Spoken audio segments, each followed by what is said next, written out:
question. Who's the oldest man to win People Magazine's Sexiest Man Alive? 215-263-WMMR, the number. And we will go to Joyce to see if we can get the answer. Hi there, Joyce. Hi, good morning, everybody. Wonderful to have you on, Joyce. Do me a favor. Tell me who is the oldest man to win People Magazine's Sexiest Man Alive? That would be Sean Connery. That is correct. Yeah. Hang on, Joyce. Sean Connery is the answer. We're going to give you a pair of tickets to see Bush with special guest Candlebox Friday, February 17th, the Ovation Hall at Ocean Casino Resort in Atlantic City.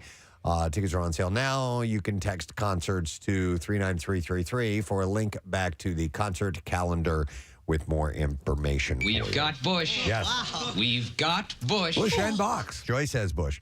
All right, so let's start off with this story. Sarah Michelle Gellar is finally shedding some more light onto the time she spent under the direction of Buffy the Vampire Slayer director Joss Whedon.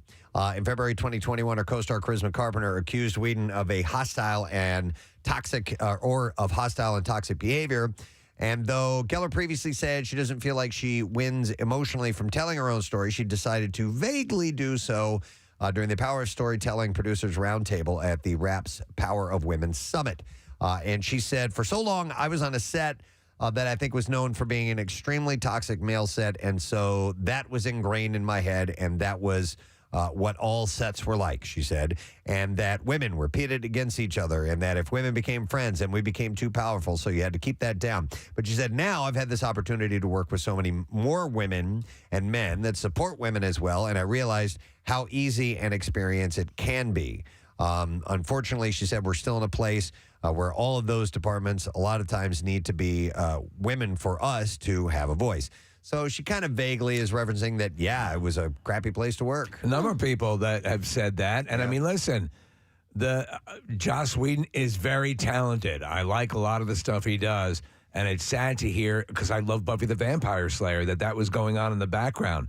But yeah, a number of people have said it, so it had to not be very good. It just sounds like he was a real jerk. Yeah. He had denied any real wrongdoing, though he acknowledged that he wasn't, quote, as civilized or professional as he should have been on sets. That's always a red flag. Totally. Yeah. But he declared people were choosing every weaponizable word of the modern era to make it seem like I was an abusive monster. It just sounds like he was a dick. Yeah. And the scandal had centered on Whedon. Began in 2020 after Justice League star Ray Fisher accused him of gross, abusive, and completely unacceptable behavior. His words had prompted Carpenter to air out her own allegations, and then Gal Gadot followed suit on that as well. So everybody was saying, yeah, he's a jerk. In a related story, Preston, my cyborg Ray Fisher figure has been delayed in shipping. Oh! So, yeah. Just thought you should know. It's not going to get here anytime soon. All right, my thoughts and prayers go. Thank you so much. Khloe Kardashian wants the world to know that she is not sleeping with Tristan Thompson. I'm not sleeping with him. That's a worldwide announcement right there. Have you seen her new bangs? No. How do they look? I had to look at the picture. It said Chloe. I'm like, which Chloe are they talking about? Because who's this woman? So she had a hair change? She had a hair change. Oh, wow. Okay. my I'm goodness. sorry, I wasn't aware. If you could find that story. I don't mind it. I don't mind it. She looks okay. But she looks so Well, drastically. Steve, that's not the bangs. Yeah. But I mean everything. Looking at a picture of her. Yeah, okay. You guys are I not don't fans hate it. of bangs, right? Not a big fan. I didn't like your bangs when you had them. Dude, I asked Marissa for a photo yesterday, a show photo, and she handed one from that was probably 10 years ago, and I had bangs in it, and I was like, oh, the bang photo. Yeah. Looking back, what do you think of that?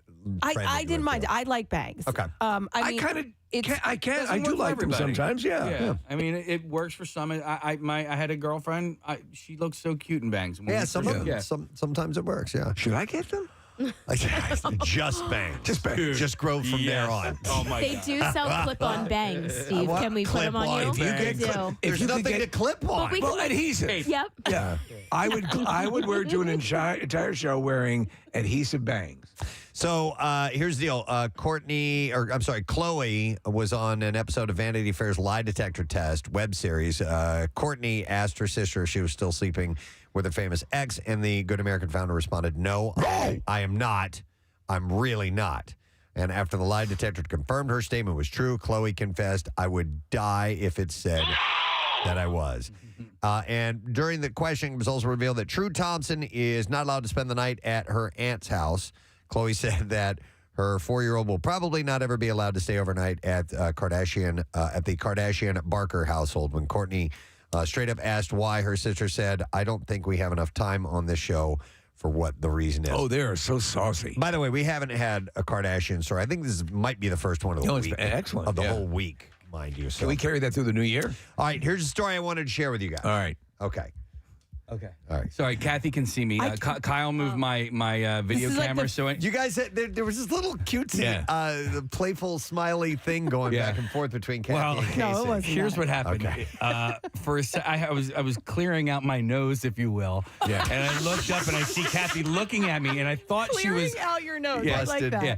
And then I saw Kathy looking at me, and I thought she was referencing that, but then I noticed she had a smile on her face, which, if she caught me, Yeah, I there's wasn't gonna no be way smiling. she would be smiling No. at me. And then she's like, "Wait a second, I can see you." So yesterday, Kyle moved my camera. Oh, the camera's in the studio for I mean, YouTube. Casey and Okay. I have, like, we can't see each other. I have to, No sit up kidding. and look over the camera if I Yeah. need to make eye contact. The eye with them. contact is very important.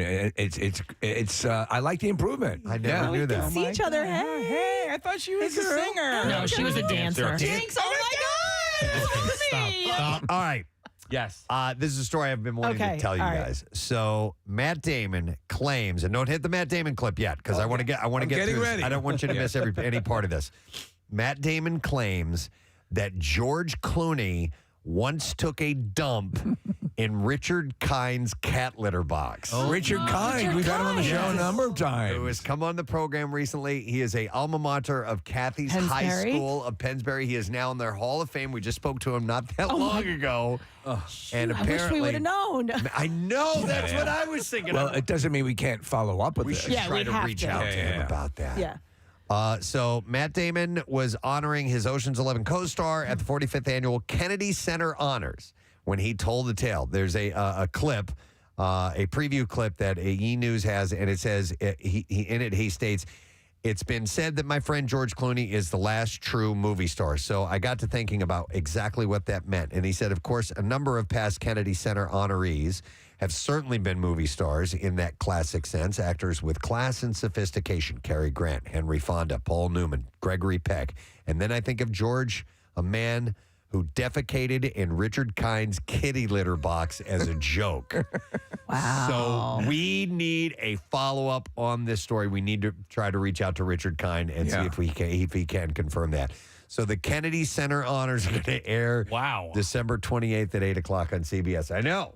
That's When were they in a movie? When were they in a project they were in together? Ocean's the movies they Richard were in together. Kind? Well, no, I just know that those two were. Now I want to know about when he and Richard Kind were Or maybe working they are together. they're pals a little bit, right? I think he don't operates in know. that circle as well. I'm not sure. So, All right. but I want to know more. So Yeah. I'm sorry I didn't mean to stifle the No, Matt Damon drop, but I wanted to get it all out there. Okay, Argo. Was he in Argo?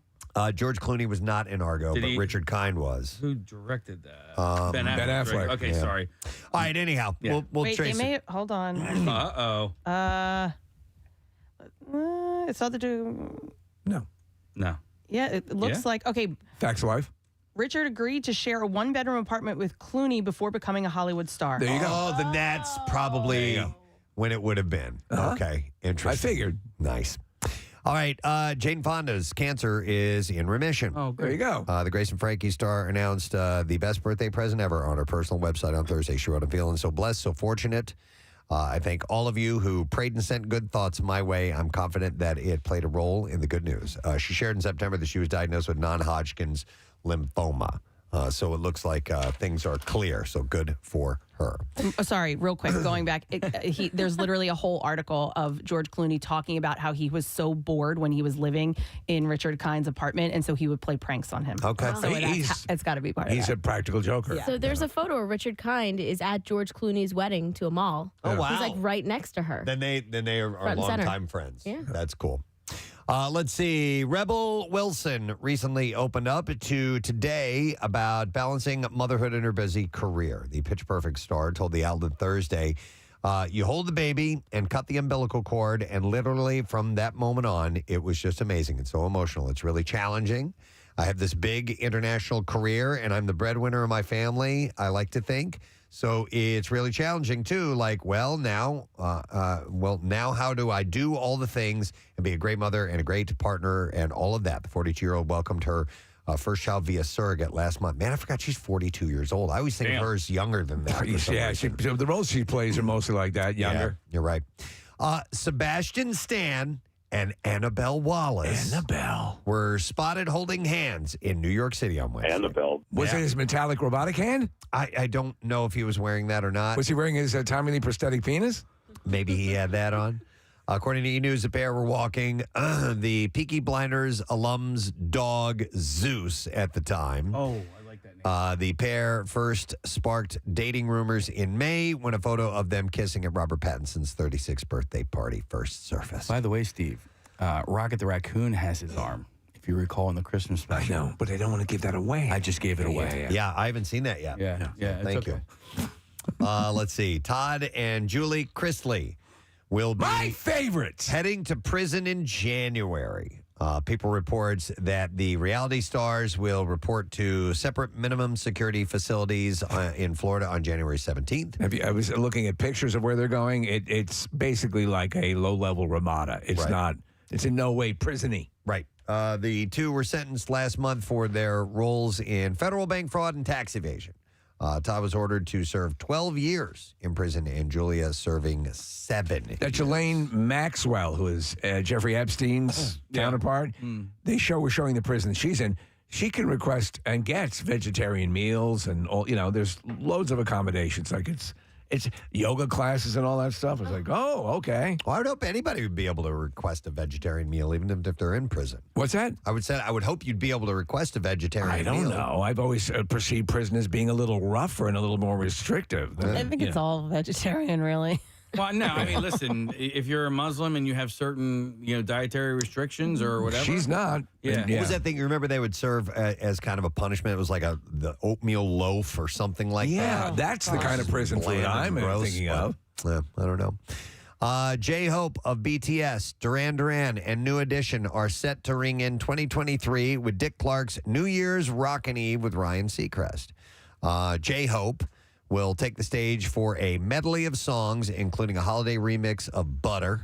This is very exciting because for the 30 seconds I watched that broadcast, it'll be great. Recent Rock and Roll Hall of Fame inductees, Duran Duran, will perform a medley of their classics just before midnight, and then New Edition will sing a mix of their R&B and pop hits. I tune in at 11:59 and 30 seconds. I wonder if it'll be all of New Edition. Possibly. If they got all the guys. So much of that stuff was recorded after the fact, though? Yeah. Or, before the fact? Yeah. The New Year's Eve event from New York City's Times Square will air, of course, live on ABC. Marissa, did you get this clip of Johnny Depp that was sent over? Mm-hmm. But it looks like our Vox I had Pro. to restart the Vox Pro. It's Okay. I can get it in the system for you, Casey. Give me 1 minute. No, it's not that important. I mean, we have to do the clip, so I'll save it. I'll get to it in a minute here. Indiana Jones and Short Round may not have seen each other since 1984's Indiana Jones and the Temple of Doom, but actors Harrison Ford and Ke Kwan were recently reunited for the first time in 38 years. That was the D23 Expo. Yeah. We had covered that. It's great. But Ford recently in an interview reflected on how it felt to see his old sidekick again and commented on the critical praise being heaped on Kwan for his anchoring performance opposite Michelle Yeoh in this year's hit movie, Everything Everywhere All at Once. He's great in that. And Harrison Ford said, yeah, it was great to see him. He said, I've had the opportunity to see the film. He's really terrific in his movie, and I'm so glad to see him and what he has become, and I'm so happy for him, and well-deserved, he said. By the way, Harrison and Kwan will both soon be making their digital appearances. I'm sorry, not their digital, their debut appearances in the Marvel Cinematic Universe. Kwan has signed on for season 2 of Loki. And Excellent. Ford is going to be taking over the role of Thunderbolt Ross in the next Captain America movie. Given the MCU's tendency to weave its storylines together, an on-screen reunion isn't out of the question. You never know. You Something never might know. happen. And there are multiverses, lest we forget. Could be kind of cool to see those two back in a movie again. Trevor Noah will host the Grammys for the third time in February. According to the Hollywood Reporter, the Daily Show alum will be reunited with several of the Comedy Central series staffers who will be writing for the award show. The 2023 Grammys are set to air live February 5th from Los Angeles on CBS. Hey, we're heading into award season. Yay! I know, they've started talking about Golden Globes and all that stuff. So, yeah, when we get the 5 or 6 that run right next to each other coming up soon. Henry Cavill has lined up his first new gig after hanging up his Superman cape. According to the Hollywood Reporter, the actor is attached to star and executive produce a series adaptation of Warhammer 40,000. Right, the video game? Okay, I wasn't familiar. Well, we also discovered last week that the Warhammer is when you take a dump underwater when you're scuba That's diving. it. It's the story. Is it video game? Is it a card game as well? I don't know. Yeah, it's very popular in First that I'm seeing this. in that element. But yeah, and he is very nerdy when it comes to that. He is a big video gamer and loves all those things. The massive multiplayer stuff. So Warhammer 40,000, and that's going to be for Amazon, by the way. Do we have that? We do. Depp clip now. So Johnny Depp, sometimes celebs will send out a special video for some sick kids.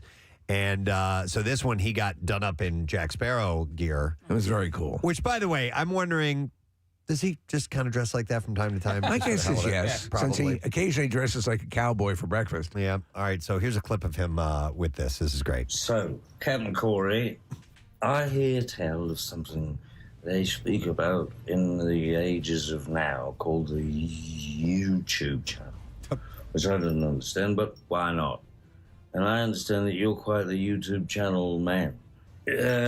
So, what I'm saying is, I shall be glad to follow your YouTube channel, and I shall tell all my friends to follow your YouTube channel, and that, I think, will make for a wonderful entertainment, expertise, momentary togetherness all together in one space, but far apart, but then at the same time. I wish you the best of luck. I'm your number one fan, Captain Corey. That's All cool. respect and love, mate.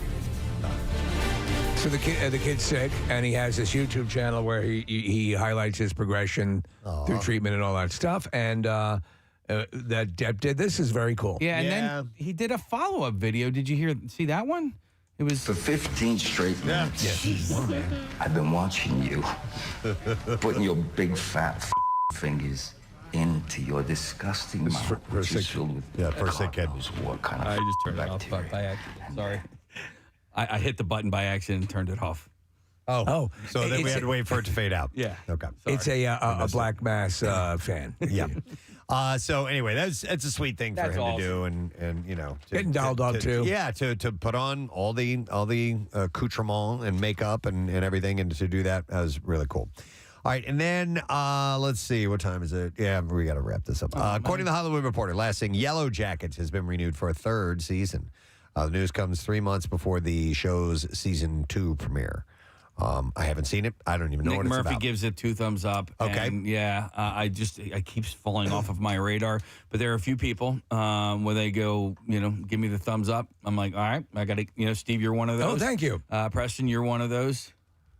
Kathy and Marissa, too. Now, There's only 2 people, now he reels off 11 names. All right, what's it about? yeah, these people that end up on an island marooned somehow. And, Okay. Yeah. All right. So it's Friday, new movies to mention.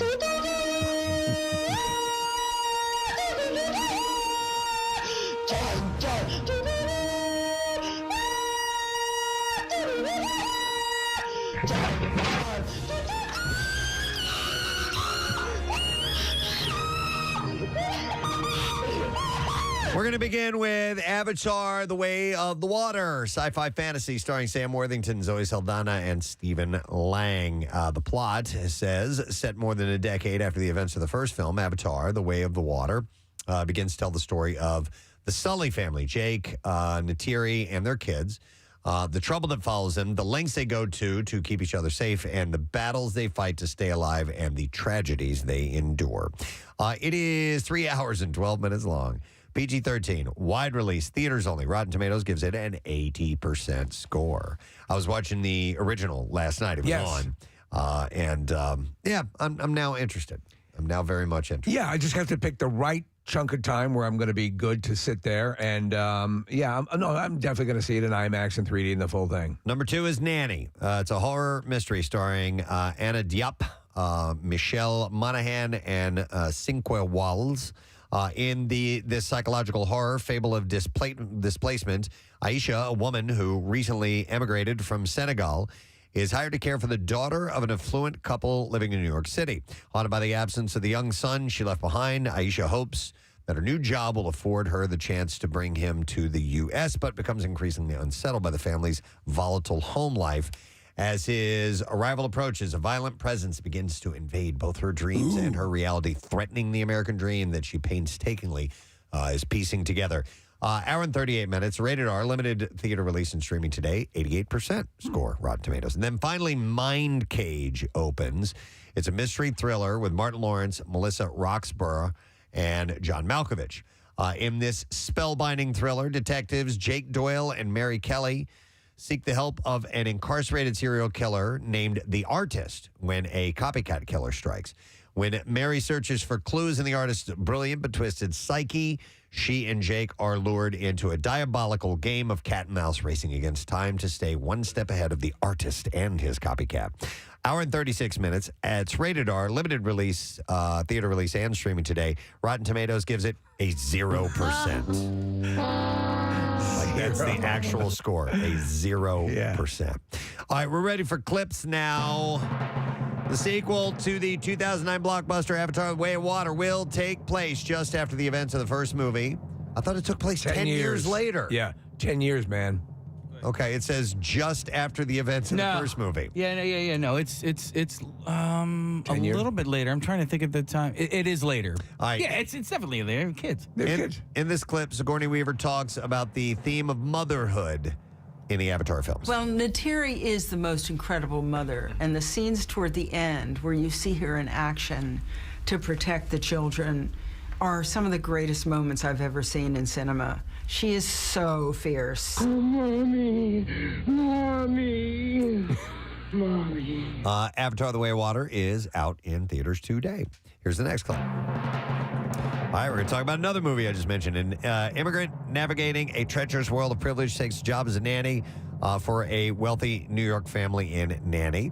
Did I mention Nanny? You did mention Nanny. Yeah, that's what I thought. And here, writer Nikyatu Jusu explains how she drew on her mother's experience for the story. She is a brilliant Sierra Leonean woman who came to America highly educated already, with her own dreams and goals and aspirations, but had to end up doing work that was the most accessible to her. And most of that work was, some of it was domestic labor, some of it was waiting tables, some of it was et cetera, et cetera. Shut up, dummy. Nanny is out today on Prime Video. All right, and there you go. That's what we have.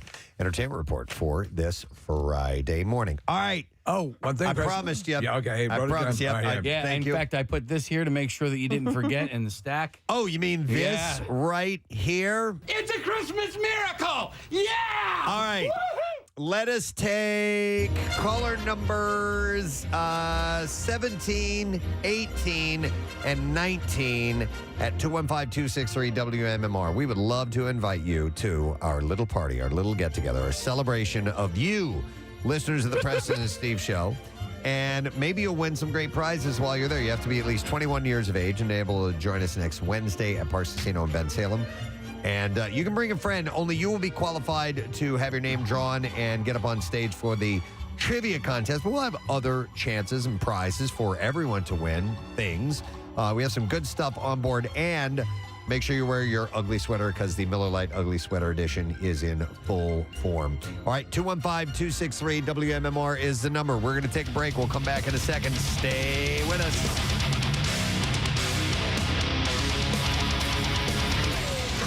Steve.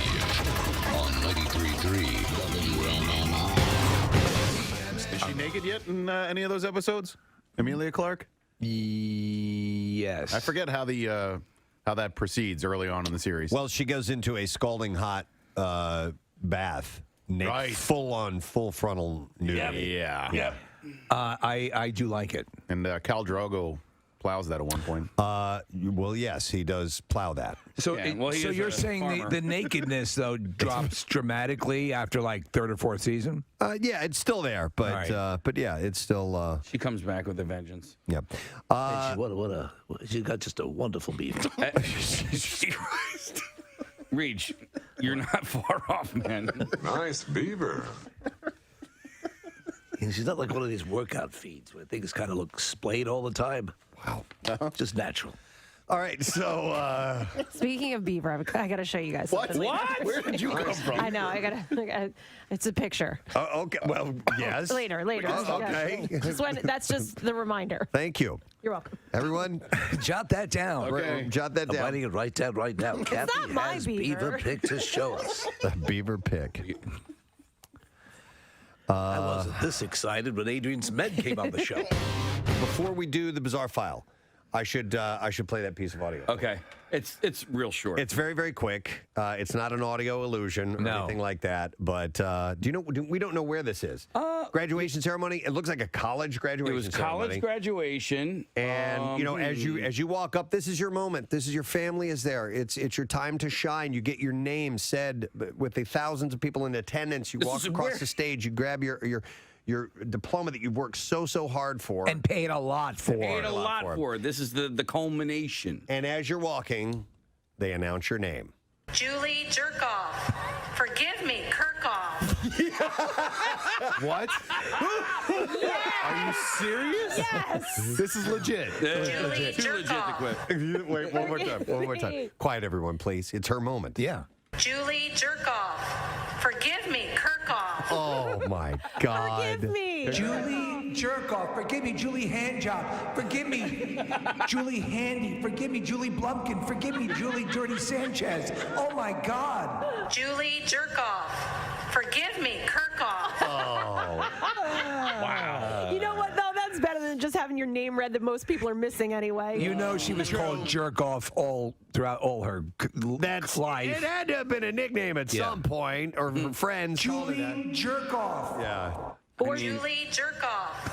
Forgive me, Kirkhoff. If you think about Julie Oh my God! I can't believe I said that. Or that professor won a nice bet. Yeah. Said she would do it, and Julie Salad Tosser. Oh, it's not even close. If you think about it, in high school, she probably had jerk off as a, I wouldn't even say a nickname. You know, they made fun of her. Maybe even her friends would call her that because it's such an obvious. But and then she gets to college where everybody matures a little bit, and she loses the jerk off for a couple of years. It's and clear. then boom. Kirkhoff is I mean, you can come into that Kirkhoff, dude. She's getting her master's degree. It's a master of science degree as she goes up and hears Julie Jerkoff. Forgive me, Kirkhoff. Well, and she doesn't. If this is the actual video that we're watching, she doesn't even flinch. The girl, Julie. You know what? When they're doing it, you couldn't even hear. You're so excited, and you're just your focus is walk forward, shake hand, take diploma, walk off. You know, jerk off. Jerk off. Julie Jerkoff. Forgive me, Kirkhoff. Well, you did very well, Miss Jerkoff. And she sounds so sweet. The I know. woman reading the names. Please come up to the microphone, Julie Jerkoff, and tell everyone how you achieved your success. Forgive me. It's the jerk off way, I think, that we can all emulate. Oh my God! But there's countless names like that are being butchered in similar ceremonies going on. In fact, this very weekend, I'm sure absolutely there'll be mangled names. Yep, loads of them. You realize, anytime we have a caller named Julie, we will have to play Julie Jerkoff. It's awesome. It's the best. It made my day yesterday when Casey sent that to me. So, on that one level, is it sort of cool that you have, I mean, since she's probably dealt with it her whole life, at least she has a meme now that's attached to her. Let's see. We have a caller on the line real quick, and I'm going to go to this caller. Hi, caller. Good morning. What's your name? My name is Julie. Julie Jerkoff. Thank you, Julie. Our first Julie Jerkoff. You're our first to be given the Julie Jerkoff Award. Following explosive fights on social media, Jersey Shore star Ronnie Margot Ortiz, he and his girlfriend apparently are done. He wrote on Instagram, on an Instagram story to Jen Harley. Yeah, he's a real silver-tongued devil. Listen to this. Yeah. Note to self, can't turn a natural-born hoe into a housewife. Damn. If you find them in the gutter, then leave them in the gutter. Note to self. Yeah. Ronnie later apologized, writing, I want to apologize. I love you. Earlier to my fans and especially to Tater Tot Kitty. Really? Tater Tot Kitty? That's somebody's handle. Like, I don't know if that's her handle or whatever, but I want to apologize to Tater Tot Kitty. Dear Tater Tot Kitty, I'm so sorry for those terrible things I wrote. I writ. He said, I acted out of my gut and not rationally. I was not rational. I should have never. Apologies to you too, Ravioli Ramon. He said, I should have never acted in such a manner, spelled M-A-N-O-R. Really? Yeah. Okay. Come on, man. It's where he lives. That's the name of the place. I should never have acted in such a manner. That's what it says. As you pull up Preston, it says, I never should have acted in a manner. And then he writes, my deepest apologizes. Wait, seriously? My deepest apologizes. A-P-O-L-O-G-I-Z-E-S. All right. My deepest apologizes. My deepest apologizes to Tater Kitty.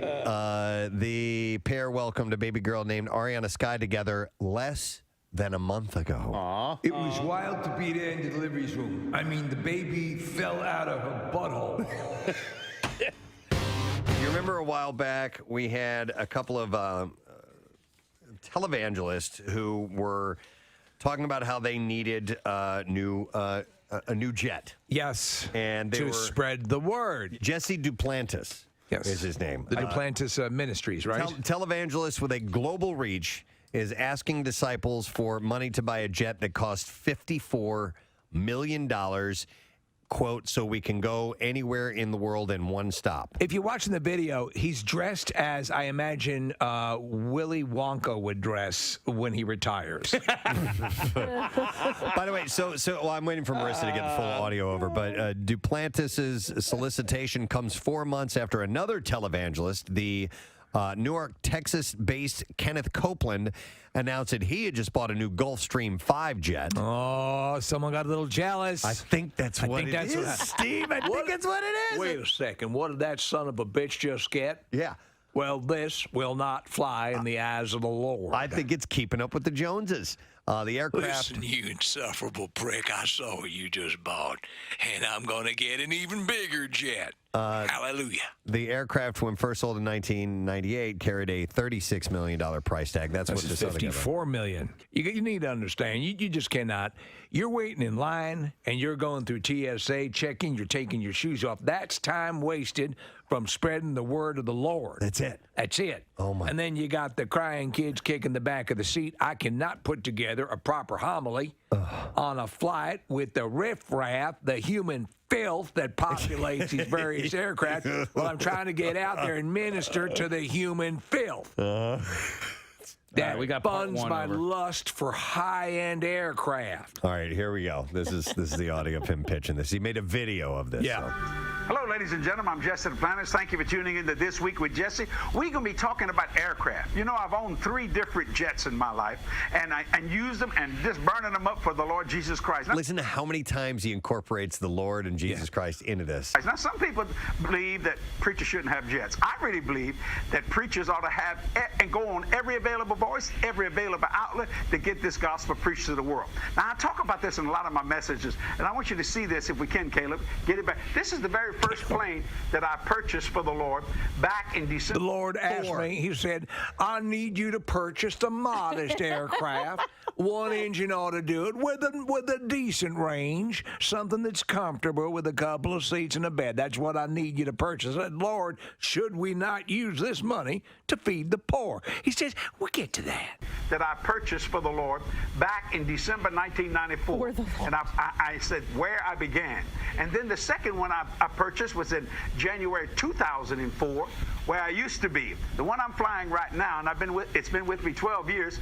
I purchased it in January 2006, where I am. Now, I want you to get a shot of this one, Caleb.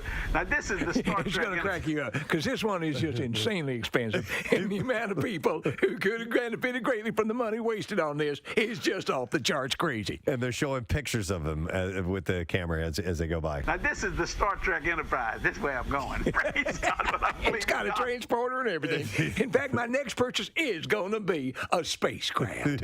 Praise God, but I believe in God for.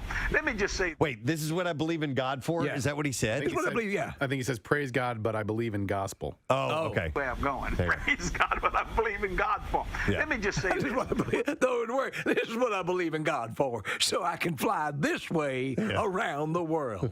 Believe in God for a brand new Falcon 7X so we can go anywhere in the world one stop. Now, people say, my Lord, can't you go with this one? Yes, but I can't go at one stop. Oh! That's it.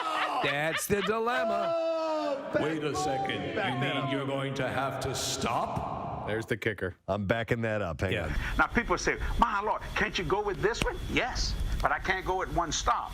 And you see, if I can do it with one stop, I can fly it for a lot cheaper because I have my own fuel farm. And that's what's up. You just said, by the way, on this $54 million jet that it has a 5,000-mile range. Yeah.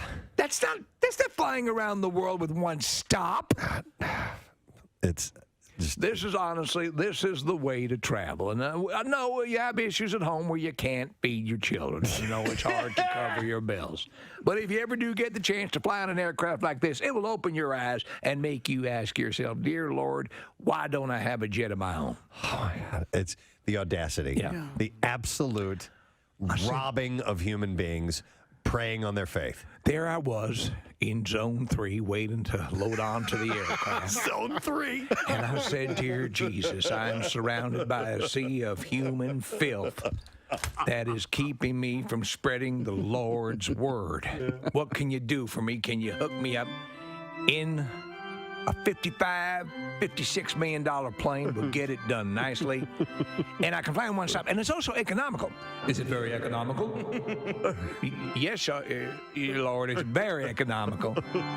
You know, they got down there down in the Cabo San Lucas, they got these young ladies that need to hear the word of the Lord. I need to. Oh my God! I need to see this guy in down there, Casey. Let me tell you something. The girls have literally gone wild. WMMR. Texas says, "Where's Nick?" Well, Nick has been ill. He's been out all week. He is slated to return on Monday. So he is on the mend. Dr. Mike's recommendations that he take another day off. Has the flu. Yes, the flu.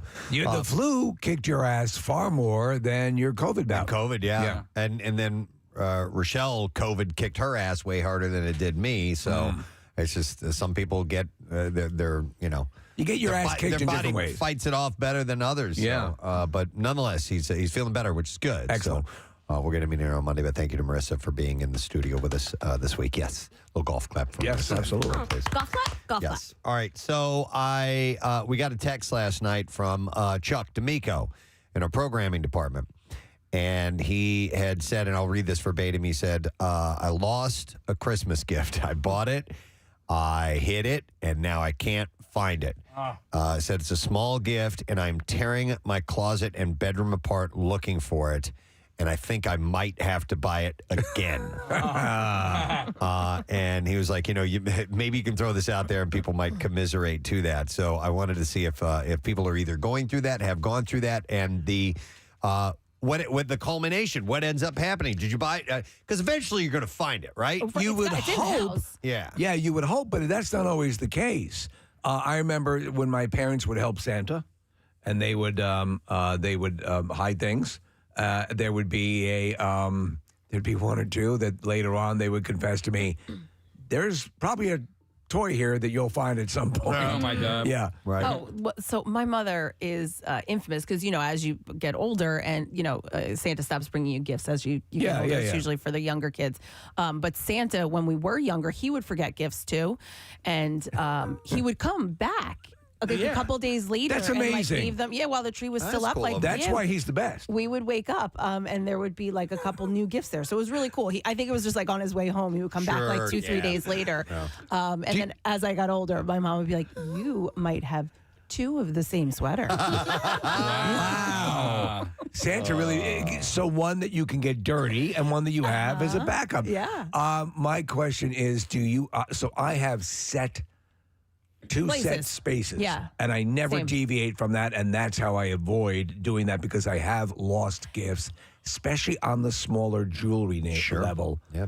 It's not uncommon. Steve, I have set spots as well as to where things are kept. I mean, fortunately, most of the stuff is coming from the North Pole, so I don't have too much to hide. But I did, in all of the shopping, because I have been shopping a lot online, in store, small business, so there's a lot of stuff. And so I started to get stressed. And I'm like, I need to go through everything, have everything in order, make sure I have it all.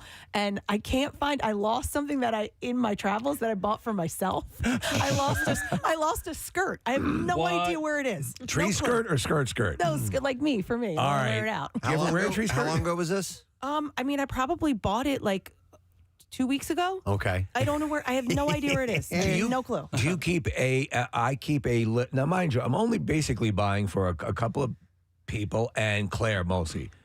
I keep a set list so I know the items that I have to locate when I'm putting That's stuff a good under the tree. idea. Yeah, I don't- That's a real good idea. I don't do that. 215-263 WMMR. Would love to hear the stories of either you lost it or maybe you found one right around the house. Like, what is this? And it turns out it's a gift that someone hid. But I understand Chuck's whoever the gift is for, he wants that person to have it. Yes. So he wants to buy it. He's gonna have to buy it again so he can hand it over on Christmas Day. But he's going to find it. He will find Eventually, that up, the original one. I will go to Casey on the phones. Hi, Casey. Good morning. Hey, good morning. Hey. I'm glad you guys at work. That's Thank okay. you. What's going on, Case? Hey, so this is a really funny story. A couple of years back, my mother-in-law, she was notorious for losing presents. And she had bought a bottle of Obain Scotch for my brother-in-law, and she lost it. We did not find this bottle of Scotch until a year later, buried in the pillows of my sister-in-law's childhood bedroom. Oh, wait. In the pillows of the childhood bedroom? Yes. So obviously she's grown up now, but, it was her old room, and it was tucked in between the million throw pillows that they have. Oh, my God. That's hilarious. And it seemed like the right place to They'll hide never find it here. a bottle of scotch. Yep. So my brother-in-law got a second bottle of scotch the following year for Christmas. He got double bottles. Well, so Casey, I guess the question to remember, there's 2 questions to ask, or things that you have to put up to the light here. They'll never find it here, and then the second question will be, will I remember it's here?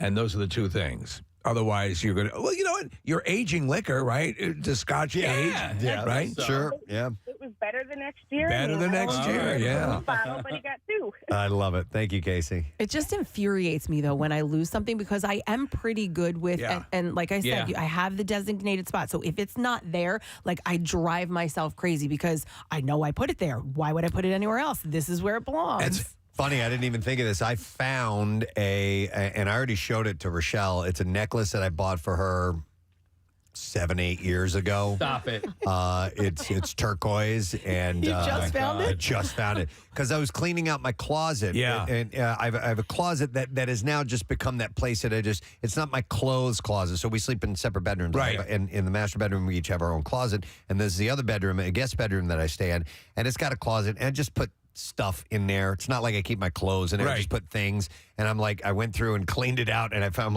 oh yeah. Was it like Steven Singer?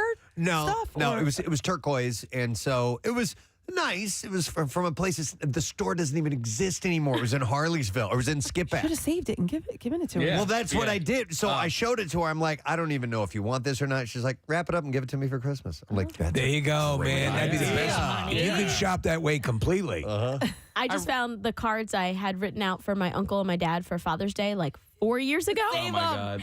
Well, I opened them up to see what was in them, and I had gift cards to the supermarket, so I just spent the gift cards. That's smart. Wow. Let me go to some other calls. I'm going to go to Mike. Hey, Mike, good morning. Good morning. How are you guys doing today? Great, pal. What's up? Well, the one Christmas, the Santa Claus would drop some stuff off to us, All right. kids, and we would number everything because some of the kids figured out how they could see what they got early. So we would just number the gifts, 1 through whatever, not, in no particular order. Keep a list of what the numbers were, what the gift was, and who it was for. Okay. Well, Christmas Eve, we couldn't find the list. Oh, no. Oh, no. 11 o'clock on Christmas Eve, after we've, helped to assemble some bikes and things like that, going through every package, Unbelievable, wrapping them to see what was in there, to remember who it was for, and then rewrapping it. So we were up until about 3 o'clock in the morning. That'd be a nightmare. That'd be a nightmare, especially if you have multiple kids. I'm assuming, Mike, you could just kind of very gingerly take the tape and untape it a little bit and see what was under the wrapping paper and then retape it? At 11 o'clock, sure. Okay. 2 o'clock, no. Yeah. What I would do is go up to their bedrooms and just as they're sleeping, Did you want a bicycle? Yeah. I want a bicycle because, okay. Oh, yeah, that sucks, Mike. All right. But it was fun anyway. No, that, yeah. gotcha. God, Thanks, that would bud. suck, especially if you have a lot, say Santa's bringing for a lot of kids and you lose that information. Yeah. It's nightmarish. This one sounds interesting. Let me go to Nikki. Hi there, Nikki. Good morning. Hey, bitches. Hey, what? What's up, Nikki? What's up? So, I recently bought a house a couple years ago, and my husband has claimed the garage as his storage area for when he starts collecting gifts. So, from like October until Christmas, I'm not allowed in the garage to begin with. So, I know that he's hiding the gifts. All right. In Thanksgiving time, like November, I was hosting dinner this year. So, I was cleaning the kitchen area, and in the cupboard above the microwave, I never really go in there. There was a jewelry box in there, and he's in the kitchen with me, and I look, and I'm panicked, like, oh, my God, I just found one of his hidden gifts. Mm-hmm. And I look at him like, oh, my God, is this you? And he was like, that's not from me. We found a hidden gift from the previous owner. How long? Owner of the house. Oh, my God. What did you do? Did you happen to know who the owners were, or did you just keep it? I didn't know who the owners were previously because they used to rent the house. I got you, yeah. Wow, that's funny. So what was in it? It was a little ring. It was a little diamond ring. Wow. Yeah. And what'd you do with it, Nikki? Did you ever wear it, or did you sell it, or what? I kept it. I wore it for Thanksgiving. There you go. Very nice. Bonus. All right. Thank you, Nikki. Yes, somebody eventually is going to find one of those gifts, no matter what. It will stumble across someone. Does Rochelle know where not to go? Do you have a kind of a no man's land for each other? Not really. Okay. Yeah. He showed her, and she was like, "Wrap that. Give that to me." Yeah, totally. At this point, we're really loose about it. Claire knows there's one spot in my room. Don't go there. Just don't go over there. Yeah. Don't go there. Let's see. Let me go to Christine. Hi there, Christine. Hi, sorry for bothering you guys at work. Nah, it's all right. We're taking your call. What's up, Christine? So my father passed away about a year ago. So I was cleaning out his bedroom, and I found a present for myself from my aunt, who passed away in the 90s. So I guess my father never did. So I opened it, and of course it was like, the 80s, 90s ugly costume jewelry. Yeah. But That's I found pretty it wild. 20 years later. 10 years later? Wow. It's back in style now, so. Yeah, it is. Wow. All right. That's pretty cool. Was that a little kind of bittersweet? I mean, a little sentimental? Yeah, I definitely cried, but it was cool to find. Or did it make you angry because it was cheap stuff? Yeah. That cheap bastard. From the grave. Yeah. I curse you. Is still being chintzy. Hoop earrings. Wow. All right. Thanks, Christine. That's kind of sweet. I was when Chuck sent this, I replied back that I had 2 stories, and I was telling Marissa and Steve I could not remember the second story for the life of me. I just remembered it. Okay. So I want to tell you guys, this is not about hiding and losing. But you guys know I have a jewelry collection. Yes. And I had somebody buy 2 necklaces, and she was going to give them to 2 people for Christmas, and her husband threw them out. Oh. He didn't know that the boxes were. She put the 2 boxes in like another like shipping box, like an Amazon box, and there was stuff kind of piled in it, and so he thought it was trash. That sucks. And he threw it out, and she contacted me. She's like, the necklaces are in the trash. I want to kill him. Is there any way I can get 2 more? So she had to buy 2 more. Right. Because he tossed the necklaces in the trash. Yeah, the good rule of thumb, as you're doing, if perhaps you're helping Santa with presentation or whatever, check the boxes. Check that there's not like an adapter or or screws or something in the box as you throw it out, because that happens all the time. Well, and the husband said, well, who keeps Christmas gifts in a box that looks like trash next to the trash can? He kind of has a point. Yeah, we're at the wrapping stage. I'm not. Rochelle is of gifts, and it's probably my least. Yeah. One of my least favorite parts of the holidays. The wrapping? Oh, I hate it. Man, the gift bag I is hate the it. best invention. Wait, doesn't Claire has a she has a staging wrapping area. Yeah. I want to come over. Yeah, Can I come so over? my sister's bedroom Sure. became the Christmas room after we all moved out. My mom, like her old Yeah. dresser, was the station. It had a drawer for the bows and the tape, and my mom doesn't have that anymore. I know, it's kind of a shame. Well, It's you know kind what? of a shame. I had like a little mini wrapping station, not like a built one. I They just make used like little portable ones. Well, Yeah. I used this table. Well, now it has all my jewelry stuff on it. Yeah. So I'm like, shoot, I don't feel like cleaning that up because I need it all out. Right. So now I'm back to wrapping on the floor. I know that this business exists, so I'm not inventing anything like that. But so my daughter's last day of school is today. Yes. And so she's off all next week. It's awesome. How much can you charge somebody to go over to their home and wrap their presents for them? Whatever they'll pay. Right? I want $100,000. No, but I mean, like, oh yeah, What is the do you going charge- rate for a wrapping service? Yeah, do you charge by the hour? Or If someone is coming to your house, you can charge more. But in the mall, what do they charge? There are those wrapping businesses. Yeah, but they only do a couple. They're not going to do. Well, I mean, You can they'll drop. do- yeah. You can drop off. Case. Listen, 2 places on my holiday activities list. While you go and do holiday activities, you can drop your gifts off and they'll wrap it for you. Charlotte Farms in Bucks County. You know what? They had, Case, let me find it, because they had a whole price list out for their wrapping. And so you could drop off, say, 25 items and they'll wrap them? And they will wrap them. So you can go to the farm. Okay, here we go, Case. This is at Charlotte Farms out in Bucks County. You can go to PrestonandSteve.com if you want the information. 1 to 5 gifts, $25. 6 to 10 gifts, $40. 11 to 15, $60. And then 16 to 20 gifts, $75. Additional charges for if there's like larger or extra large So gifts. $75 to wrap 20 gifts? Right. 20% off. How does that sound to you? 20% off when you High. provide wrapping paper and boxes. Okay. Yeah, I think it's weird. Now you're talking Preston. Yeah, you're talking. Yeah, Keep all right. talking. Yeah. Preston, I'll come over and do it for $50. Yeah. Would you? I love wrapping gifts. It's the Really? only part of it I like. I hate the shopping. I hate thinking about what to buy people. The wrapping for me, I actually love doing it. Are you good? I'm great, Yeah. Steve. I love doing it on Christmas Eve. I put on a Christmas story and I just wrap all the gifts. I'll, team listen, up. I'll wine and dine you too. Yeah. I mean, I'll buy okay. food and booze. He'll do finger stuff. Yeah, he'll wine, dine, sure, 69. finger stuff, See, mouse stuff. The Mouth shopping, stuff. Sure. the shopping part Yo, ho, ho. is what I like. So I could do the shopping for the show. Marissa could do the wrapping. Yeah. And you guys could just sit there. Oh, I can do that. Yeah. I think it's weird to charge by the box and not just by the hour, because some boxes are big and like not all boxes are created equal. Yes, And, you know that. That's what Larry Flynn taught us. But I don't mind wrapping. I need to be comfortable, and so I don't have a comfortable place to wrap. uncomfortable. I can't do it on a bed. Bed's no good. My freaking back hurts. I can't do it on the floor. Well, we'll take out when we're doing full wrapping mode. We have a basement, so we will take we have a few collapsible tables that we have for events. Yes. We'll get that out.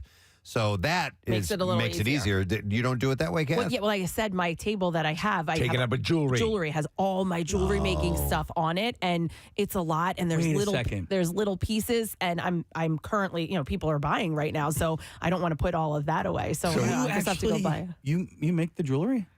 Yeah. What? I didn't know that. She designed. You designed. I thought you designed You it. didn't know that? I didn't know you actually She's not made the making jewelry. You're not We making- had this conversation, and Preston said the same thing. I didn't know you made it. Yes, I assemble all of it. Okay, can you and I did collab it on something? in the beginning, but now I do. What? I didn't know about that. You want to collab on something? We can collab. I wanted to collab with Caroline because she is into jewelry making, right? Yes. Well, she was for a little bit. Yeah, for a while, but still, absolutely. What do you guys want to collab on? Or is it I a have secret? an idea. I have an idea for.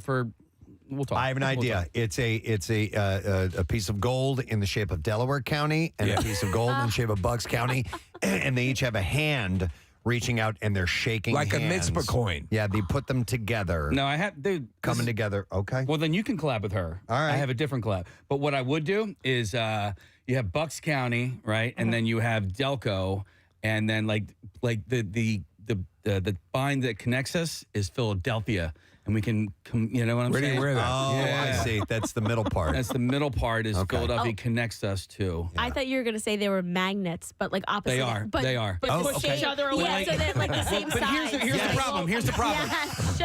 Here's the problem. Polarity pushes them apart. We're already That's a great starting idea. to like infringe upon my ideas. Okay, You need to all right, let's stop talking right now. All right, I need you to stop talking And listen. and listen right now because I need you to stop talking and listen to me. All right. I'd forgotten about that, Kathy, that you actually create your jewelry. I do. How much time do you spend on that? A day. Well, Jace is always like, you do this all the time. So you're actually putting it together? Yes. I did not did take my I class. thought you designed it and commissioned someone else to make it for you. No, so that's how I started. I worked with somebody, I teamed up with somebody, I collabed with somebody. And she said, eventually she's like, look, I need to continue to run my business. Yours is gaining popularity. Right. So, so I took classes. She taught me a lot. She was great. And I do it myself now. Did you make, so there's a necklace you wear that I really like. It's a chain with the long. The paperclip chain. Did you make that? Okay, so no, so the chains. I don't think you make any of this stuff. Well, I don't know. I'm not like melting the metals and all of that. I am assembling it. She's got a huge hammer and an open fire, like a blacksmith. Ting, clang, clang, clang, clang. Like Preston, I'm putting the clasps and all of that on it. So I will get that on a roll, and then I put the clasps on. Okay. And like the charms and the jump rings and all of that. Yeah, your stuff's very good, actually. The Claire was beading. looking at it. Yeah. There's some good stuff. How many pieces in your collection? Oh, I don't know. Tons. You and now at Sarah this point. Parker were wearing the same necklace I the other know, day. the other And day. like not only that, but like the outfit as well. There was like a leopard print outfit. I was like, and you guys didn't even plan that. I know. We were matchy. Match. Look at that. All Very right. talented. Well, anyhow. Very talented. Keep that. Yes. Oh, yeah, I'm sure he's going to love this. Yes, conversation. keep advertising your stuff for free on the I need you to radio. stop talking. Love it. There's no FCC violations there. Oh, dear God. Kathy All right. Romano collection. Kathy Romano collection. Did you hear? She said it. Thanks, Steve. Well, here's what I'd like to do. I want to take a break because we have some B-File stories coming up in a moment that I want to share with you. But I would like to give away a $50 Pretzel Factory gift card. Casey, is there any copy or anything that I need to mention? Or? They're awesome. Absolutely. I wanted All right. to hand this to you personally. So I have a question. This says $25 gift cards, and this says $50 gift cards. Well, two of the 25s would be 50. It would, and I just said 50 because it said it on this piece of paper, but on this one it says $25. Go with the prize sheet. Okay, I'll go with the price sheet. $50 gift card. 215-263. What? I thought it was going to be opposite. I made a bad choice. Well, Marissa's going to throw in the other 25. It's really sweet. Yeah, Go with the she'll lower gift wrap them one, for just you in for case. free. I'm sending an email. Fine. Caller number 20, For a gift 215-263. WMMR is the number, and you can stay warm with Philly Pretzel Factory this season and pick up a fresh party tray. Ooh, they're awesome. For those cold days, Philly Pretzel Factory party trays make any occasion better. PhillyPretzelFactory.com. We will take a break and more. Make sure that at some point the Bible opens up. This is Cabo. Girls Gone Wild Girls in Cabo. Gone Wild in Cabo. You've seen video. I have seen video, and I'm distressed. I could get there in one flight. I mean, you just want to punch this guy in the face? Absolutely. Oh, you might. I don't know. I kind of want to join him on his jet. I wouldn't This mind is riding along. my new friend, Kathy Romano, and I believe the word the Lord would use is bodacious. Yeah. We're praying together. Yeah. I put dildos in my mouth. And that's how. That's akin to saying open sesame. When this fine young, and she's a broadcaster, I want you to know, so she spreads the word herself. But when she said she put dildos in her mouth, I got to tell you that jet door opened right up. I put dildos in my mouth. So I thought this one would be a nice, light conversation. Anne Frank. Yes. No, but actually, this is actually a little bit of light information about Anne Frank that was recently discovered. It's pretty amazing. Yeah. Researchers using digital technology deciphered the writing on 2 pages of Anne Frank's diary that she had pasted over with brown masking paper, and they discovered 4 dirty jokes and a candid explanation of sex, contraception, and prostitution. Wasn't it Bert Kreischer who got Anne Frank confused with Helen Keller? Yes, and actually, right. there's an on-running joke about that on a website I go to a lot, which is fark.com, and it's not only Anne Frank and Helen Keller, but they've also thrown in oh my God, the pilot. You're talking about Amelia Earhart as well. Sully Erna. So they always is Sully Erna. No, Sully. I thought you said Sully Erna. I'm like, no, yeah, I don't think he's a pilot. I don't know why I immediately thought, when you said pilot, we're clearly talking about women. I mean, he did land that. It's a good movie. I don't know why Sully has not brought up the fact that he hid in a in Amsterdam during World War II, because that's an even more courageous and story. what blows me away is the dude was blind and deaf and able to land that plane. Yes. Amazing. Well, I mean, he landed it in a river. Well, I but, guess you know. he doesn't want to puff himself up too much. All right, so anyhow, let me find something else. I can't wear the earbuds. I have small ear holes. You can't wear the earbuds? Yeah, they fall out. Ooh, your ear holes are so tight. Tight ear holes. Oh, man. That's awful. Can you fit that in there? I'm going to work with it. Wait. Yeah. Wait, ow. No, you're too big. Stop. You're stretching Stop. it out. Your pod is too big. Being a terrible. Oh, my God, I'm going to bleed. Ear lube. I need some ear lube. Well, what you can I just get. gave you an ear pie. I actually bought these things that were like $2 on Amazon. I just got that. I'm sorry. Wait, just got what? Ear pie. You ever heard the term cream pie before? Never mind. Go ahead. I bought these things for like $2 off of Amazon that go around your earbuds, so you can A C-ring. Basically, yeah, no, and then so you can wrap regular earbuds. Yes. You know, over the ear, over your ear. And you're fine. They're good. You know, honestly, Listen, I want to be able to wear earbuds. Yeah, I know. I know. Well, You know, maybe you should Preston- let so Preston- Steve stretch him out for you. yeah, I'll stretch them out because I can really, unpack it. If you're just tuning in here at One Bala Plaza, the studios of WMMR, as well as our sister stations, they're doing some remodeling, and they're going to move some of the stations. We're kind of consolidating our areas, moving from downstairs to upstairs. So they're doing complete remodeling, which means demo has been going on, demolition of the various offices. And when we got wind that they were going to be destroying Bill Weston's office, we said, We had to. You got to let us take a swing or two. Well, my helmet's on the ground, but that's okay. Wendy, I'm not gonna hurt you. I'm just gonna bash your brains in. This is great. Here's Johnny! That is awesome. Oh my God, look at this. Oh my God. Bill's mailbox. There we go. Give it to him Look at as a that. keepsake. I have the video. By the way, did we ask Bill if he wanted that? No. Okay, all right. Hey, Bill, do you want this? Clear the wall. Oh, nice! She almost fell on her ass. backwards.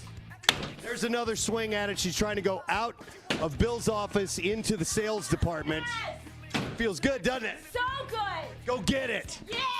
Kill it, Marissa! Kill it! A lot of rage here, man. Yeah, but it's funny. It's She like, packs a punch. It's like watching an angry dwarf.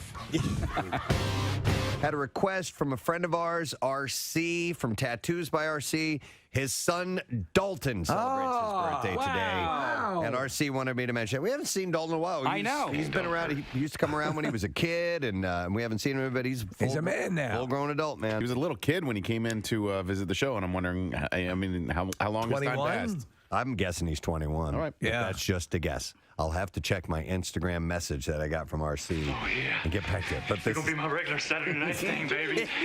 Oh yeah. Oh yeah. No, he can't be that old yet. He's all right. He's at least 20, at least. Oh yeah. Yeah. Keep playing that clip over and over until I get we this, find it. Steve. Oh yeah. Oh yeah. Are you looking or are you I'm just looking it up. I have to go into my phone. Oh my God. Let's see. Oh yeah. It says here he turns 20 years old. There we go. Yeah. Oh yeah. Yeah. That's it. It's gonna be my regular Saturday night thing, baby. Oh yeah. Oh yeah.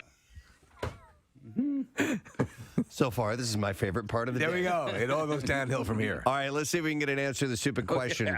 A panda, what is their primary food source? Yeah, okay. I'm going to go to Courtney. Hi, Courtney. Hi. Hi, Courtney. What is the panda's primary food source? Is it bamboo? Oh, yeah.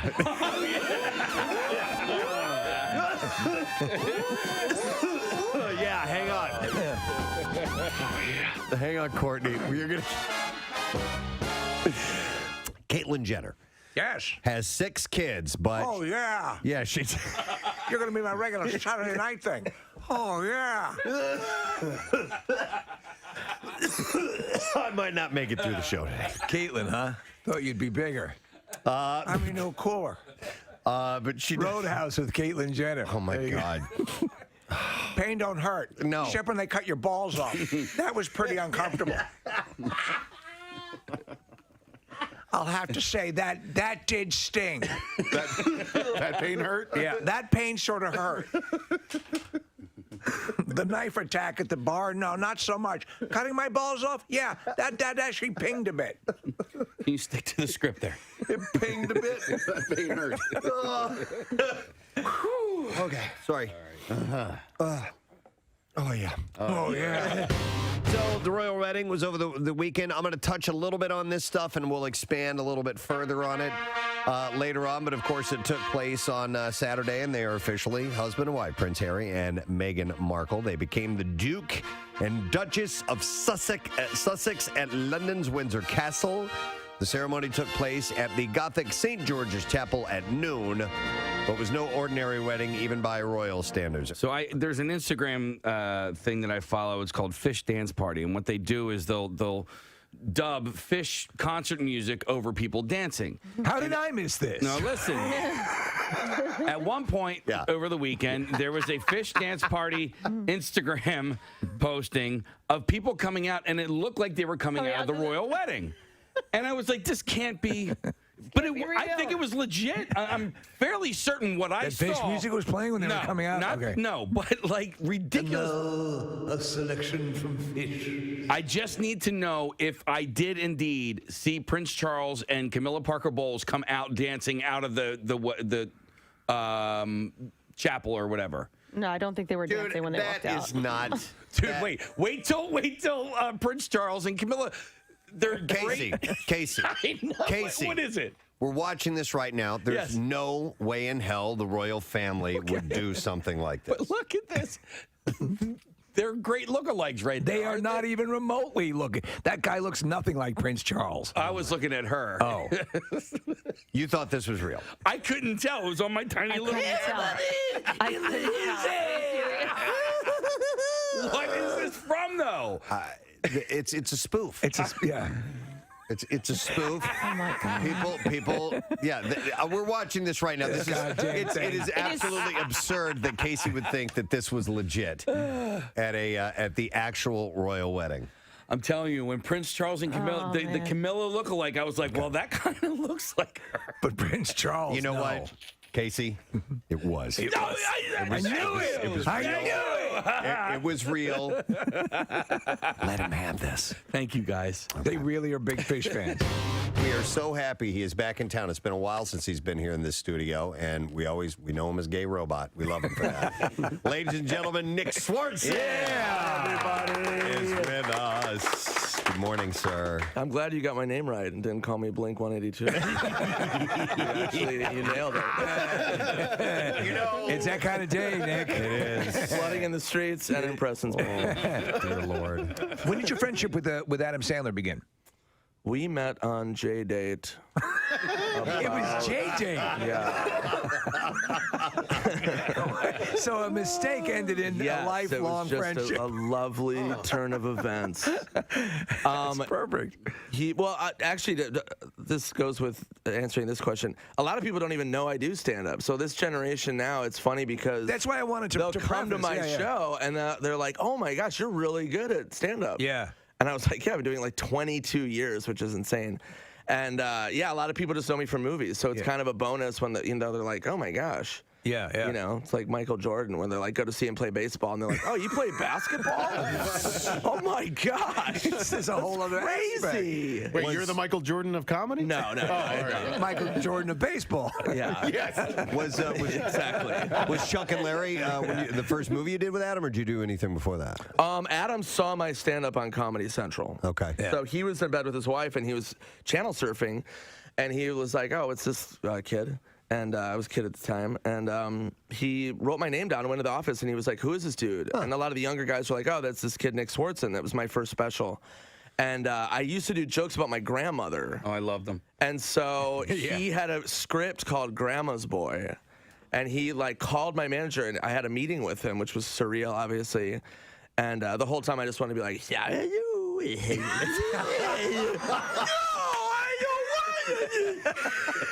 So I didn't do that, and that's why I'm still working with him. But there's a scene in that movie. Michelle Carmen, who's one of our calendars, is the girl who is across the street. Moon balloons. Oh Yeah, she's from Philly. And she's in one of our calendars. Yes. I remember Sandler called me up and he goes, "Hey man, I'm doing this movie Chuck and Larry with Kevin James," and I was like, "All right, cool." And he goes, "Yeah, it's a part for you," and I go, "Okay, great." And he goes, "Yeah, you're playing Jessica Biel's brother." I'm like, "That's amazing." And he goes, "Yeah, you're a gay brother." And I was like, "I've been doing a lot of gay stuff." I was on Reno 911 at the time. So I was like 4 or 5 years deep in Reno 911. And he was like, "No, dude, it's not like your character Terry on Reno 911. It's different. It's not that gay."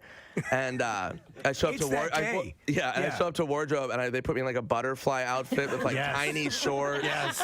And I was like, "Yeah, this is way different. Way different." And then you end up playing in another movie I think is underrated, is Blades of Glory. Oh yeah. And you play the stalker.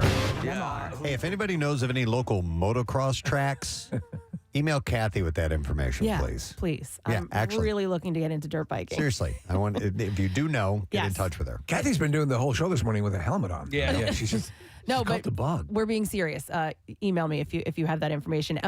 I wanted to say my sponsor was teethkeepers.com. Yes. I had the drilling with no Novocaine. Yes. Follow up. Oh, so I went in, I sat down, and they're getting everything ready, and we're not going to use Novocaine. Okay, yeah, I got it. And the dental assistant looks at me and she goes, "Do you want like a stress ball or anything to hold?" And I looked at her. I go, "Why?" She goes, "You look so nervous." And the dentist goes, "Oh my God, I didn't even pick up on it." I go, "Because I'm trying to pretend like I'm not." And yeah, there was a point where I was like, I'm feeling a little something, and she's like, "Okay," she's like, "I'm almost done." She's like, if you start to feel it anymore, just raise your hand. But yeah, I got through the whole thing. Excellent. And no Novocaine, and then I left and I was fine. Nice work, soldier. Yay, thank you so much. You did it. I did it. I wanted to text you guys too and say I did it, and I completely forgot. We're taking you out for ice cream after this. Thank you. Yay. Nice. Excellent. All right, let's do the beat file. Oh, let's do the song first. Here we go. Froggy, take it away.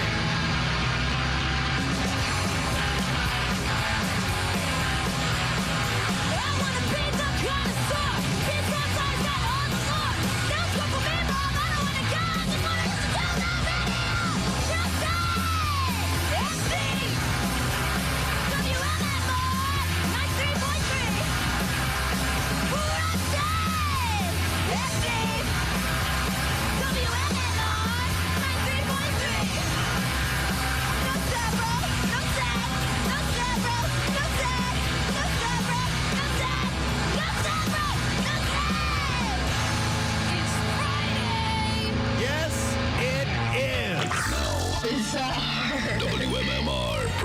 presents Preston and Steve's Bizarre File. Brought to you this morning by Wawa. It is gift card season, and Wawa is your one-stop shop for all gift cards. Wawa. From Wawa gift cards, Wawa e-gift cards, or a gift card from your favorite brand, Wawa has a gift card for anyone on your list. So thank you from Wawa. All right, let's begin with this really twisted story. A 2-year-old boy is recovering after a rare hippo attack in which the massive animal swallowed half of his body. Jesus Christ. But then miraculously spit him back out. Yeah, like could have swallowed the kid whole. You've seen the maw on those things. Local police report that the hippo had been forced to vomit the boy back up after a shocked bystander started hurling stones at it.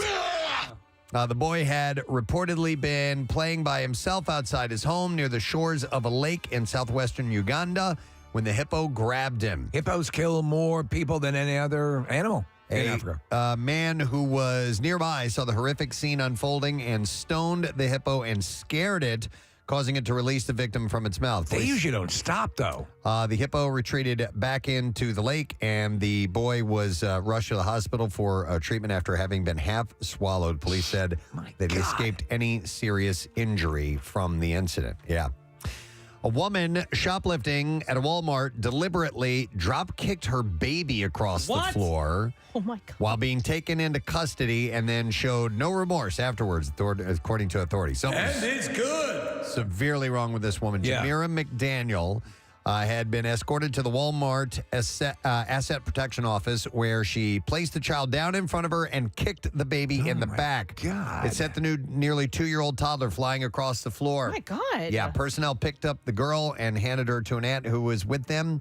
The child was inconsolable and wouldn't stop crying. McDaniel, in turn, began punching the walls and yelling at the aunt to shut her up.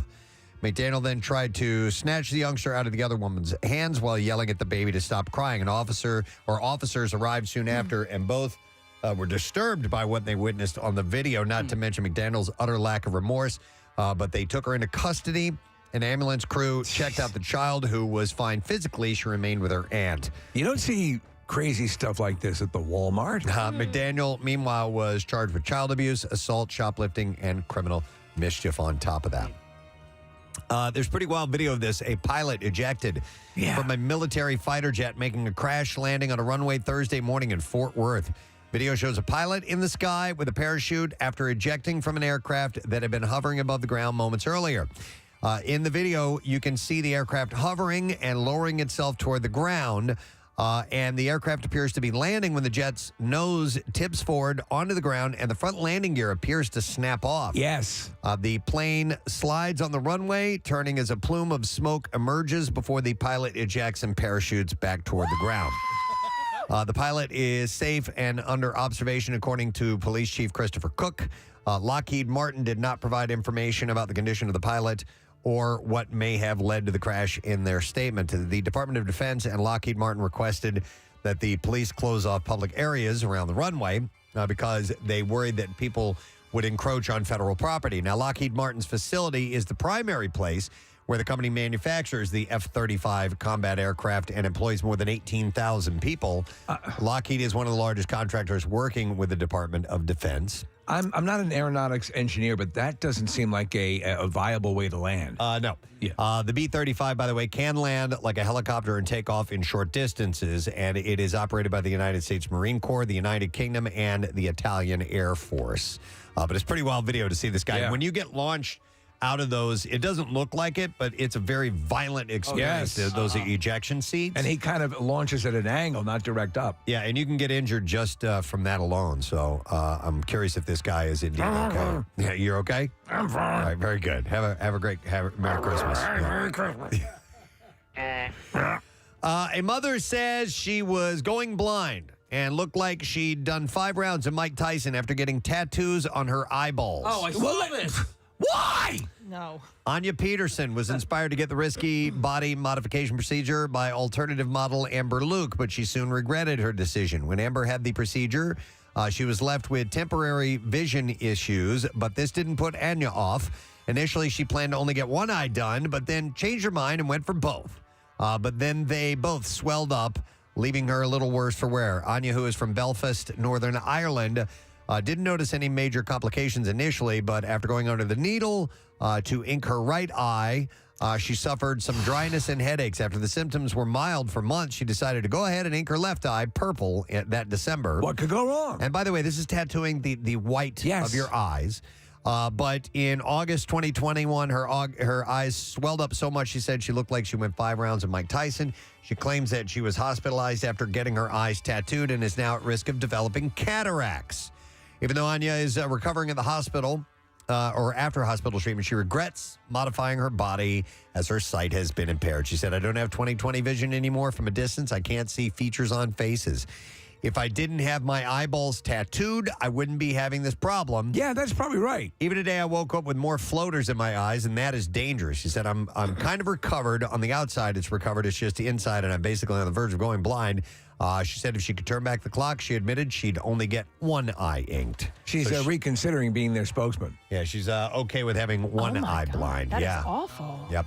All right, and then finally, we will end with this story. The Grinch came early for an Arizona driver who tried to pass off an inflatable figure of the Dr. Seuss character as a passenger in her car. The Arizona Department of Public Safety says a state trooper last week noticed a car and high-occupancy vehicle lane on Interstate 10 in Phoenix with a suspicious-looking character. Oh, like Dr. Seuss. Yes. Oh, that's great. While the gag may have caused the officer's heart to grow, it did not stop the driver from getting cited for being in the HOV lane during a restricted time. Wouldn't there be? Is there a more appropriate, possibly viable character that you could put in the passenger seat? Yeah, than something the that Grinch? might look a little more human if you're really trying to get away with it. The agency, however, could not help but post a photo of the Grinch figure with the driver's face blurred on their Twitter account. Officials said they appreciate the festive flair, but that the driver's action was still illegal, and they are urging motorists to follow all traffic laws. And that is what I have in the bizarre file for you. All right, let us give away some more. $50 gift card. I have another one more to give away from our friends at the Pretzel Factory, Philly Pretzel Factory. Man, they're good. Yeah, they are. We'll take caller number 22, 215-263 WMMR, and it's pretty hard to resist the taste and smell of fresh, soft pretzels. So call your local Philly Pretzel Factory store today, or you can place your order online at phillypretzelfactory.com. We'll take caller 22, and you get that $50 gift card from Philly Pretzel Factory. So come and get it. We'll be back in a moment. Preston and Steve on 93.3 WMMR. But that was another gay character. It was gay-ish. Gay. It wasn't like bursting into flames.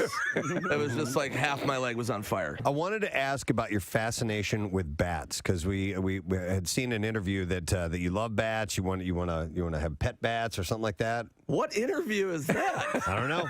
It says here he loves bats. Wanted to buy a bat farm in a recent interview. That's insanity.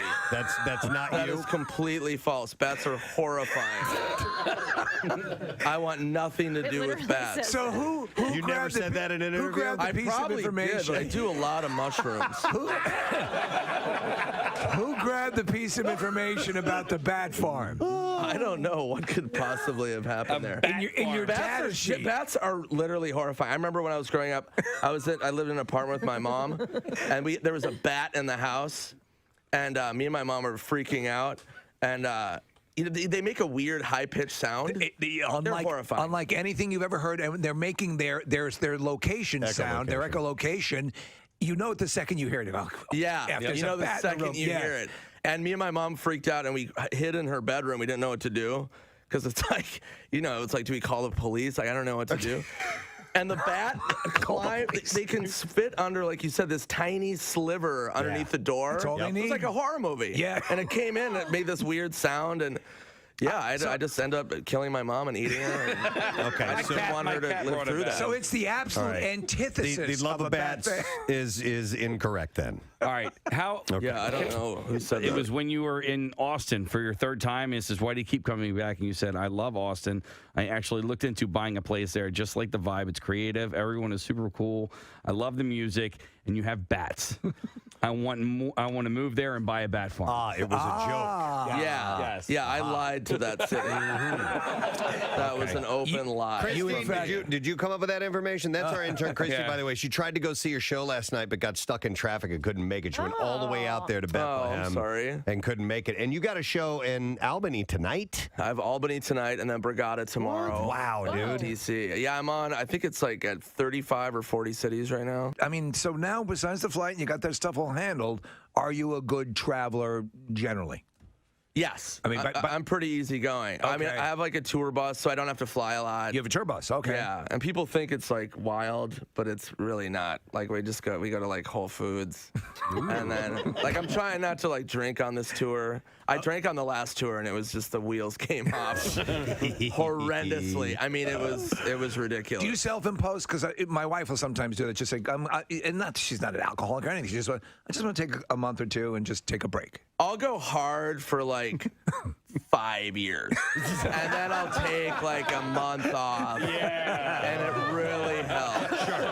Sure, it really 5 helps. years, 1 month. 5 years, 1 month. It's all about the balance. Yeah, you know what I mean. Great to see you, man. Thanks for being cheers, here. guys. That is Nick Swardson. Give him some love. But you did get your first job from an internship, right? I did. My K-San? At No. K-San in San Okay, it was. Francisco, yeah. As a jock? Well, even when I was a jock, I was only part-time. Oh, didn't they change format? Yeah, and then in my last year, it switched to country and western, which was just ghastly. And what was your name again for that? Will Robertson. I couldn't give. I was so. You just couldn't. My first name is William, but none of the kids in my family ever went by their first name. My middle name is Pierre, and we've always gone by our middle names in my family for whatever bizarre reason. And so I said, I can't. This is such a vile thing they've done. I can't give them my name, but I got to keep my paltry weekend air shift. So, but the records were much shorter. It was hard to go to the bathroom. Yes, they're 3-minute records. Country songs are short.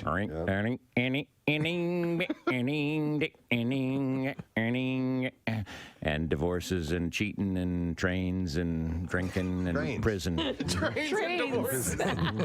Cheating on trains. Yeah. I mean, some themes that go through. Now I actually got to like a lot of the music too, but it was here comes another 5 songs in country stereo. Yeah. Yeah, that's Country stereo. That was the tagline? Country stereo. Something like that. And then they had this horrible jingles. The spirit of the West is alive and well, and living in Contra Costa County, and living in Marin County, and living in Sonoma County. Name all the counties. They name all the counties. Oh my God! We all got us a story there, Presbo. We do. Yeah, we do. And now decades, one station. Yeah. Rest is I've only history. been at 2 stations. That's wild. So Will Robertson and Kenny, what was his name? Who, me? Yeah. Kenny Knight. Kenny Knight. Yeah, but when I worked at a country station I did weekends. It was down the hall, and they needed a part-timer, and I did whatever I could to be in the radio business. I was Kenny Big Rig Rider. Kenny Big Rig Rider. Big Rig Rider. Yeah. We got to get us a morning show with Will Robertson and Kenny Big Rig Rider. That's a good team up. Hell right there. yeah. I like And it. then I went by Don Imus.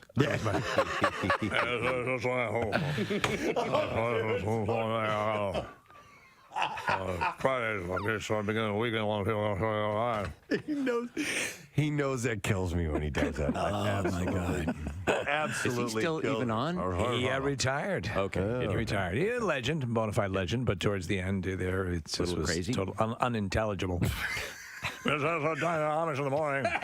I got a movie work coming a little later on. Reverend Billy saw Hargis. Those were those cowboy hats, too, when I see him on Yes. TV. I mean, With the headphones. Cowboy hat? He did? Yeah, Yes. on the side. No, they hung underneath. Were they under? Okay. Yeah. That's a good look. Action News says when they arrived, they saw 2 officers from the 24th District attempting to arrest an unruly teenager. While that was happening, another person showed up and tried to antagonize the person being arrested. That person was told several times by police to back up, but instead they pulled out a cell phone and got in between the officers to yell at the guy being arrested. After a supervisor arrived on the scene and tried to get the person to step away, the man tried to provoke officers into a fight. That's what you were talking about. I was Casey, just telling you came guys. on, yeah. This guy is such an a-hole. He's yelling at the cops. Don't touch me. Don't touch me.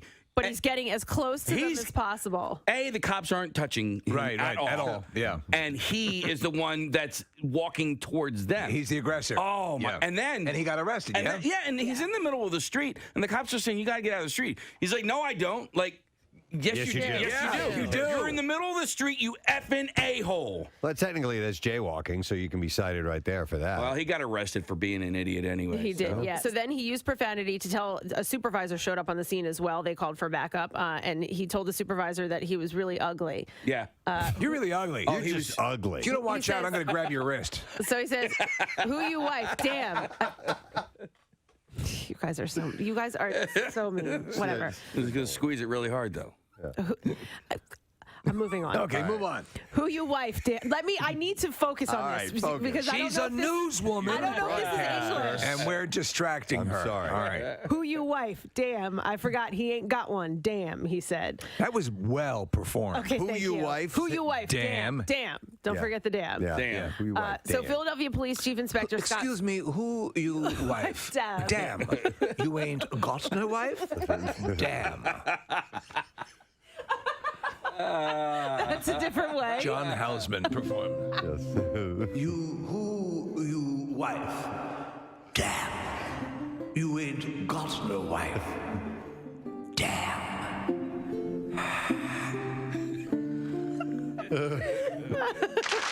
Well done. You know what? It's like I was there. Exactly. It's like I was there on the scene.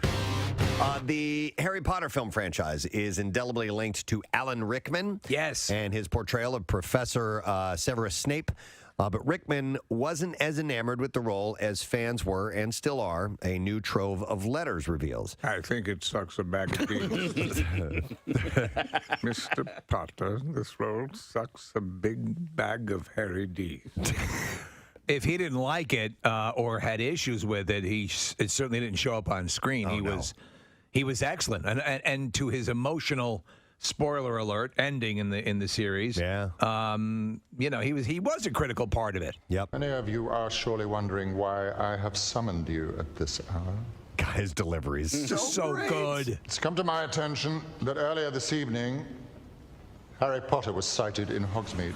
Mm-hmm. Now, should anyone, student or staff, attempt to aid Mr. Potter, I just love the way he drags out those words, man. they will be punished in a manner consistent with the severity of their transgression. Furthermore, any person found to have knowledge of these events who fails to come forward will be treated as equally guilty. It's so good. Fantastic. Wow. It's so sad that he's You will gone. be called to my office, where I shall spank you with your pantaloons down around your ankle.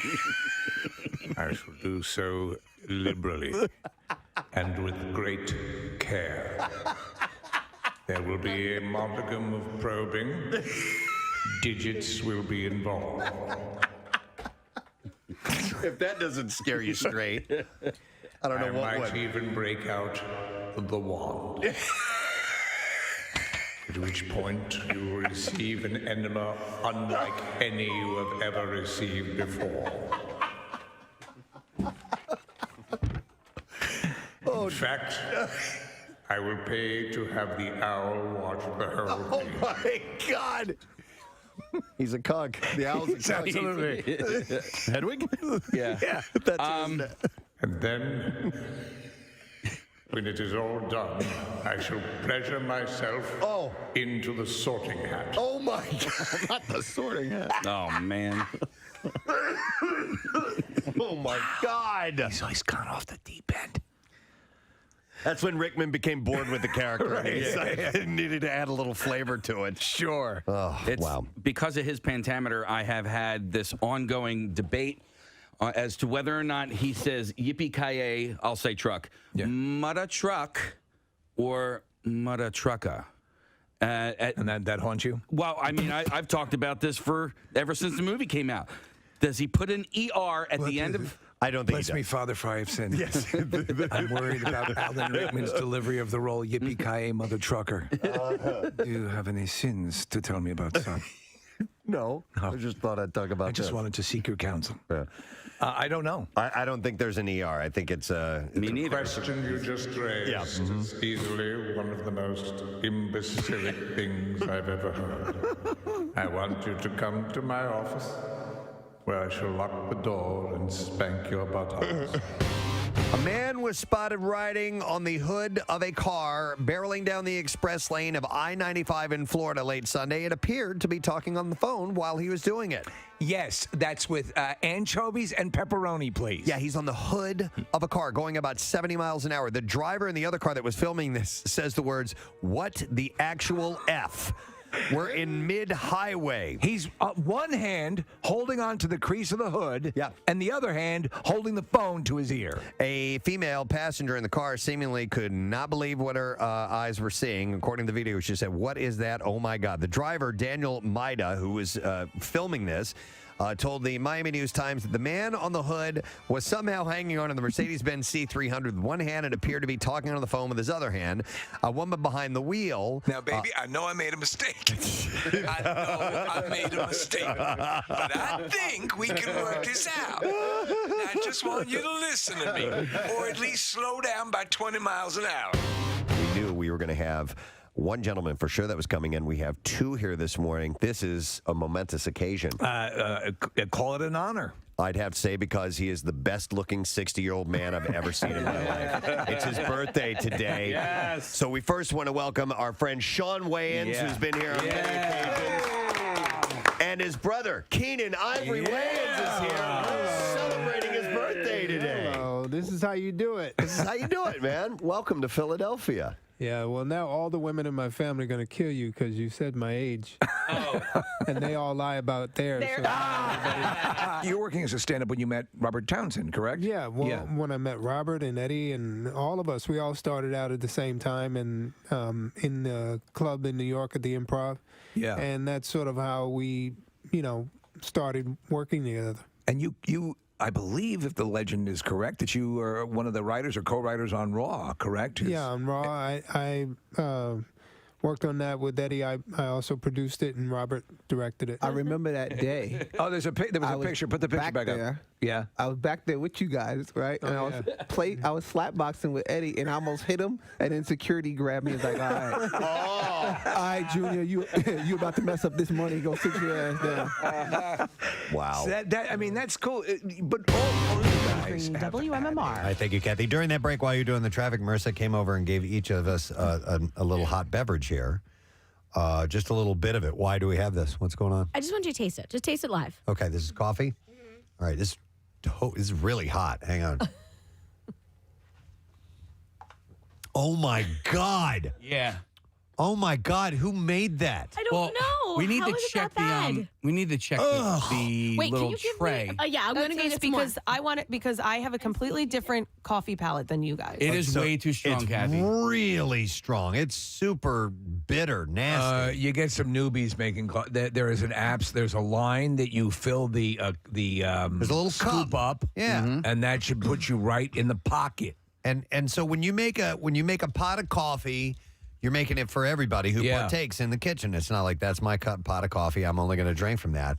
And there's a clear line. If you like it stronger than that, bring Well, your you own guys- they- coffee pot or something. But they wait. There are people in this office that think that you guys are drinking brown water and that they wait until you guys have used your pot and then they make a pot and they usually take the one that you've made and leave it on there, but then they make a stronger pot for themselves. I put every time I do it, I put it up to the line in that scoop. I put it into the line of the scoop that somebody else created. I didn't create This that is scoop. for me. This is perfectly. You fine. drink espresso every day, That's so like you do like it very, very, very strong. I like a strong coffee taste. Yeah.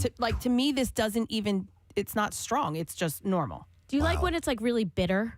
No, I don't love that. See, this tastes bitter to me. It is a little bitter. Yeah. Yeah. Did you try some? A little bit. Yeah, it's What do up you think? there. It's bitter. That's the thing I wouldn't like about it. Yeah. I mean, I drink black coffee pretty much like 95% of the time. Holy God. Okay, so take a bigger mouthful of it. I feel like I have a decent palate as far as coffee drinking is concerned.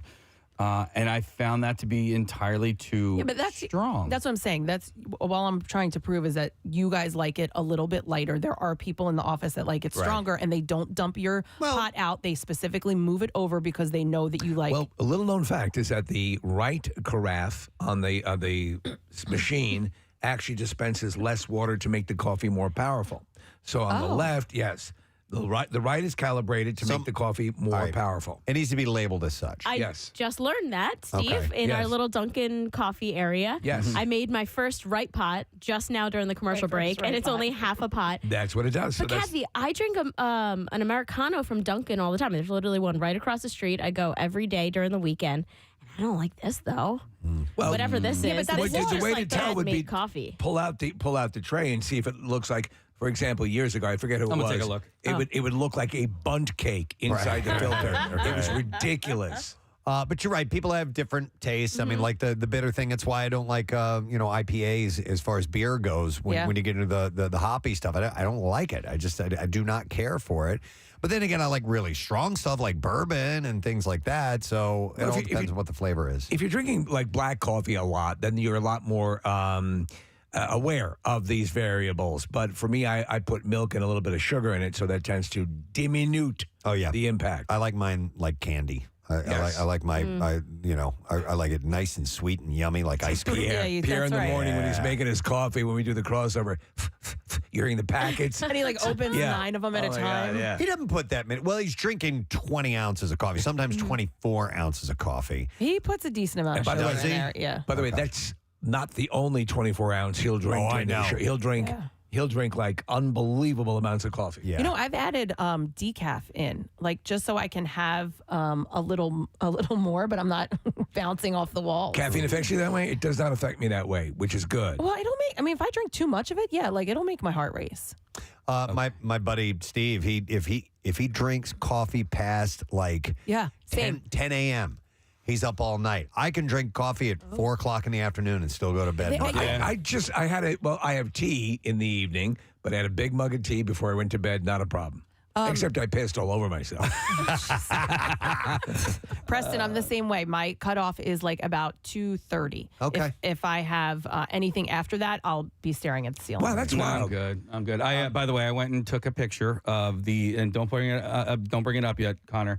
But there's 2 different pots of coffee that you can make, 2 different trays, and you should see the difference between it's freaking ridiculous. Okay, all right, I want to see this. Yeah. This guy put or girl, I don't know.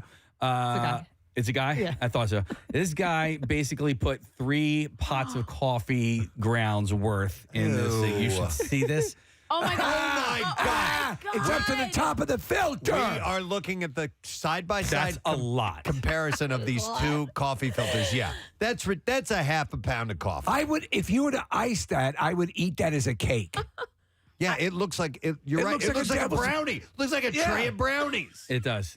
Wow. The right is the one that I made. I will say that. Yeah, all right, you did it the that right seems way. a little light, but did you use the little measuring cup? I use a measuring cup and go a little higher. Well, just know that on the right side, it will dispense less water and make the brew more potent. And the left one is for the regular.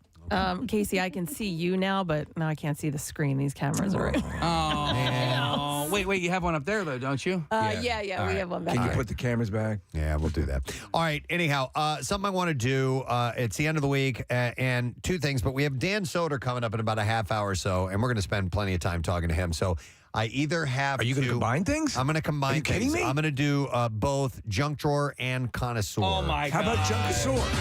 It's a junk. I like. For the Junkasaur. I love it. All right, so we have both of these. You're like Dead Mouse 5. The first thing I'm going to do is I'm going to go into the junk drawer. All right. All right. And I'm going to, Steve sent this over to me, and this is coming up this weekend according to the National Day calendar. Oh, wait, I have to find it. Theater of the Mind. On December 18th, it is officially Answer the Telephone Like Buddy the Elf Day. Oh my God, I love that. So the site recommends that participants answer the telephone on December 18th using their own name in the phrase, insert your own name. So I would say, Preston the Elf, what's your favorite color? That's funny. So that's how you answer the phone. And then they want you to post about your festive phone answering skills on social media and use the hashtag answer the phone like Buddy the Elf Day. You notice they didn't put this during a business day, like when you're calling up to find out if your test results are in from the doctor. Yep. So that's going to be observed on the 18th if you would like to. Are you all super huge elf fans? I love it. I'm not. It's a top 5 for me. I like it. I think it's cute. Yeah. But it's not in my upper pantheon. But there are like my wife adores it. Yeah, my kids love it. Yeah. I'm not that into it. I just had this conversation last night with Jace. He's not feeling well, so I said, let's watch a movie. And he goes, I go, let's watch a Christmas movie. He goes, let me guess, Elf. And I was like, well, why do you say that? He's like, because you want to watch it like 9 times in the holiday season. And I was like, I didn't know that, I guess that I always want to watch it. But I love that movie. I think that's my favorite Christmas movie. Oh, wow, really? Yeah. Okay. I mean, I think it's a good choice. And I'm not going to disagree with your opinion. But it is, there's three in there that are my top 3. And that's Elf, Christmas Vacation, and Christmas Story. Okay. Those are good ones. Yeah. Yeah, those are mine too. All right. But some people, for a lot of people, is number 1. Actually, I should segue right into this next junk drawer that ties in with that. All right. This is. God, that's loud. Man, there's a lot of stuff in that friggin' junk drawer. So I have a list. I think, Kathy, you sent this to me. The most popular Christmas movies in America? Yeah, by state. Well, they have, yes. By height. Yeah. No, they've got them nationally and by state, and Kathy isolated our 3, the Delaware Valley states, so it's, Delaware and New Jersey and Pennsylvania. So nationally, and I have issues with this. Okay. I don't believe this list. But nonetheless, But you have to believe, or else Santa won't come. That's true. That's true. So this is according to the most popular Christmas movies report by this idiot who put the list together. A study of the preferred. It was conducted by Scholaroo. Scholaroo? Yeah. That guy's a pedophile. An educational research company. Oh, that. And website search engine. Is that Scholaroo? That's Scholaroo. So for nationally. Number 3, and tell me what you think here, Steve. Number 3 is Falling for Christmas, the newest Lindsay Lohan movie. No. Is the favorite.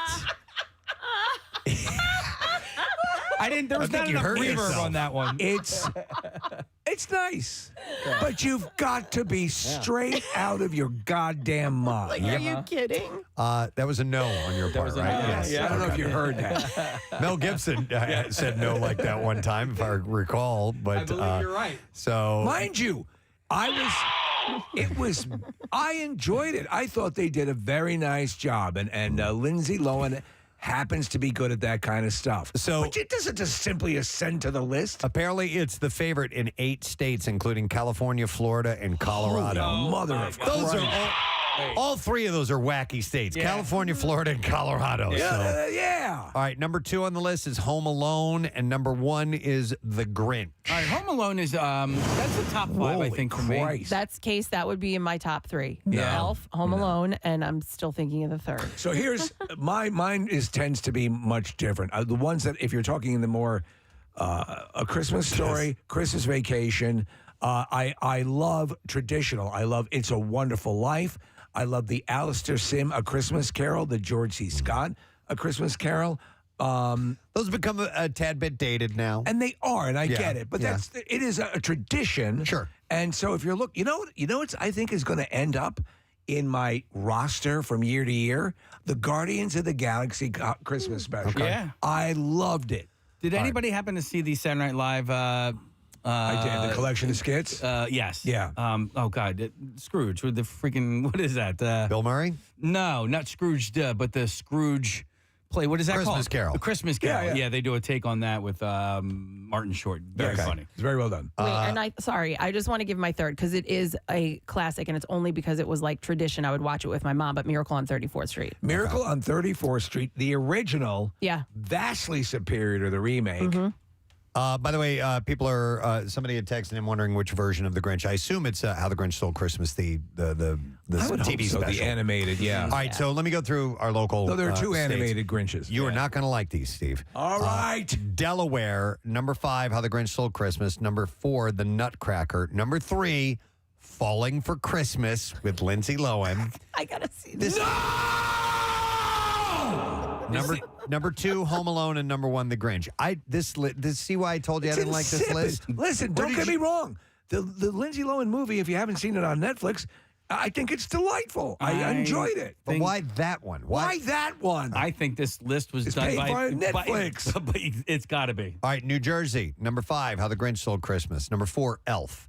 Number 3, The Grinch. So I guess The Grinch is the Jim Carrey version. Oh, or okay. it could be the Benedict Cumberbatch animated version. Then you have number 2, Falling for Christmas. Holy mother of Lindsay F. Lohan, and number 1, Home Alone. This is New Jersey. And then Pennsylvania, How the Grinch Stole Christmas is 5, followed by Elf at 4, Falling for Christmas at number 3. There's no way. They're leaving okay. Number 2 is The Grinch, and number 1 is Home Alone for Pennsylvania. So all these Christmas states- Story is not even on Are here. you kidding me? It's garbage. No, Garbage. Leave it open. I need to piss on it. I'm sorry. I meant to have you piss on They're that. never gonna send lists over again. That's lame. That's terrible. Well, you know what? They didn't even include the new A Christmas Story Christmas. The new one. Which I did enjoy that. Yeah. I like Scrooged with Bill Murray. I just watched that. I watched that I a think couple of weeks Scrooged ago. is okay. Yeah. Yeah. I like it. You do like you it? You don't like it, you said? Yeah, Scrooged. Oh yeah, you I do, love right? it. No, I don't like it. Oh, okay. Yeah, I just think it's okay. I think it's weak. And even- I think it's very it's Like the very original? loosely. No, the one with Bill Murray. Yeah, I know, but I'm saying, do you like the original? A Which one Christmas is- Carol. Yeah. I like the story. It's been done a gazillion times. million So there's, Yeah, and the there's- best version yeah, is I do like easily it a the lot. Muppets. That's the Christmas one. Carol. Yes, of course. A bunch of socks on people's hands. No, I always thought that Scrooged was. It's very loose. And Preston- it doesn't have a very good connective. Yes, as the movie was being Movement. made, they were changing the script constantly. Yeah. That whole ending where Bill Murray's talking to the camera, basically, Yeah. that's all tagged on. Yeah. They changed it about 1,000,000 times, and I agree. It feels completely disjointed. Yeah. But Regina King's sister's in the movie, which I discovered the last time I watched it. Okay. One of, what's her name? Alfre Woodard's kids. Okay. Yeah. Real quick, Maria wanted to comment on Scrooged. Hi, Maria. Good morning. Hi, good morning. How are you? Good. So you like that film, though, right? I love that movie, and I want to know why it's never on any of the lists. And I also have to point out that Die Hard is not a Christmas movie. Oh, yes, it is. okay. No, it's not a Christmas movie. My husband had an argument last night It about takes that. place during Christmas, and there's actually Lethal Weapon. The first one Yeah. takes place during the holiday season. I agree. as well. I think so. These are movies that happen in Christmas. They're not necessarily Christmas. I do enjoy them. All right, I do, too. agree. It was a little weak, but I love Bill Murray. So. Thank you, Maria. It's a lame movie, but Thank thank you. you. See you later. It stings, but we love you, and we hate the movie you like. We've done, in the years past, all the best non-Christmas movies like Die Hard. And Die Hard, listen, Lethal Weapon. I can certainly watch it. Die Hard 2 takes place in snowy weather as well. I believe it does take place around Christmas. Yeah, it because does. because they're doing the Christmas traveling. Absolutely. Yeah. Will you guys make it a point to try and see Violent Night before Christmas this year? Or no? I absolutely will. However, Yeah. I got. If it was for home viewing, it'd be easier. I know. Right now, it is good. It is good. And I'm going to see Fat Man. I want you guys to see it so I can talk to you guys about what I liked about it. And what you didn't like. No, it not sounds necessarily like. that. No, but there's I think an important aspect of the movie that I can't talk about. The sodomy? I you can't talk about it. on air. All right. No, but that I can't talk. I don't. All Because right, I don't want to give listen, anything away. You've seen Fat Man, right? I have. Preston, have you? No. Have you guys seen On Fat my Man? list. Mel Gibson? No, I want to. I thought it was great. It's really, really well yeah. done. it's on You know, my it's list. also very good. The Kurt Russell movie for Netflix. I'd take that over. I thought that was cute. That was Yeah. very I cute. enjoyed it. Where he plays Santa. And then apparently the first Rambo movie was That's Christmas It movie. is around Christmas time. Yep. Is it? Yeah. No, it's not. There's Christmas lights. You have Jingle Bells? No, dude. They're in Colorado. It would have been freezing cold. Don't you remember? Like the town was lit up with Christmas lights at the end during the big battle and stuff. I think maybe. I think it's not. Maybe it's not. I don't think so. All right, so I'm doing both the junk drawer and the connoisseur. So What are we I doing have now? a connoisseur story that I want to share Too with much you. of my brain to I process. definitely. Well, I want to get to this one before the weekend for sure because long viewed as healthier than other sweet treats. Some kinds of dark chocolate contain potentially dangerous amounts of heavy metals in them. I saw that, and I saw that the list contains just about everything I eat. And you know what? I'm not stopping. It's according to research released on Thursday by Consumer Reports. Scientists measured the amount of heavy metals in 28 popular brands of dark chocolate bars and found cadmium and lead in all of them. So I eat a brand called Judas Priest dark chocolate, and that's full of heavy metal. It's one of the OG heavy metals. For 23 of the bars, consuming just an ounce a day would put an adult over a level for at least one of the metals that could be harmful. 5 of the bars were above those levels for both cadmium and lead as well. So I eat on here, Dove. We're looking at the list. Oh, this is Dove right here. Yeah. Yeah, you know what? I do like the there are other brands that are not on here that I really enjoy, so I'm good. All right, so high in cadmium, Steve. I love Dove chocolate, and I just got like 2 big bags of that. So I'm going to be full of cadmium this season. It's like, okay, I'm sorry, I love it. Hey, you know what is as gross as that disgusting coffee you brought in here earlier, Marissa? Is really super high dark chocolate, high cocoa level dark chocolate is gross. So people will they'll see like on those 90%. Oh, that's got to be delicious. So I'll say before you do that, drink cooking vanilla and tell me if that's really delicious as well. Because it's kind of the same concept. No. There's got to be a blend. Yeah, so my brother has been eating very clean for the last couple of years now. And He's very clean. He's trying to get me to do it, but I'm like, dude, I like sweets too much. And so he threw this out at me. He goes, get like a jelly donut. Get the cocoa, right? The cocoa, like cooking cocoa, like dark chocolate that has no sugar in it whatsoever. And isn't good. I know, but, and it's actually not that bad. Take prunes and eat the chocolate with the prunes together, and the sugar in the prunes brings out the I got a better sweetness idea. and flavor. I know. Get a really good dark chocolate bar. Get prunes, throw out the prunes, and eat the dark chocolate candy. Get a soft pretzel, dip it in their chocolate dip. Right. By the way, rub it on your face, play Judas Priest, and call yourself a bitch. Long-term exposure to even small amounts of heavy metals can lead to a slew of health issues, including developmental problems and brain development in young children. Remember the guy that's looking for a kidney right now is putting all the billboards up? It's because of his exposure to heavy metals, not chocolate. No, Judas Priest. But while most of the chocolate bars tested contained concerning levels of lead, cadmium, or both, 5 had relatively low levels of both metals. So I have the ones that are the lower level. Oh, by the way, an ounce of Hershey's special dark, mildly sweet chocolate contained lead that was 265% above what California allows.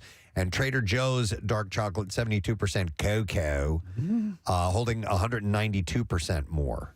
Is it than recommended. Cacao? Is that That's how you spell cocoa. I know, but do you pronounce it cocoa though, right? Even though it's CACAO. I believe it's coca. Yeah. Okay. I believe is how that's pronounced. So the Confectioners Association in August released research showing ways that lead and cadmium in chocolate could be reduced, including having cocoa farmers plant new tree stock. So it has to do with right there at the farm level where it's coming from. So there's a couple places that I will get. There's a candy, a chocolatier that is in the Suburban Square shopping center. My wife goes to all the time, and they make their own. I like the Godiva. I like the is it Lint? Yeah, as well. And what are the other the anything that Ghirardelli? Ghirardelli, excellent. In fact, when my wife makes chocolate chip cookies, she uses Ghirardelli dark chocolate chips, and that's why they are delicious. I like any sort of boutique chocolate place. There's a place near me called Bevan's on Baltimore Pike. It's fantastic. It is. I know what you're talking about, yeah. And they actually love the show. But Meredith, who brings in our comedians from Helium, she used to get us chocolate from this place. They went out of business. It was so good. It had like little hints of cinnamon in it. Do you remember that? Yes, I do. Oh, my God, it was so good. You can hear it in Casey's voice. Like, Because it went away. It's like after the first time, oh my God, that actually happened. Sex works. Mm-hmm. Oh, man. Oh, by the way, are you moving on to another story there, Preston? Yeah, sure. Okay, there is a Christmas tree in the police station in Rambo. All right, there is a Christmas tree in the police station. Christmas time. Did you just go check while we were doing this segment? Nah, somebody sent me a message. Okay. So Who was it? It is a Christmas movie. My buddy John. All right, John knows that movie inside out. Thanks, John. When they got the body bags, they were putting ribbons on them. Yep. Okay, all right, I stand corrected. Rambo is a Christmas movie. All right. All right. Then what is over the top? That's a Yom Kippur. Yes. The arm wrestling movie. Yeah, you're right. All right. Shalom. Back to the back to the junk drawer.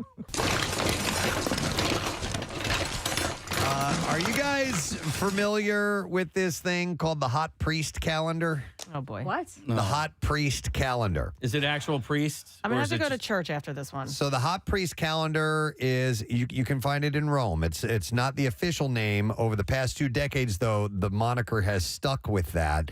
And next year marks 20 years since the Calendario Romano was first published, during which time it has grown from labor of love to cult souvenir. Each month of the flip calendar is represented by a nameless man of the cloth, photographed in black and white and usually against an ornate liturgical backdrop. Somewhere a capello romano, which is a type of wide-brimmed hat. Oh, yeah. Others a clerical collar. December, the unequivocal favorite among the calendar fans, rarely changes. This guy is pictured holding a copy of La Vie de Roma, close to this cassocked chest. So this is broadly speaking, each priest is hot, they say. So is this something sanctioned by the church, or is it something that is done tongue in cheek? It's published by the UK subsidiary of the Italian tire. Oh no, I'm sorry, that's the Pirelli calendar. Yes, tire we need to do The some tire sort of a company. crossover with the racing tires. It says the motivation is pure. The sun and the all-weather tires. The motivation is pure, says the calendar's 60-year-old Venetian photographer, Piero Pazzi. Hey! He said it's a clean and honest product that simply advertises Rome and its most eloquent symbol, the Catholic clergy. These are good-looking priests here, or good-looking clergy members. And there's not like I was thinking they were, it was going to Shirtless? be, like they're Working out? in their clothing and I get one they're called. just good looking guys. I have a calendar I get every year called Macho Moil, and those are amazing. Macho moil. I've got to be a macho moil. Snip. But apparently, they are not all specifically priests, Kathy. They're lying. And they're not all from Italy, says Pazzi himself, who is himself as a Catholic. Anson Williams? He has spent, no, not Anson Williams. You said Pazzi. P-A-Z-Z-I. Oh, Pazzi. It is Pazzi. It's not pronounced Pazzi? I don't know. Yeah. I like Pazzi. I still got it. You like No, that's a down. That's a Ralph mouth.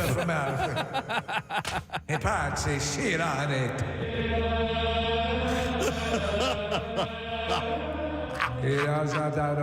Sit on it. Up your nose with a rubber hose.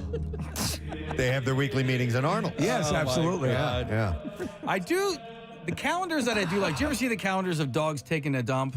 Yes. No. That's a good one. What? Taking a dump? Yeah, because dogs are so funny. No, it's looking. cheese whiz. It's true. It's there, and it is funny. I've never seen the actual calendar. I've just seen clips, pictures from it. Do you remember we talked about this a couple of years ago? There's a calendar out of Brigantine, New Jersey.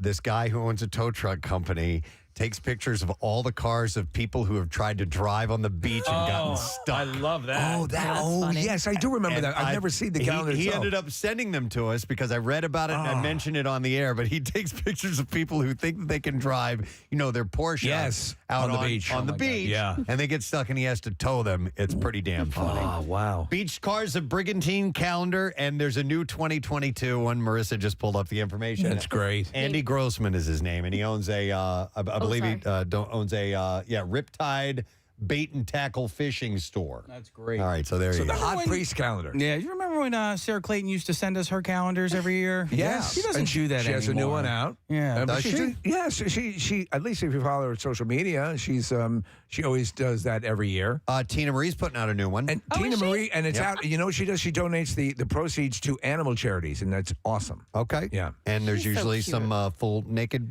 pictures in there. Of Tina Marie? Yes. Yeah. Oh, I didn't know that. Yeah, man. Oh, okay. Didn't she retire from modeling once? She did, and then she, from popular demand of wanting the calendar, she dove right back into it. God bless her soul. And she's a sweetheart. So send those over to us, please. Google just taught us a couple more fun ones when I was Googling the priests. This is my favorite. Nature's sea shots. Meaning And they're like a chicken, like a male chicken. Yeah. Yes. And it's things in nature that look like a penis. That's pretty funny. That's good. I like that. Do you remember? Do they still have those the calendar kiosks in the? You see them in the? Yeah. Yep. There's not long ago I saw one. It might have been a KOP, but they still sell the calendars And those word a day calendars and those affirmations. Yeah, that's right. Yeah. And things like that. Sure. I feel bad, but I would always wait until the middle of January when they're 75% off. Why not?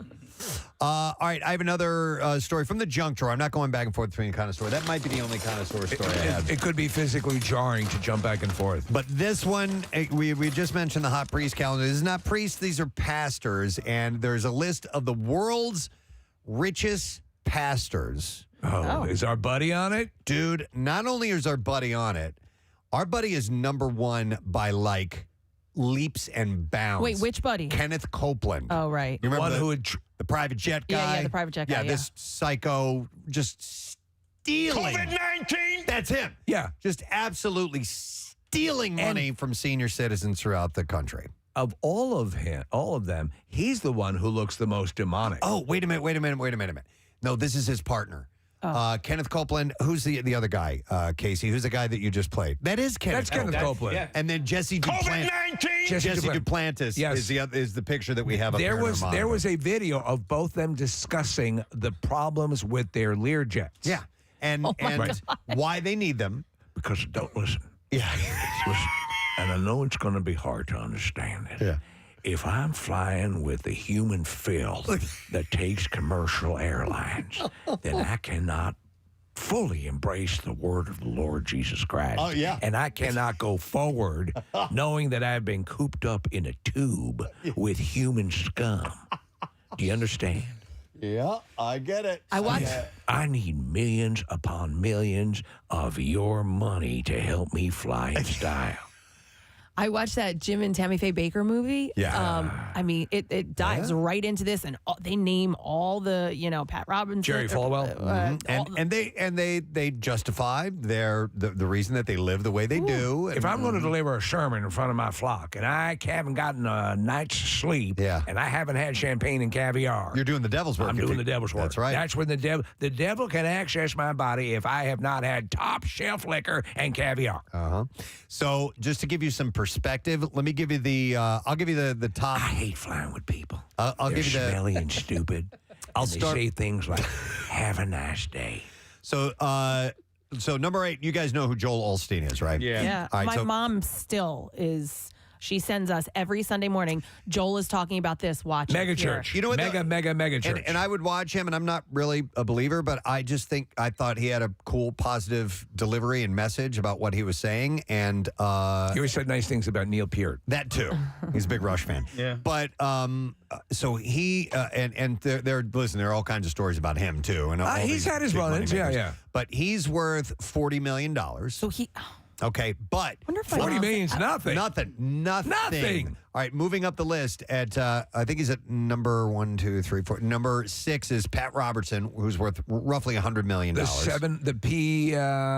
PTL club, right? The I think 700 so. club. All right, and then you move up, and number 2 on the list is a guy named David Oyedipo, I guess is how you say his last name. He's a Dua Lipa's brother. Okay, there you go. Yeah. 150 million. Okay, so that's 150 That's million. number 2 on the list. Number 1 is Kenneth Copeland. Right. All right, so you got number 2 at 150 million. Kenneth Copeland, according to this story, is worth $760 million. That's more than $500 million more than second place. Yeah, then second place. That is how far in front. That is how much this guy takes from people. It's insane. Do they give? Do they give anything? I mean, is Let me there ask you. any sort of charitable wing? Could that money that you're spending on a Lear jet, or some of them even, I think one multiple. Yeah, he's got his own airport. His own airport. Yeah. Could people be helped on a grassroots? Of course they could. But they'll make the case that without that ostentatious presentation, they wouldn't have the reach that they have. Right. Yeah. They find ways to Scumbags. justify Yeah. it, most definitely. So he is the. I Let's hate see. people so much, but they get in the way of me telling other people how much I love them. I love the people who work for Boeing. He's associated with what's called the charismatic movement. Yes. So he founded the Kenneth Copeland Ministries in Texas, and he runs these ministries. And Clinic for Nymphomaniacs started in January of 2005, and we have helped so many young ladies. I would love to talk to my mom. Like, I've never talked to her about these people and like all of this. Like, I wonder if she I'm sure she knows everyone on this list. Is she donating? That's what I'm wondering. So are you sending money to Joel Osteen, who's worth $40 million? And I know there's others that are worth way more, but like that's the one she's connected to. I would say, I think you'd listen. If someone gets solace from this and they feel it makes them a better person, that's fine. I don't want to jump on anyone's thing. I think I would say this though, maybe examine where the money's going and try to find something that's a little bit more transparent and through, directly to the recipients you want, and perhaps not going into cufflinks. Well, do you guys know? I would be okay. Like if she's watching him, like you said, and she's getting something out of this, and this is That's helping her. fine. That's fine. Just you don't need to send him money. He's good. Right. He's good. Do you guys know what the Pope is? His net worth is? He actually has a net worth, $2.5 million. Yeah. Okay. Which is pretty crazy. Now, the Pope presides over coffers that are conservatively He has some of that George Foreman grill money, too. I didn't know that. The Pope is on the first infomercial with George Foreman. But the coffers that he presides over are worth about $8 billion. Yeah. That's not his personal money. No. But, I didn't know I didn't know. Well, he took William Devaine's advice and invested in gold. I'd texted a friend of mine who's a pastor. This was years ago, and I said, "What do you think of this guy?" Yeah. And I hold this guy's opinion very highly. And I have his response here if you want to hear a little bit of that. Yeah. He said, first of all, I have a high BS meter, always have. He said, I don't like pretense.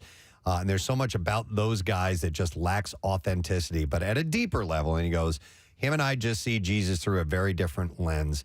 I see Jesus as blessing the poor. He sees Jesus as helping us avoid poverty. I see Jesus as promising to be with us in our pain. He sees Jesus as delivering us from all pain.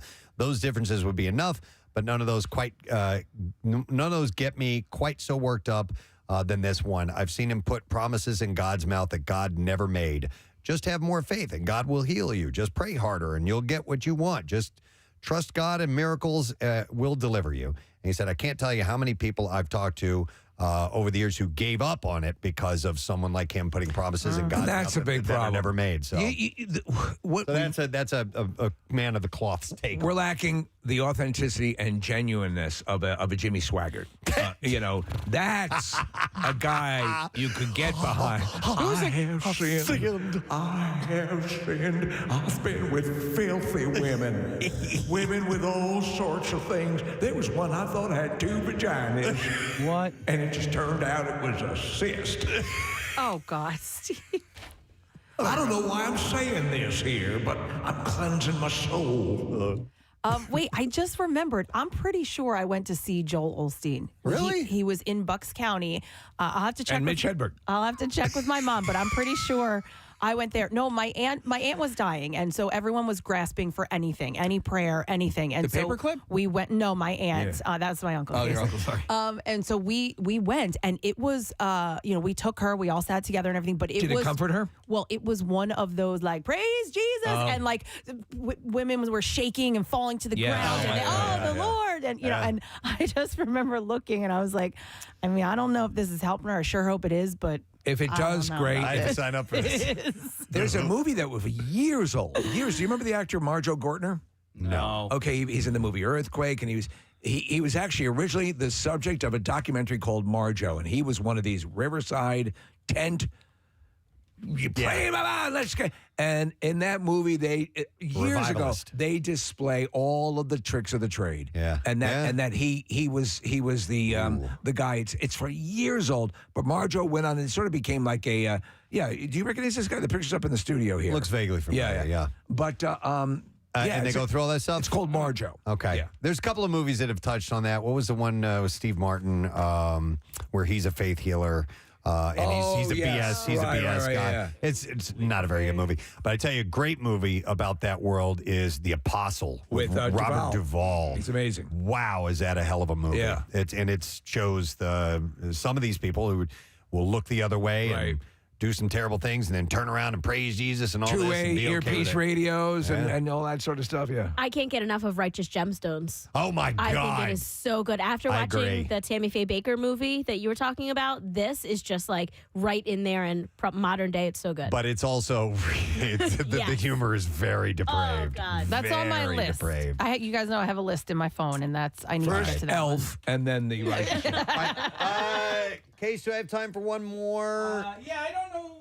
Dan's not here yet? They're not here yet, or at least I don't. They might be sitting in the hallway. But All right. we got time for one more. All right. What do you Junk got? drawer. Junk drawer. Yeah, All right, I got you. apologize for just the one connoisseur stuff, but the junk drawer's got some better things in it.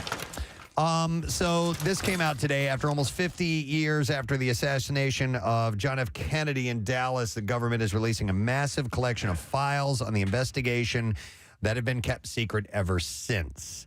The truth was, so this is according to, who is this? It says the truth was long ago buried under a mountain of conspiracy theories. One expert told CNN that he thinks the only secret in those files is that the president's death could have possibly been prevented. Larry Sabato, author of The Kennedy Half Century, The Presidency Assassination, and the Lasting Legacy of John F. Kennedy, said the truth is that this assassination was preventable and could have been prevented and should have been prevented if the CIA and FBI had done a better job, which is possible because they did have run-ins with Lee Harvey Oswald and all that stuff. You want to hear something? Yeah. I watched a second Oliver Stone documentary about JFK, and you know that I was like, there was a time when I bought into it. Now I don't buy into it. I might be swinging back to buying into that there was a conspiracy? That there was there is still stuff. Anyone who is associated with it, things that I would not have perhaps entertained before, I might now. But there's a big mechanism, and when they explain the amount of people who, listen, the one thing's for sure, there's tons of documents still pertaining to this that are remaining under lock and key. They were supposed to be released constantly. They released a small portion of them, but there's still a whole chunk. Why not release the whole thing? Release everything. So that's the question mark. The lack of evidence makes you suspect? And people who, now, you just have to kind of assess things, but yes, what would be the damage of releasing all of this stuff at this point when you can't say, well, it might compromise operatives or agents? Anyone associated with it is dead now. Yeah. And it does.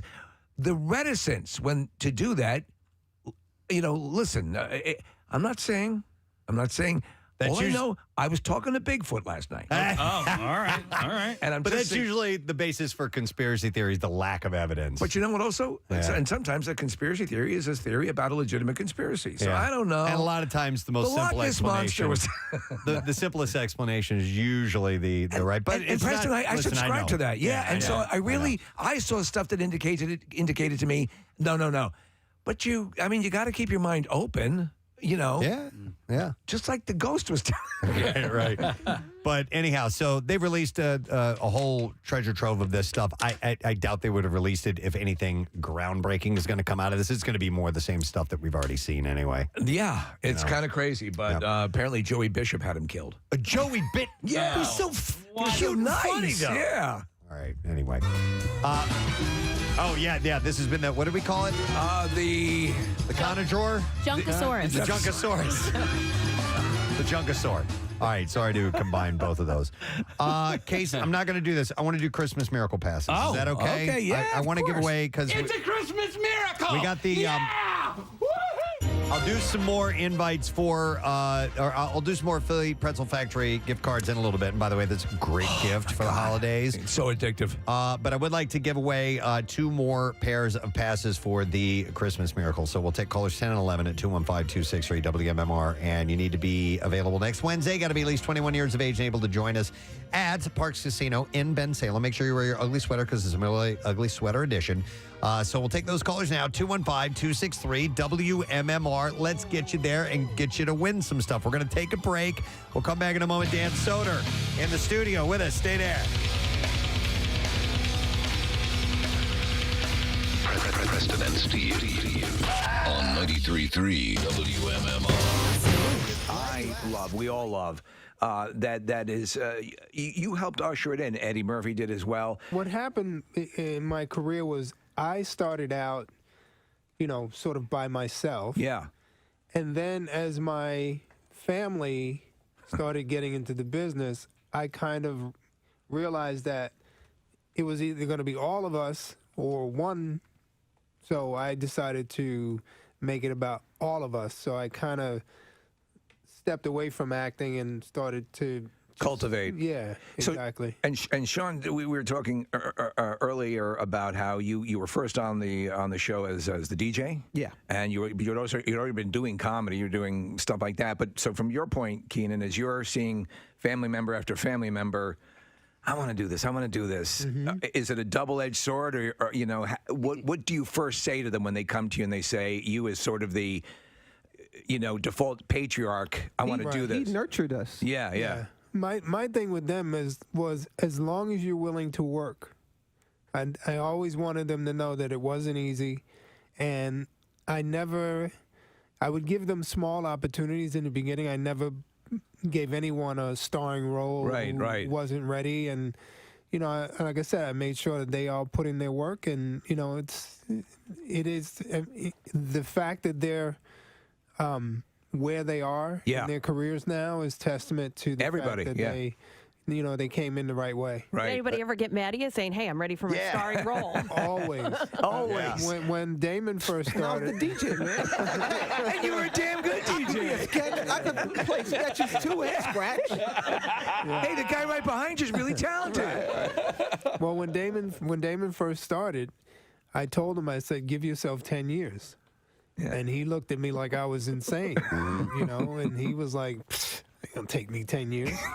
Well, 10 years later, he was ready. We say the same. I tell like the interns and people are coming up in the radio business, and now we've been, it's the 20th anniversary of the show, and I say, trust me, if you were to jump 5 years into the future and look back, you wouldn't believe where you were or how things have changed. Yeah. So that's very sage advice. But when you're young and hungry, it's hard to perceive that. It is, and the thing is, youth is something that people think everything is supposed to happen when you're young. Right. And they're disappointed if it doesn't, because youth is when, you make the money, you chase the girls, you do. Yeah. That's the experience that everybody wants, as opposed to being great at what you do. Yeah. And being great at what you do takes a lot more time than that. And sometimes, youth passes you by. And I tell people all the time, if your goal is to be a CEO of a company, it doesn't matter if it happens at 20 or 60. Yeah. You still accomplish your goal. Yeah. All right. So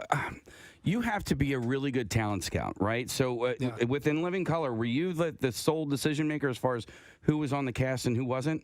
Yeah. All right, so it was because you did an amazing job with that, and you did, look at all of the people that came out of there. Well, they were all people that I knew. That you knew. Right? So we were all in the clubs together. Okay. So when I got an opportunity, it was like, who's the funniest guys I know? Like, I it mean- wasn't really like a hard thing to do because I knew they were funny. You were working with people like Jim Yeah. Carrey and then all those guys were paying their dues. And he knew what to do with them. Right, but that's a key. That is a gift. There's Lorne Michaels has that that ability, and also who's going to synergize well with each other. But you also, your show aired at 8 o'clock on Sunday, and so you had a younger audience in myself, right? And I mean, I loved it. You know what I mean? Like Ace Ventura came out, I was like all over that. And like, It got moved to 8.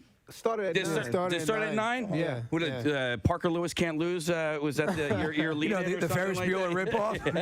I love that show Fox, too. Fox wanted to make it an anchor show. Okay. So they moved us to 8. Did they initially, or because would it first really, because it kind of hit the ground running, if my memory was, and did they go, whoa, we need to bump this up? Yeah, well, initially they were very afraid of the show. Yeah. Period. Like they had no idea They were afraid. what was going to happen. But Right. once the show was successful, then it was like every network strategy is going to be how many other shows can we launch? Right.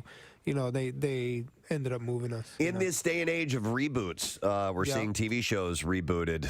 Constantly. What's the likelihood? We don't have a good sketch show. SNL's the only thing going right now, as far as I know. I think there's absolutely a new generation. Yeah. So it would just. I don't think that the guys from the past would step forward. Yeah, want to do that again. But there's absolutely a new generation out there, and it would be fun. Yeah. We're in a time now where I think a show like In Living Color is needed, but at the same time, it's the sensitivity. Can you do it? Yeah. No, can that's you a do good it? question. We were wondering about that, about the. Preston and I were having a talk earlier about the comedy club or the theater. When you guys are there, that's your realm, and all bets are off. You should be allowed. There's there's safe spaces for satire and comedy and thought provoking, whatever you want to do. That's your palette, and there's been hits on it lately. It's the phone. Yeah. You see, because Absolutely. the people who are in the club, they paid to be there and they want to see it. Yeah. But people who are filming, now it's going to people who didn't want to see it. You're and right. then when they do see it, now they're pissed. It's never the people who are in That's the why I club. didn't want to go. See that? Well, speaking of that, even some rock bands have adopted no phone. I don't think phones should get be outta allowed. here. I think you're there for the experience and enjoy the experience. And Well, Kevin Hart played the Link, the stadium here, and there was a no phone rule for that whole show. It can be done. It's a pain in the ass, but I mean, I would agree. Yes, with that, you lift a clip 100%. out, you lift a soundbite out of context, Yeah. and people are going to go ape. It's just crazy. I heard somebody, and I don't remember who the performer was, saying recently though that they, it's really easy to see from the stage when somebody does get on their phone. Have you guys noticed that? Like if you're up on stage, you can tell immediately. if the light is on, You can tell, but you just don't want to stop. You got to understand. You got people in the palm of your hand. Yeah. You got momentum going. Right. And you're thinking about your next thing, and you're trying to be physical, and you're trying to be in the moment, and then someone has their phone up. Do you stop your whole show to deal with this guy with his phone up? And then kill the people's No, show? you're right. So you're going to Or do ruin it you for other keep- people. Yeah, so, no. That makes total sense. Sometimes you do, and you make him part of the show, and you destroy him for being the idiot. Yeah, which is for pulling also his phone good. out. But You channel your Richard Pryor. yeah, if I gotta stop, I'm gonna destroy you. Keenan, I have to tell you that I'm going to Get You Sucker is one of my absolute favorite movies. Thank you. Hilarious. I think people need to revisit it, but I think it's also sort of it's the likely first step to getting to Don't Be a Menace, which that same sort of comedy, which has became the style of comedy. When you were putting that together, how difficult was that to pull everybody? You had a lot of cameos and stuff. Give us the idea of what that production was like. I was very lucky. And Jim Brown really, he and Bernie Casey, once they came on, got it done. That got it done. Then everybody else was like, well, if they'll do it. And they were essential. Yeah. They were what Leslie Nielsen was. Yes, they were the icons of the era. And so once I was able to bring them on board, it went really smooth.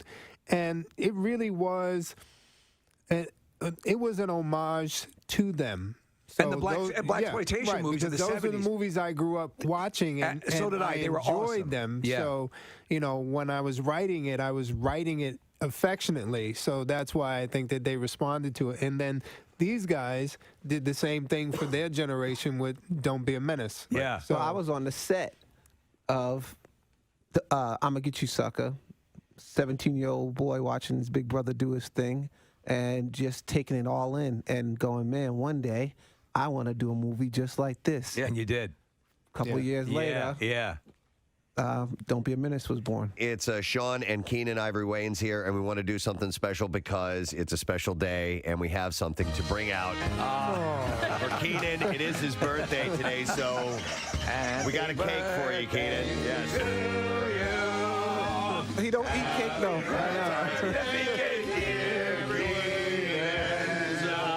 Happy birthday to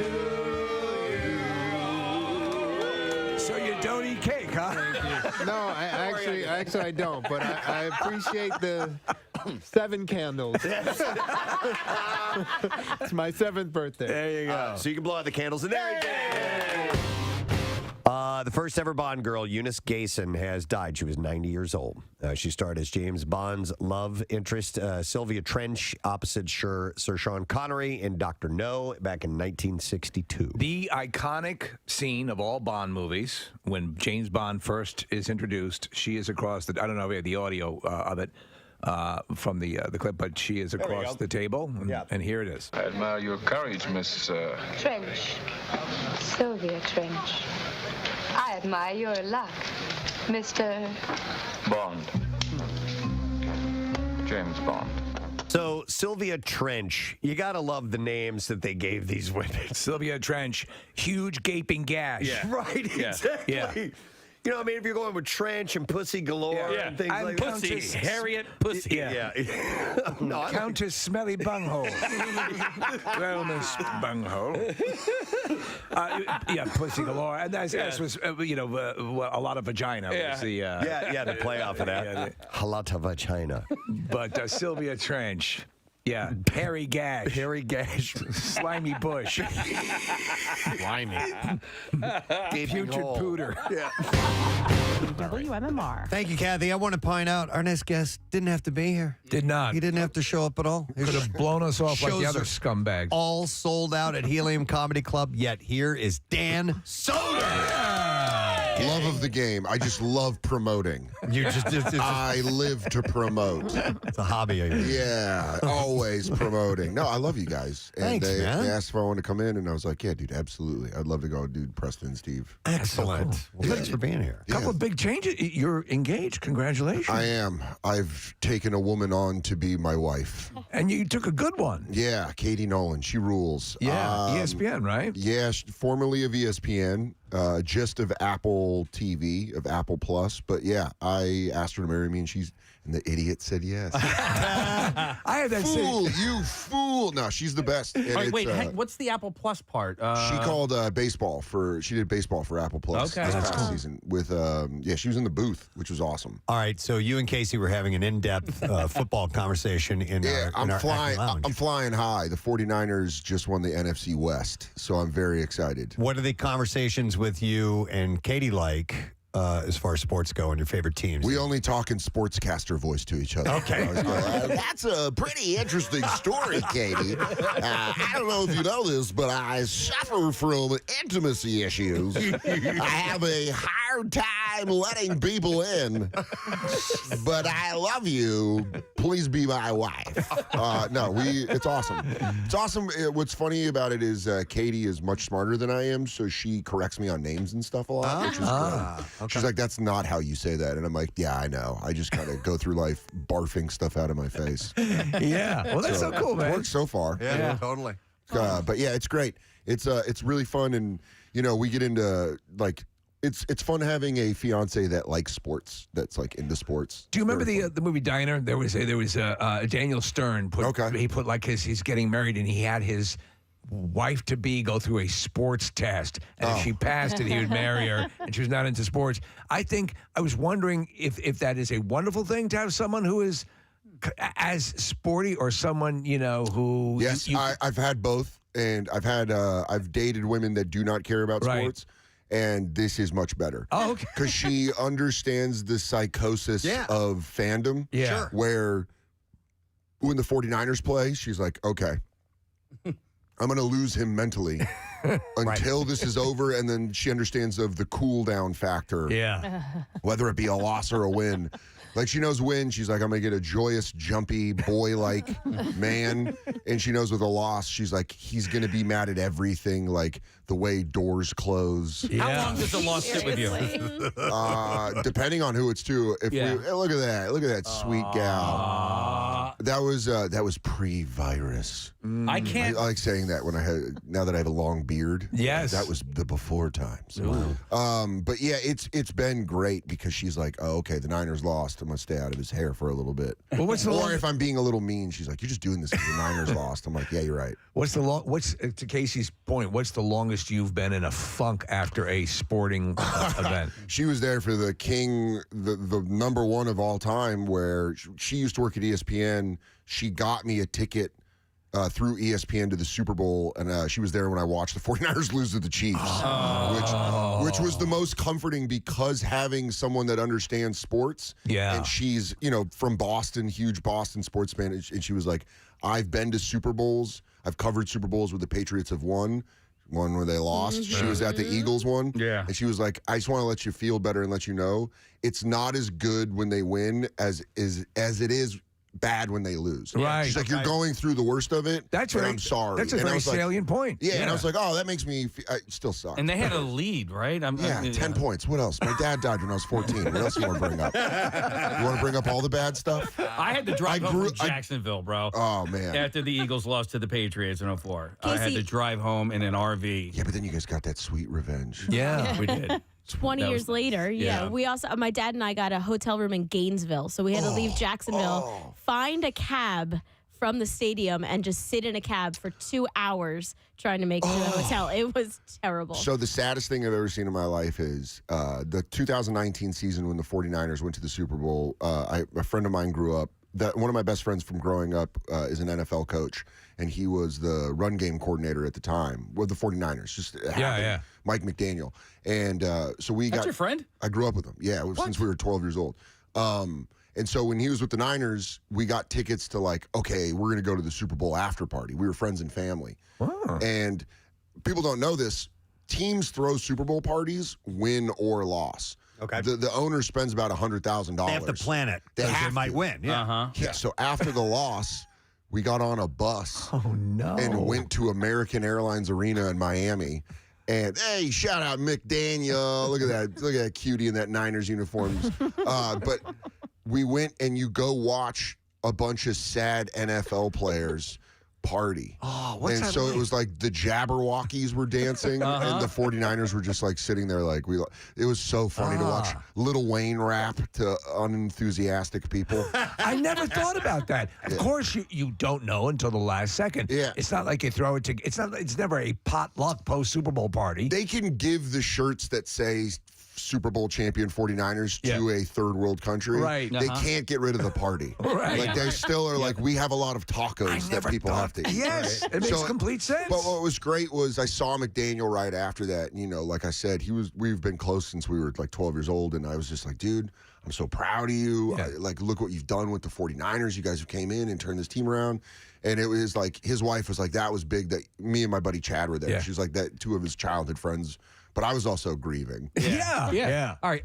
So he's the head coach of the Dolphins now. Miami Dolphins. And he's actually an internet sensation right now. Dude, he is. Because they're miking him up and he's a weirdo. He's funny. But that's Mike. Yeah. That's McDaniel. Through and through. He's a weirdo and he's funny. And the NFL doesn't have that in head coaches. Is there a situation here where if the Dolphins and the Niners play? They did, week 13. They played No, in the Super Bowl. Oh, God, don't do that to me. Okay.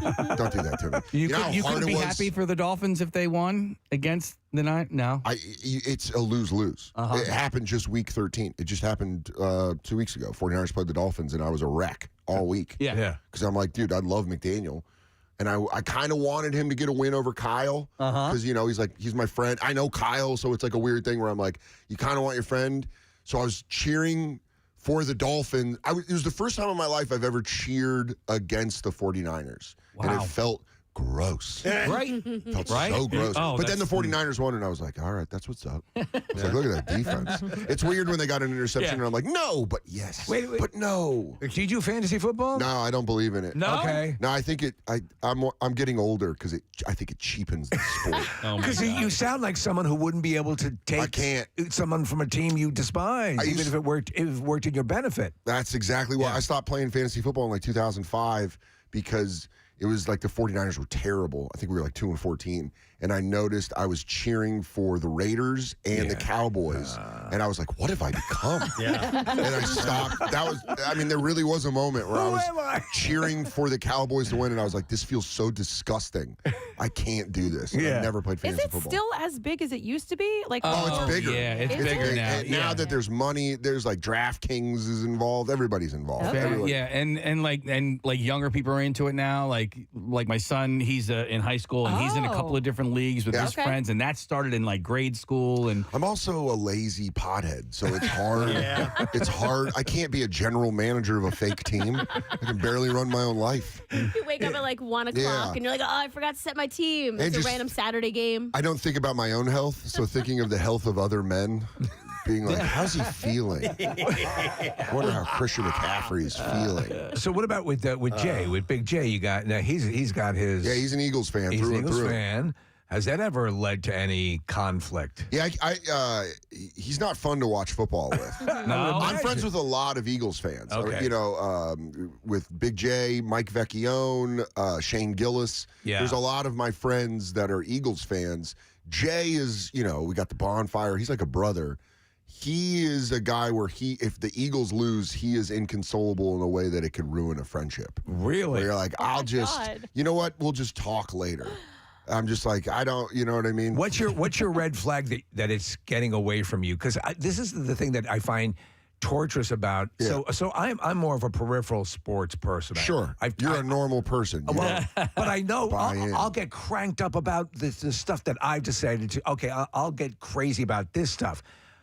When you see something, when I get sucked in a little bit, and you go through the pain of a loss, or if the outcomes were guaranteed to be so much better. Yeah. But I still know what I have to do to keep myself distanced. What do you see any sign that you're letting it get away from you? Oh, yeah. I mean, I care too much. There's like a moment where I'm like, what am I doing? Yeah. Who cares? It might not be the same thing as you, Dan, though, but I think, Steve, that when you realize that it's almost like, hiding your alcoholism. Yeah. So, like, I do that with golf because that's my thing. That's my Yeah. addiction. Like, I will sneak off Yeah. and lie, and I'm just going to the driving I'm going to a range. prostitute. Like, 'cause Oh, I my God, can't yeah. go play a full round of golf because that's like 5 hours long. But I can Right. sneak off to the driving God, range and that's say I'm funny. run a couple errands. Just a taste. I've like gone. I have a problem. I've just gone full on like I just admit it. Like people will be like, "Hey, I got a great Sunday show in New York." I'm like, "49ers are on, dude. There's no way." Dude, I had to go to a 50th birthday party on Sunday, Yeah. and the party started at 2:00. I was like, dude, did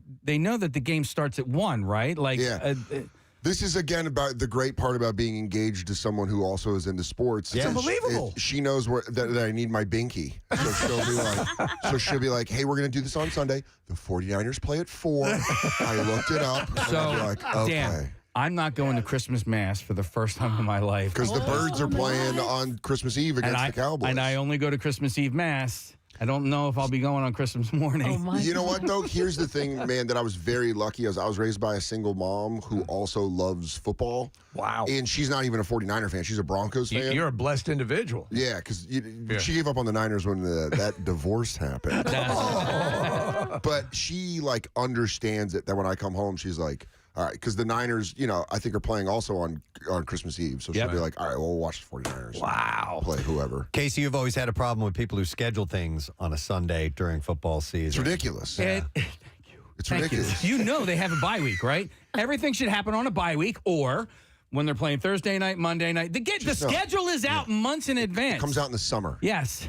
I get special phone calls because I'm still in that time where my friends are getting married or having babies, and Sundays during football season are prime bridal and baby shower times, which are the worst. And they'll call it up and they'll be like, hey, we checked. At least it's an away game. So you that can means watch nothing. it. That means nothing. Well, you can watch every game. I have season tickets, so I thought they were like, it's no longer on television. You're like, here's the thing about television. Everything's on television. There's literally a video of one I went to this year. Congratulations, Frank and Sarah. It was at a bar, and they were like, there's two kinds of women at a bridal shower. And there's video of all of the women watching them open presents. And then there's me and my friend standing at the bar watching the game with like the sound on really quietly so we could hear. You're like, come on. nice bottle collection, whatever. We're watching the birds. Yeah. Oh, another toaster. Great. It really is. I don't even understand people that don't. Here's the thing. I don't care if you don't like sports. I really don't care. I get it. You're not into it. There's stuff I'm not into. There's certain sports I'm not. NFL I'm very passionate about. Yeah. You know, I kind of dig the NBA, but NFL I'm really into. When people act like you shouldn't be into sports, it's like, shut up, dude. Whatever. When people are like, is it really that important? You're like, I've made it obvious that it is. Yeah. So stop making me feel like an insane person. And I will guarantee you go to that person's house and they're going to have a plate collection on the walls. So everyone's got their thing. Well, that's the thing is I remember one time, I'm also a huge professional wrestling fan. Wow. Like I love professional wrestling. And I remember doing morning radio in like Albany, like 5 to 6 years ago. And this guy was like, I was talking to one of their producers about wrestling, really nerding out. Yeah. And the guy was like, you're actually into wrestling? And I was like, yeah, I love it. And he was like, I mean, really? Like, you're not a child. And then we went on the air and he was like clearly trying to goad me into be like, he's trying to goad me into being like, I do like, and I was like, dude, I guarantee I can find something that you like that I find completely lame. Yes. So let's not do that. People can't contextualize it though. For the longest time when the video games, the Xbox first came out, and blah, blah, blah, I was playing and I got him in. Preston and I, you know, we've talked about those times where you're playing and the sun's rising. You go, Jesus Christ. The best. And now my wife with the phone. Yeah. Hun, what are you doing? I'm just playing a game. On a video screen. Yeah. That's a video game! I know. That's what's so funny is all the people that used to talk trash about video games are now on their phones nonstop. And you're like, oh, really? Yeah. How'd that age? Yeah. So there's How'd that age? Oh, you're mad that I was playing a much more in-depth game than Candy Crush? With better graphics? Child. Yeah. You absolute moronic child. Why don't you go play Ghost of Tsushima? Why don't you learn about the samurai culture of Japan? Dude. Why don't you get into something that actually is learned? I just finished that game. Yeah, it's great. That is on the PS5. Yeah, we'll real nerd out. Oh, yeah, my I'm playing. God. Did you play God of War? Yo. Ragnarok? Yes, I just got Ragnarok. Yeah. Yeah, it's unbelievable. Yeah. So go learn about Norse gods. That's what you do is all you have to do is pull the main thing and it makes you sound much smarter. Yeah. I'm learning about Norse gods. I will and say, they're like, what do you do? And you go, I'm actually just playing God of War. Playing God of War. No. You are learning history. In that first God of War, and I talk about this all the time, and then tell me if you had the same reaction. When you play it and you find out why Kratos' skin is gray. Yeah, the ash of his village. family! Yeah, it's unbelievable. It's unbelievable. I love it. This is like you have just described me. Like the video games, it drives me nuts, and my son loves it. I mean, and it like he finds so much joy in it that I have to let him, and he plays with friends and all that. But I'm like, it drives me nuts. But I got Candy Crush. Exactly. All these people are like, I can't believe you play video games. You're like, everyone's on a screen now. And like, my grandmother's 95, and when I visit her or whatever, I'll be on my phone, and she's like, you're always on your phone. And it's like, hey, lady, everyone is. Yeah. You're 95. Yeah. When you pass over that rainbow bridge, I don't know if that's the same thing as dogs and cats do. But when you get to the other side and you're looking back down, take a glimpse at everyone else. By the way, if her princess phone had a screen, she'd be on it. Oh, yeah, the jitterbug phone I bought her, if she had Tetris on it, she would shut the hell up. I've got a picture of all of my aunts. We have a huge family, and we get the same comment. Everyone's head is always in their phone. I've got a picture of them, all of them, heads down in their phone. They're all sitting together in the living room. They're just spreading misinformation about medicine. Isn't that great? All these people hated video games, and then they got the United States to not believe in a virus. Because they're like, why are you playing that game? I'm going to share this article that I didn't look up where it's from. All these people that were like, you're always looking at your screen. You're like, you're not savvy at all. You can't even do a little bit of research. You'd mentioned wrestling. We've had the wrestlers come in, and they're always awesome. They're always terrific. Because them and comics are the same level of carny. And we're the same level. Promotion. They get the audience. They get the whole thing, and they're always good. It's always a facade. It's always a fake personality.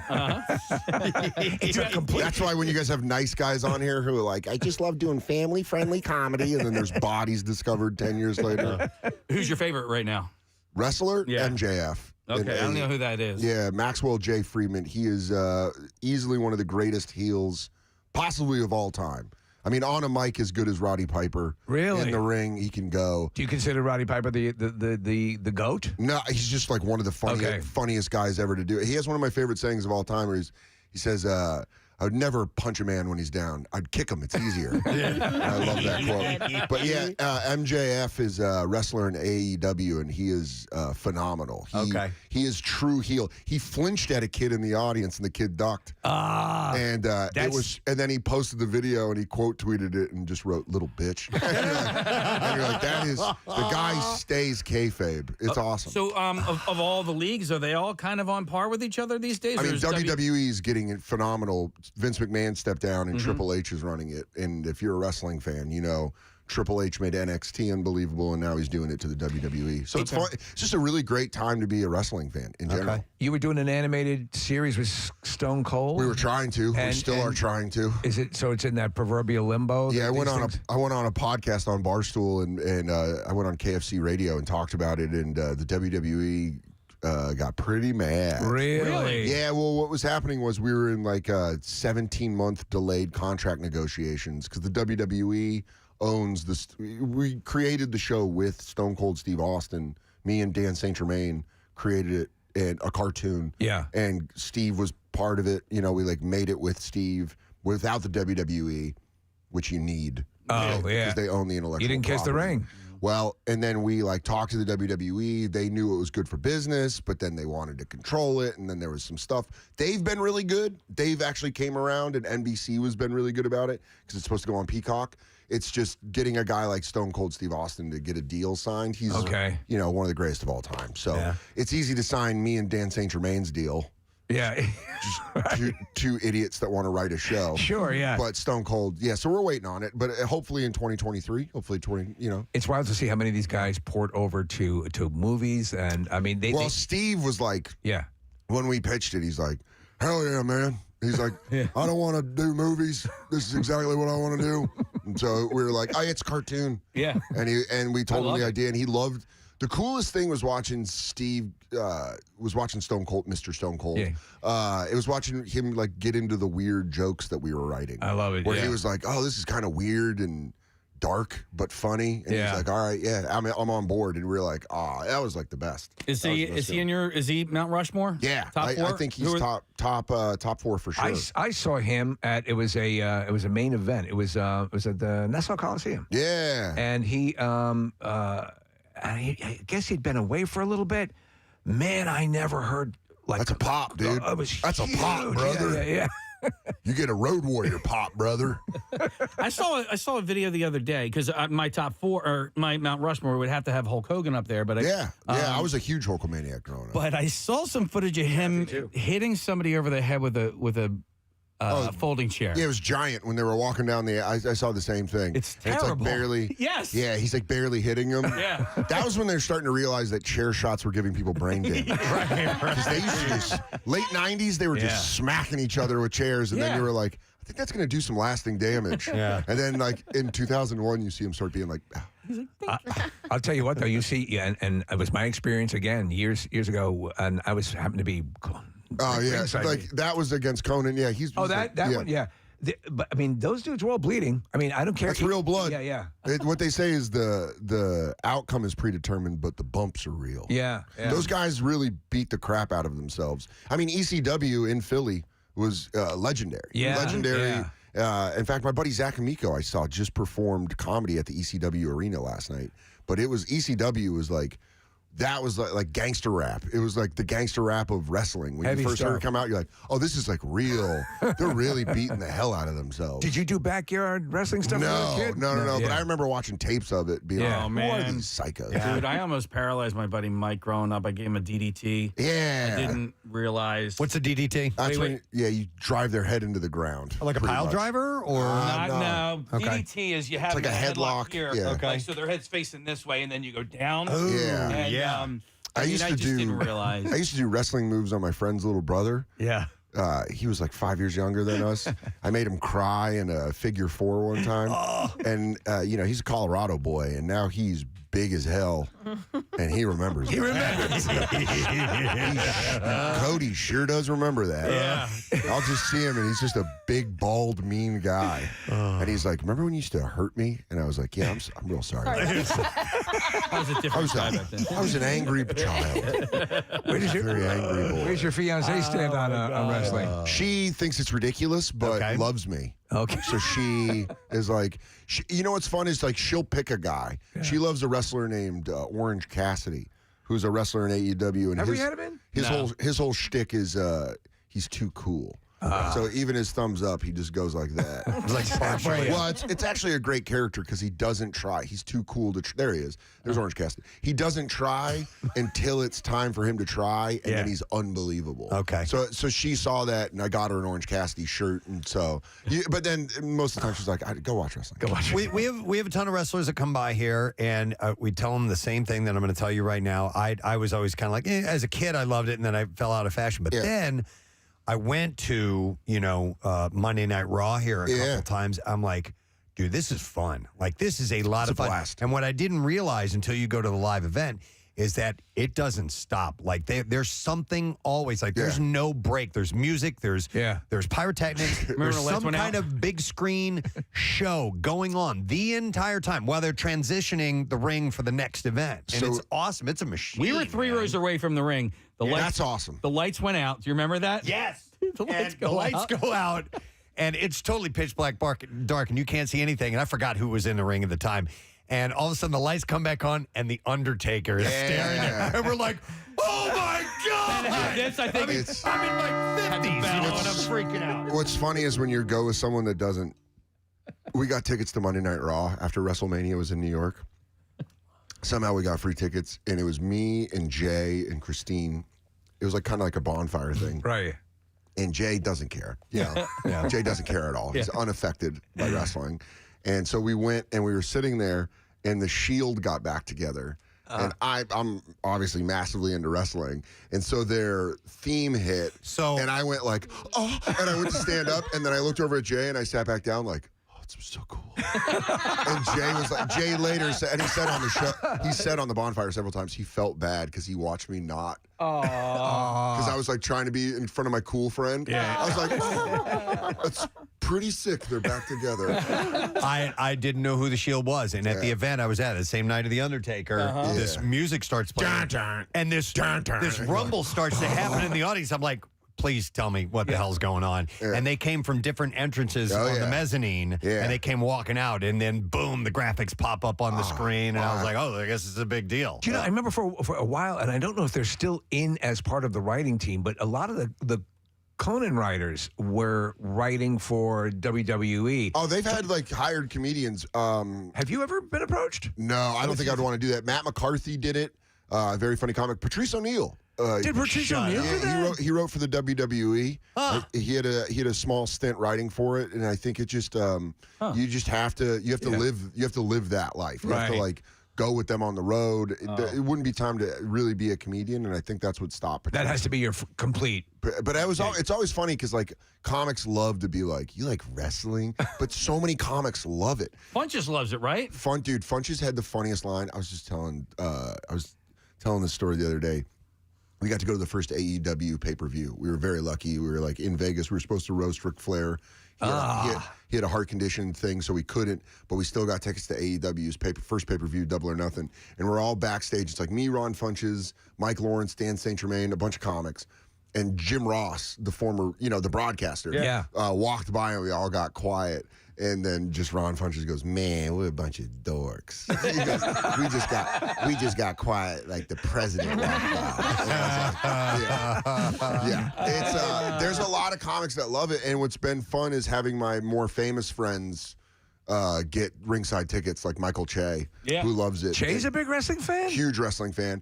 What's funny is we went to a Monday Night Raw, and The Miz and Roman Reigns were wrestling, and Roman Reigns lost, and Mike Che and I high-fived like children. We're like, yeah! And the camera was on us, and I got more tweets and texts for Che and I high-fiving over The Miz beating Roman Reigns than I did on my second Conan. Like, there were more people being like, were you and Che just high-fiving? I was like, yeah, we absolutely were. Yeah. I remember if you're just tuning in, by the way, it's Dan Soder who's here with us this morning. I remember The Miz because he was on, was it Road Rules? Real World. Real World, yeah. Right. And we had him in studio. And we had him in studio. The dude was great. You just knew he was starting. Great heel. Yeah. Great heel. Yeah. Well, let me ask you this, because I can't remember which twin it was, but when I saw him in the ring, I don't know if it was Jake or Logan Paul, I was like, God damn it! Logan. He's good. Yeah, Logan Paul. Yeah, Logan Paul did a match at WrestleMania against Rey Mysterio and Dominic Mysterio, and then he just did one at Crown Jewel against Roman Reigns and did incredible. And it turned out he ripped his ACL. Yeah, incredibly athletic and did great work in the ring. Yeah. So yeah, I mean, was they're I didn't really like him before that, and then I saw it, and I was like, oh, damn, he's good. Wrestling fans really will mark out if you do a good job. Where you're like, and if you don't, that was a pretty sick frog splash. You're just starting to say stuff where you're like, he's working. He works pretty clean. Yeah, it was very fun. I love it. It's a thing where I love the fact that I can't take myself too seriously. Yeah. I'm such a big wrestling fan that I'm like, yeah, I'm a nerd. I really nerd out. Football, you can find yourself taking yourself too seriously, and there's never that balancing moment of we're watching fake gay fighting. You're never you're like, I'm watching choreographed oiled men pretend. I can never be like, this is why, football, you could be like, oh, I love the Niners. But I've calmed down in my football broness over the years. Yeah. And I think it's the other fans in the stadium that I see mooking it out, and I'm like, oh, I hate you. I don't want to be like that ever. What's crazy is being friends with McDaniel and watching it be like a business. Yeah. It's I've watched him coach since we were 22 years old. He's been in the league for 17 years. Do you think that robs?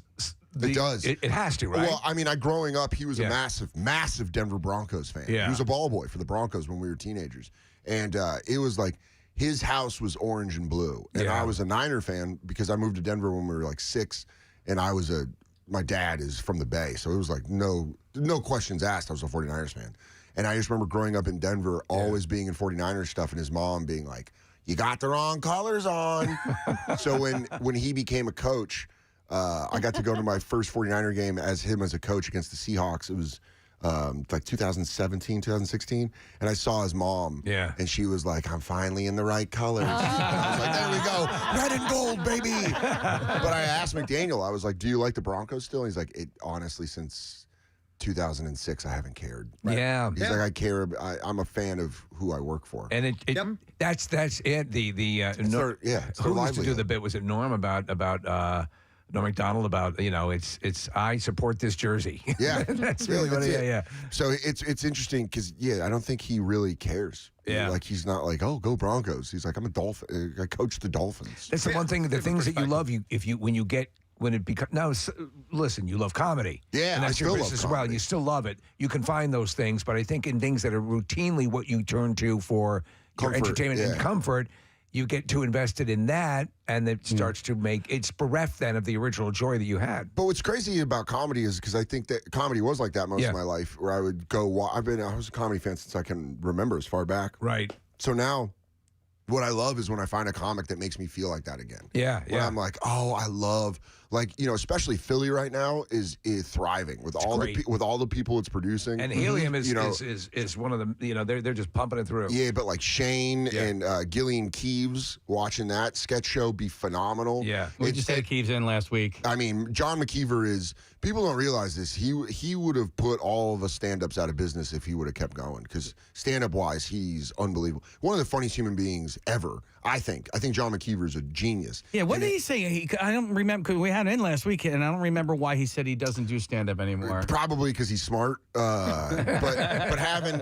Shane Gillis, who I think Shane's a top 3 guy right now. I think out of everyone that's working, I've known Shane since he was living in Harrisburg, coming and doing, Helium. I think Shane's top 5. And that's what's fun is when you see your friends become your favorite comedians. I had no idea his ability, and unbelievable. I think back now. I mean, obviously, there was that dust up with SNL, but I'm like, man, what they missed out on. But that's probably for the best. It worked out for the best. But it's like Nate Bargatze has been one of my best friends for. I used to open for him or whatever. And he's one of my favorite comedians. He's one of my favorites. He was in Newark, and Katie and I were like, let's go see him because we were like close. We could drive, and he's like performing in like an opera hall. Yeah. I went to saw him in Philadelphia. Nate, I used to open for you at Junior's Last Laugh in Erie, Pennsylvania. That's another perfect example. Tim Robinson.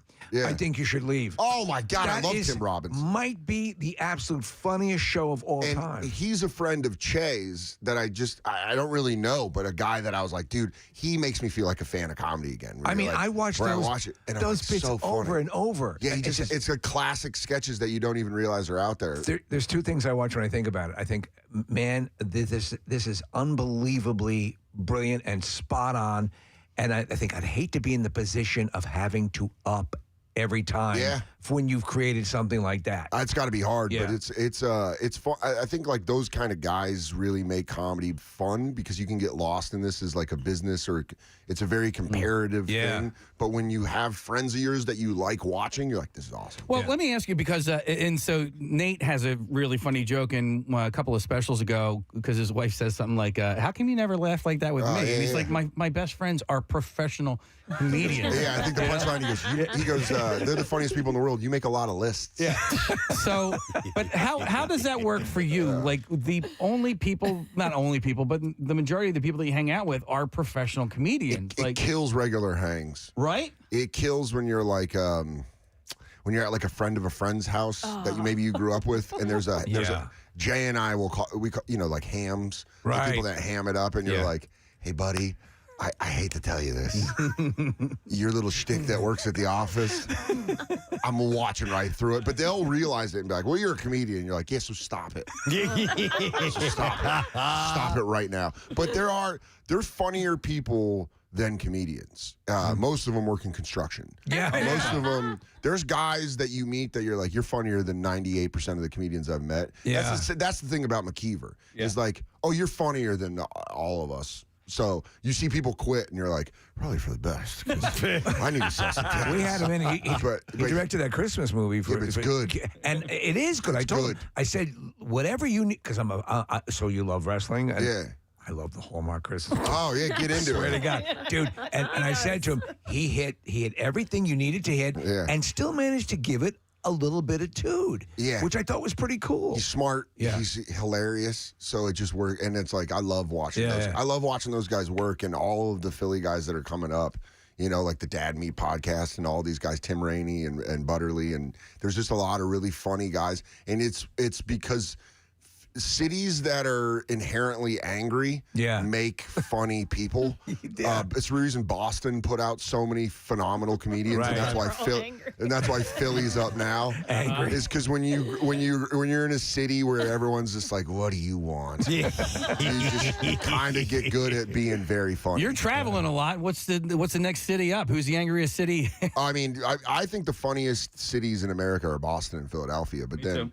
I'm going to Sacramento, which they got some tude on them, but they've been in the shadow of San Francisco their entire existence. Well, they end up. It's funny. A lot of times we have been situated between New York and D.C. Preston will point out that on New York's an angry city too. Weather maps, they'll leave. Yeah, they'll go Boston, New York, D.C. That's very funny. That's it. You look on the national maps. And that's why you guys feel that. I'm from Colorado, so everyone's like in this weird niceness because it's only been recently settled in 150 years. Yeah. You guys have a 7-year-old city. You guys have a 700-year-old city. We have a city that's like 115 years, so everyone's like, hey, you're not a dangerous animal. I'll be nice to you. But it's like a fake niceness. It's weird. It's very strange. No, I agree. That's why LA sucks at comedy, because everyone's phony and nice. Everyone's like, you're so amazing. And then they make trash.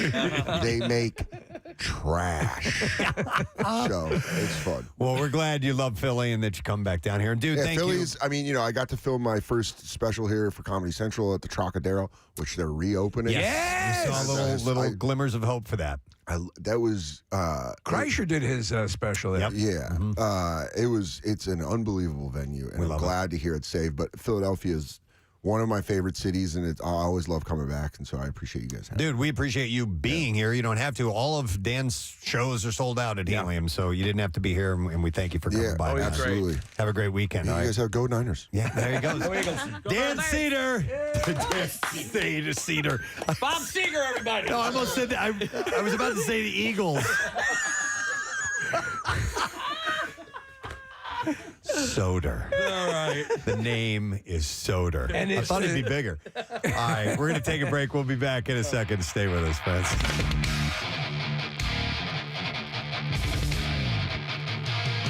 Preston and Steve. On 93.3 WMMR. 93.3 WMMR. She will be very much missed. You know what? I got to point this out. Lately, when you've come in here and we're doing this crossover thing, I don't know where you're going. Excuse me, what? No, I mean your inflection. It sounds like, is he going to say something else, or is he done now? And I'm having a hard time. I think we're off. I think we're out of sequence. I think we're We'll have like a He does have a secret. session. He's become a soldier of fortune. Oh yeah. Maybe let's do an Outward Bound together or something. Furthermore, I did. And that.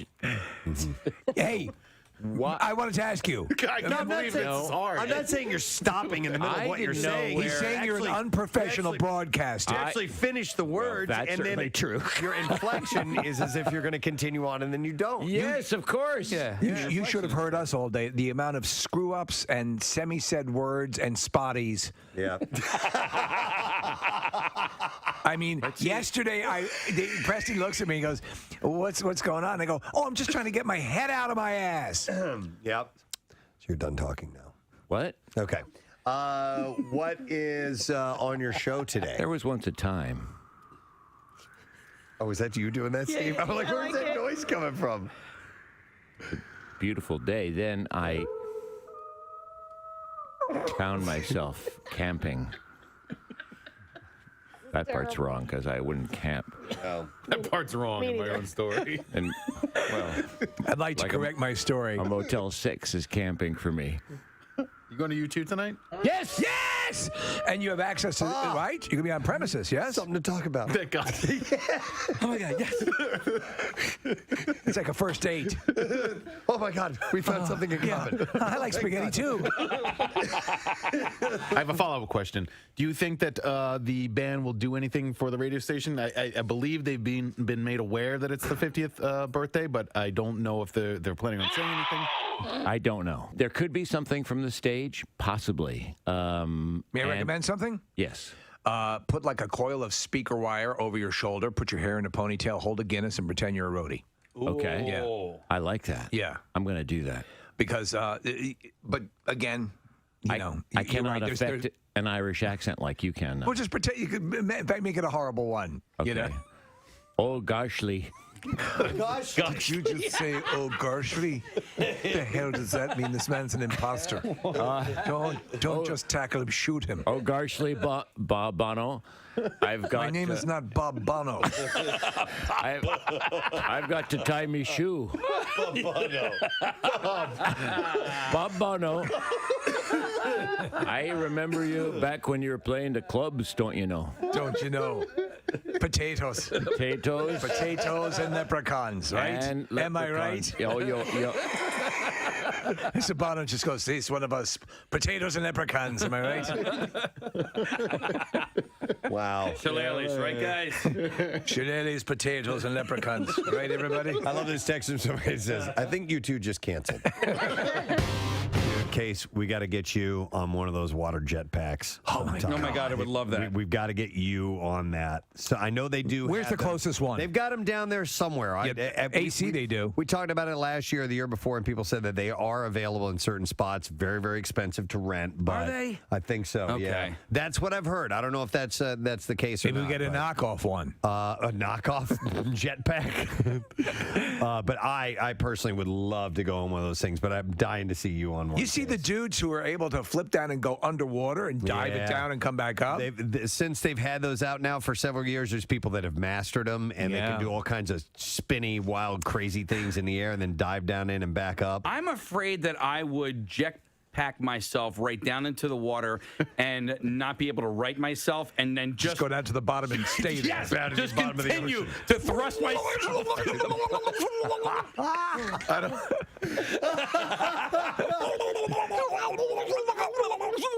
We're watching video footage. They now have them where you can strap them on your feet. Yeah. That's it's basically just a board. That's crazy. That's absolutely insane. I wouldn't do that one. I would not do that one. Killed on these. Casey, who would be more? Just screaming down to the ocean floor. Where's Daddy?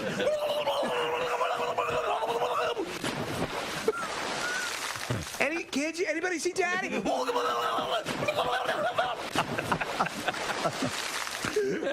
Please welcome Lil Rel Howery to the show. What up? What This up? morning, What it Rel. do? I'm excited. Thanks for having me. You bet, man. Thanks for coming in.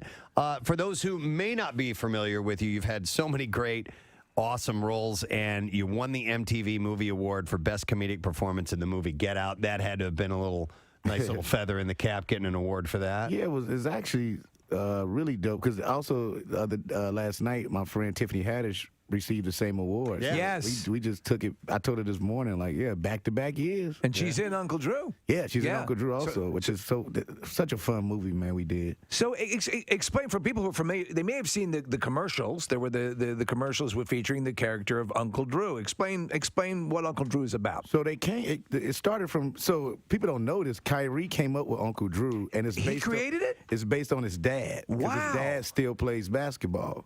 So he basically created this he's better as an older version of his dad, but his dad still plays all the time.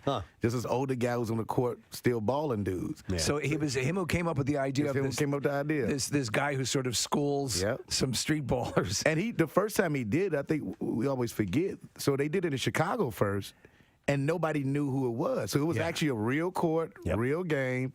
He showed up in the old man stuff, balled everybody out. I didn't even know it was Kyrie until maybe like the fourth commercial. Yeah, because it was hard. The makeup was done, first off, very well. You could obviously see body-wise, the guy, it would have been an exemplary shape. But the facial makeup was very well done. It was very well done. That's what was so amazing about the movie with all the prosthetics, with all the players. Yeah. I'm almost forgot how everybody looked in real life. Did you? Because they'll be in there for 5 hours. So when I show up on set, they already old. And when I left, they were still old. So I literally forgot how everybody looked until Kyrie did that press conference when he went to the Celtics. And I was like, oh. That's your face. Well, in the movie, so you have a team. Yeah. And you have your adversary is Nick Kroll, which is borderline science fiction that he's got, but I got it. So he's your adversary because he plays a good prick. So you guys are playing off against each other. He sort of steals he just crushes you. He's your adversary. Yeah, he's destroyed my life in different times. So that spurs you on to have to find somebody to help me, and that's when I heard about Uncle Drew from different people, like the guys at the barbershop tell me about him, but I've never seen him. It's the stuff of legend, but you figure you'll explore it. Like, come on, whatever. So it was like when Dax, his name, my character, discovers Drew, was really by mistake. It was after I couldn't find any new players to play on my team. Went around all these different playgrounds, and I just happened to be at a playground and see Drew take on this dude one-on-one. That's when I approached him. And so what his one deal is, he'll do it, but he has to be able to pick his own teammates. Right, that's where the story gets hilarious and fun. That it's taking this road trip to pick up all these other old dudes. And you're getting older versions of these great players. Shaq and Reggie Miller. Yeah. I mean, come on. Preston mentioned Get Out. Yeah. We had Jordan Peele in, I guess he was still working on Get Out. He was in promoting, I think it was Keanu. Yeah. And it became clear as we were talking that he was just a huge horror fan in this whole thing. And he was simultaneously sort of excited but nervous about what Get Out would be.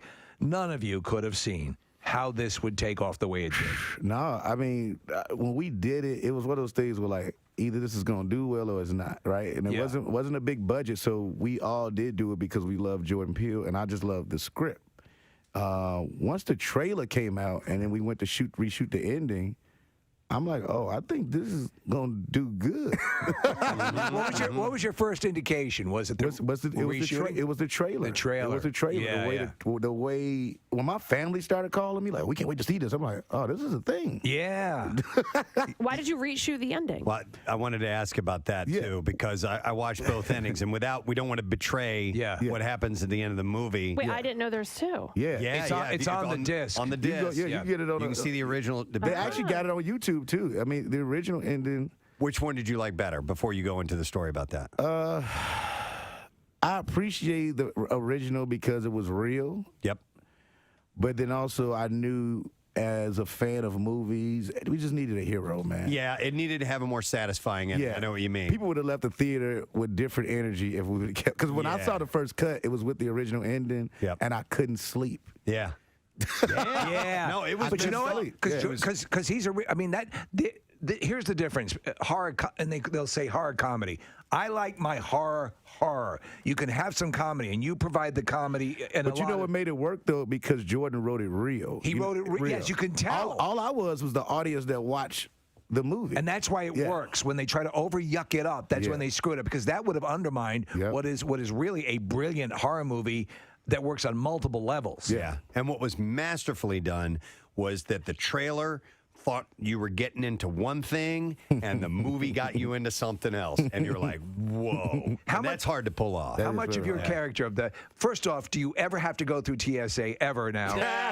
So I'll tell you something funny about that. They show love when I showed them. Oh man, we appreciate you, but you still got to take your shoes off. So I still get no real love. I still got to do everything. They still do it. Like they take their job more seriously now, which is crazy. Like, well, you give them a sense of pride.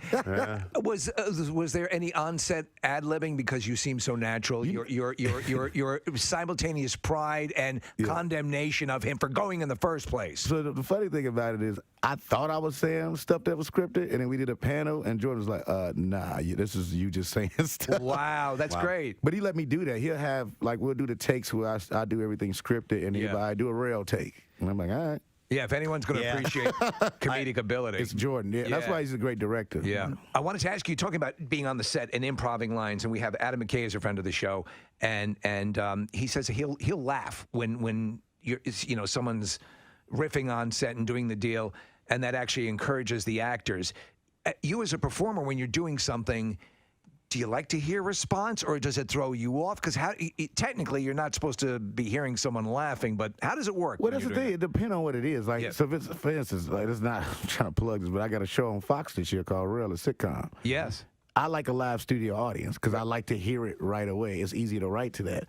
I give you a perfect example of not that environment is doing Get Out. I kept trying to make Daniel, who played, I just wanted to make him laugh. Like, he had to be sad. So I'm like saying all this crazy. That's why when you see those outtakes of me doing it, it's me trying to make him laugh, trying to break him. So, like, they'll yell cut, and we have to give him 2 minutes to just laugh. Yeah. Because he's so good. I'm like, I got to break this dude. But he was such a really good actor, man. Guys, let's give it up for Lil Rel Howery. Thank you for having me. So I'm 4 episodes into Game of Thrones. Excellent. Oh. Yes. Is she naked yet in any of those episodes? Emilia Clarke? Yes. I forget how that proceeds early on in the series. Well, she goes into a scalding hot bath, full frontal nudity. Yeah. I do like it. And Khal Drogo plows that at one point. Well, yes, he does plow that. So, so you're saying the nakedness though drops dramatically after like 3rd or 4th season? Yeah, it's still there, but yeah, it's still. She comes back with a vengeance. Yep. She's got just a wonderful beef. Reach, you're not far off, man. Nice beaver. She's not like one of these workout feeds where things kind of look splayed all the time. Wow. Just natural. All right, so Speaking of beaver, I got to show you guys something. What? Where did you come from? I know. I got. It's a picture. Okay. Well, yes. Later. Okay. That's just the reminder. Thank you. You're welcome. Everyone, jot that down. Jot that I'm down. writing it right down right now. Kathy not my has beaver. pick to show us. The beaver pick. I wasn't this excited when Adrian's men came on the show. Before we do the bizarre file, I should play that piece of audio. Okay. It's real short. It's very, very quick. It's not an audio illusion or anything like that. But we don't know where this is. Graduation ceremony. It looks like a college graduation. It was ceremony. college graduation, and as you walk up, this is your moment. This is your family is there. It's your time to shine. You get your name said with the thousands of people in attendance. You walk across the stage. You grab your. WMMR presents Preston and Steve's Bizarre File. And this morning, the Bizarre File is brought to you by Helium Comedy Club. Bringing the laughs to Philly for many years. Helium Comedy Club has the best comics of today and tomorrow, like Dan Soder, who was just here, live every week. Tickets and lineup at heliumcomedy.com. All right, this story's a little long, but it's got an interesting ending. A woman who was in Las Vegas for a court hearing regarding thefts in June of stealing a $146,000 watch was arrested again for stealing a $17,500 watch and hiding it inside herself. Oh. Sarah Richards faces charges of theft Butt over or $100,000. Well, I'm not really sure. $100,000 value. I'm not sure if it does not in the report say butt or cooch. The criminal was in her butt or cooch. The Vegas police records state that police responded to a hotel. Security investigator at the hotel told officers a guest had woken up with his belongings missing after taking an unknown woman to his room. He told police that he had been drugged. And the suspect was later named to be this woman, Sarah Richards. And he believed that she stole his Petit Philippe wristwatch. Petit Philippe. Valued at $146,000. Where's my grandfather clock? He said he met Richards at night and they bought a bottle of champagne to drink while gambling. He said Richards carried the bottle the entire time, even when it was out of view. He fell asleep and woke up to find his watch missing from his wrist. Investigators went to his room, collected the champagne bottle, the glasses for testing. The next day, an undercover officer was approached by Richards at a nearby hotel. Richards had outstanding warrants for prostitution. She was eventually taken into custody. In an interview with police, she said she remembered meeting the man and that he gave her money but denied stealing the watch. She was booked. On Sunday, police responded to another hotel. A caller to 911 told authorities a woman, turned out to be Richards, had stolen items from his room and he could not get them back. Security found Richards and despite searching her person, could not find the stolen $17,000 wristwatch. The alleged victim told investigators he met Richards at a hotel, later went to his room for a drink. She said he should take his Rolex off because it would, quote, cut her if he left it on. Oh, boy. The man said he began to feel tired after Richards insisted he drink more wine, and then he began to doze off. Well, he later noticed his watch was missing, confronted Richards about it. She panicked, and he said she left the room, and he said, walking down the hall at a different gate than before, taking shorter steps this time. God. When officers checked the room, they did not find the watch, but they did find the man's wine glass and a white powdery substance at the bottom. She insisted that she did not have the Rolex, but a metal detector wand passed over her, kept alarming around her vaginal region. So there's your there answer, you go. Steve. We have clarification. Richards agreed to take the watch out. She stated that, quote, they were going to find it anyway at jail, and she didn't want to go through the hassle.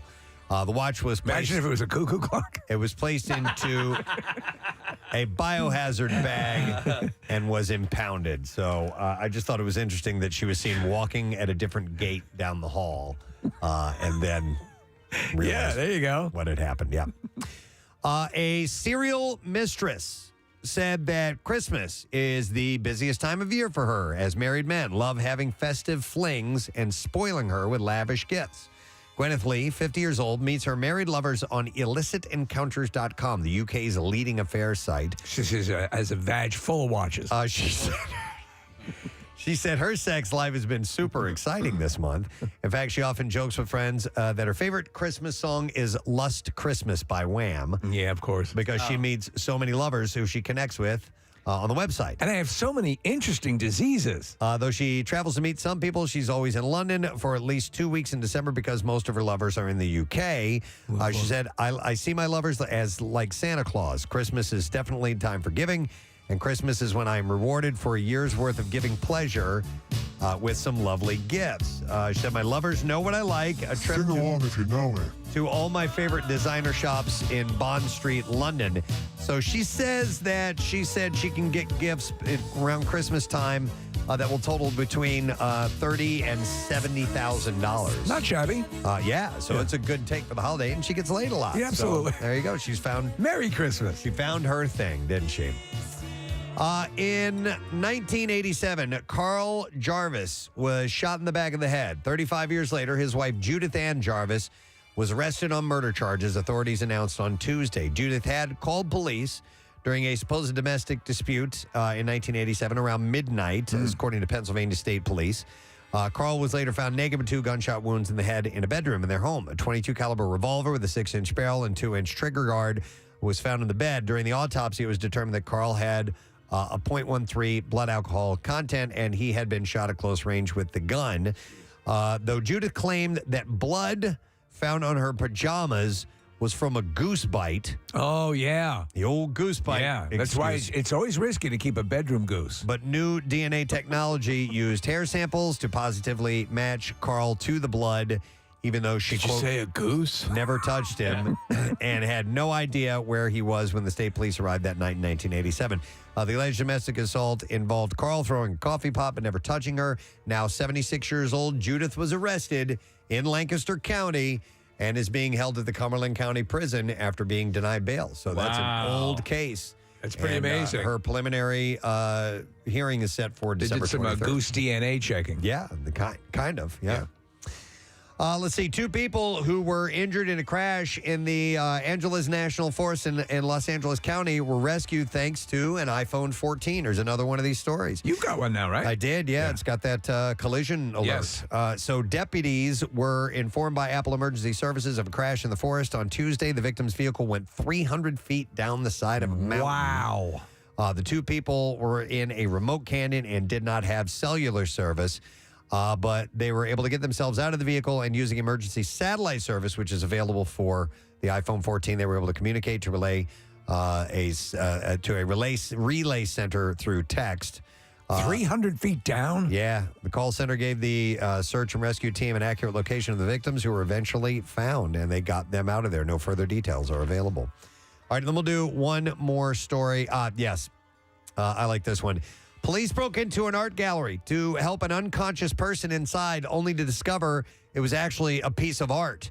2 officers saw a woman slumped over a table and forced entry into Soho's Laz Emporium in central London. But the woman was actually made of packing tape and foam filler, as commissioned by Banksy's former agent. Wow. The lifelike sculpture is a depiction of gallery owner Steve Lizardi's sister, Christina, with her head in a bowl of soup. He commissioned. I think I want to see that. And it looks real. It looks like she's passed out with her face in a bowl. Okay. So the Jenkins, who makes provocative street sculptures, previously made a floating body sculpture in an Amsterdam canal, which also prompted various emergency service call-outs. Yeah, look, we're looking at it. It looks very real. Yep. So it's apparently he added that his shop assistant, who was on site at the time of the police visit, had gone upstairs to make a cup of tea and was shocked to find 2 confused police officers and an unhinged door. A police spokesperson said that was crazy. The force was called to concerns for the welfare of a person at a locked business premises, but it just turned out to be, yes, a piece of art. And that is what I have in the bizarre file for you now. All right, I have one final Meet and Eat prize pack to give away from Philly Pretzel Factory. I got a $50 gift card, and we'll take caller number 12 at 215-263-WMMR. And we will set you up with that $50 gift card. Pick up fresh party trays from Philly Pretzel Factory. You can order at phillypretzelfactory.com. Philly Pretzel Factory is a proud partner of the Philadelphia Eagles, by the way. So we'll take caller 12 and set you up. We'll be back in a second. Lesson question, trash, music, news. After that, we'll get to the Word of the Week prize. Stay with us. Preston and Steve on 93.3 WMMR. And as you're walking, they announce your name. Julie Jerkoff. Forgive me, Kirkoff. What? Are you serious? Yes. This is legit. Julie Too legit to Jerkoff. quit. Wait, one more time. One more time. Quiet, everyone, please. It's her moment. Yeah. Julie Jerkoff. Forgive me, Kirkoff. Oh, my God. Forgive me. Julie Jerkoff, forgive me. Julie Handjob, forgive me. Julie Handy, forgive me. Julie Blumpkin, forgive me. Julie Dirty Sanchez. Oh my God. Julie Jerkoff. Forgive me, Kirkoff. Oh. Wow. You know what, though? That's better than just having your name read that most people are missing anyway. You know she was called Jerk Off all throughout all her life. It had to have been a nickname at some point, or her friends. Julie Jerkoff. Yeah. Or Julie Jerkoff. Forgive me, Kirkoff. If you think about Julie oh my God, I can't believe I said that. Or that professor won a nice bet. Yeah. Said she would do it. And Julie Salad Tosser. Oh, it's not even close.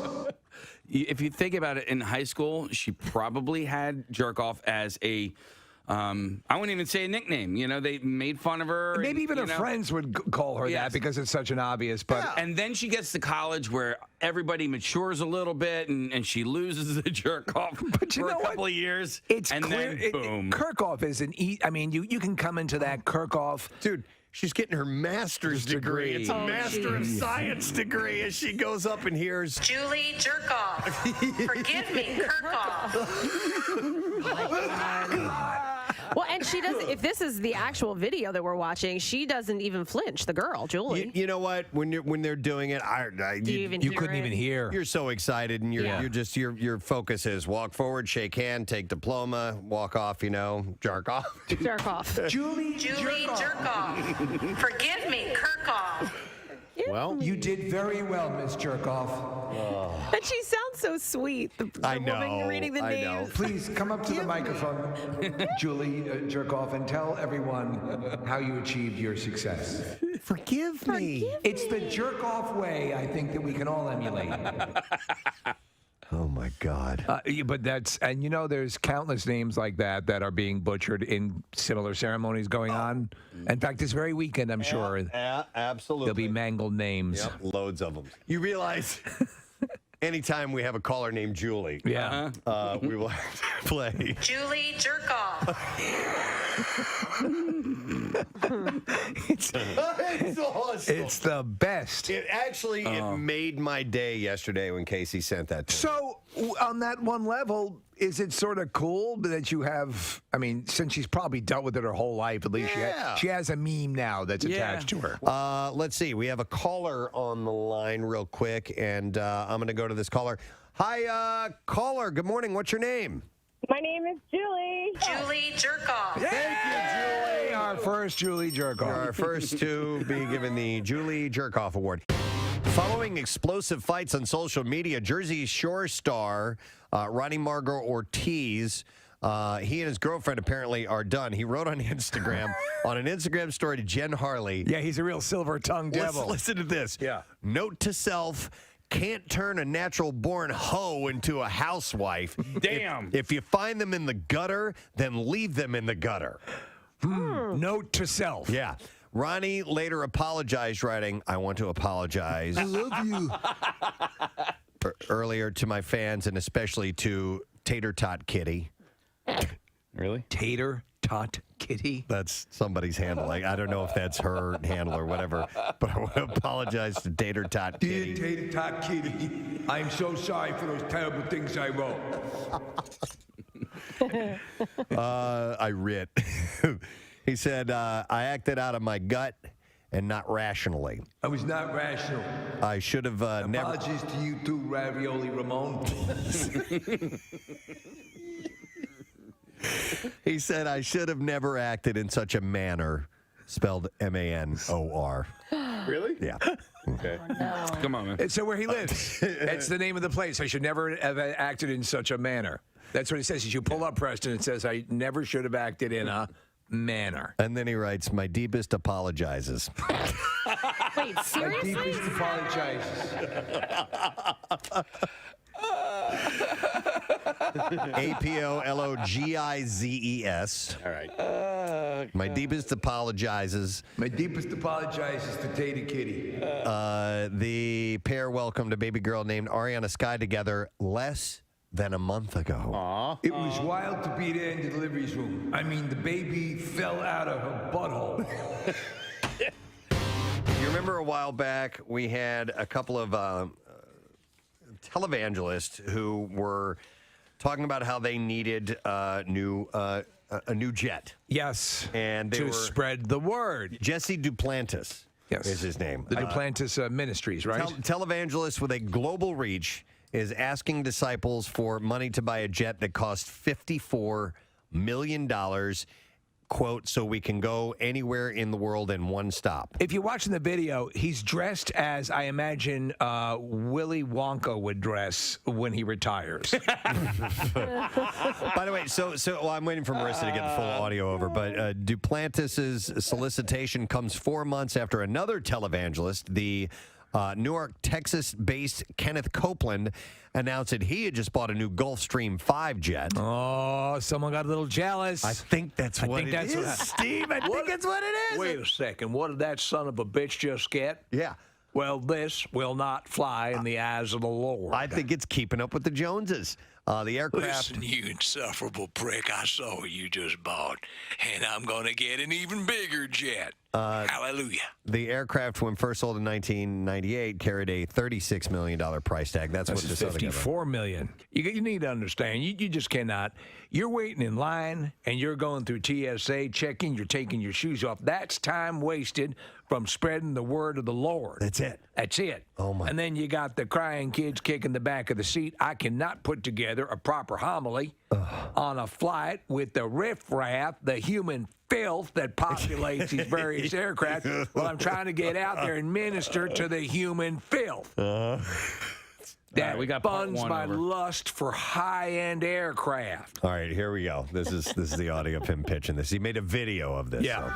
Hello, ladies and gentlemen. I'm Jesse Duplantis. Thank you for tuning in to This Week with Jesse. We're going to be talking about aircraft. You know, I've owned 3 different jets in my life, and used them and just burning them up for the Lord Jesus Christ. Now, Listen to how many times he incorporates the Lord and Jesus Christ into this. now, some people believe that preachers shouldn't have jets. I really believe that preachers ought to have and go on every available voice, every available outlet to get this gospel preached to the world. Now, I talk about this in a lot of my messages, and I want you to see this if we can, Caleb. Get it back. This is the very first plane that I purchased for the Lord back in December. The Lord asked me, he said, I need you to purchase the modest aircraft. One engine ought to do it with a decent range, something that's comfortable with a couple of seats and a bed. That's what I need you to purchase. I said, Lord, should we not use this money to feed the poor? He says, we'll get to that. That I purchased for the Lord back in December 1994. And I said where I began.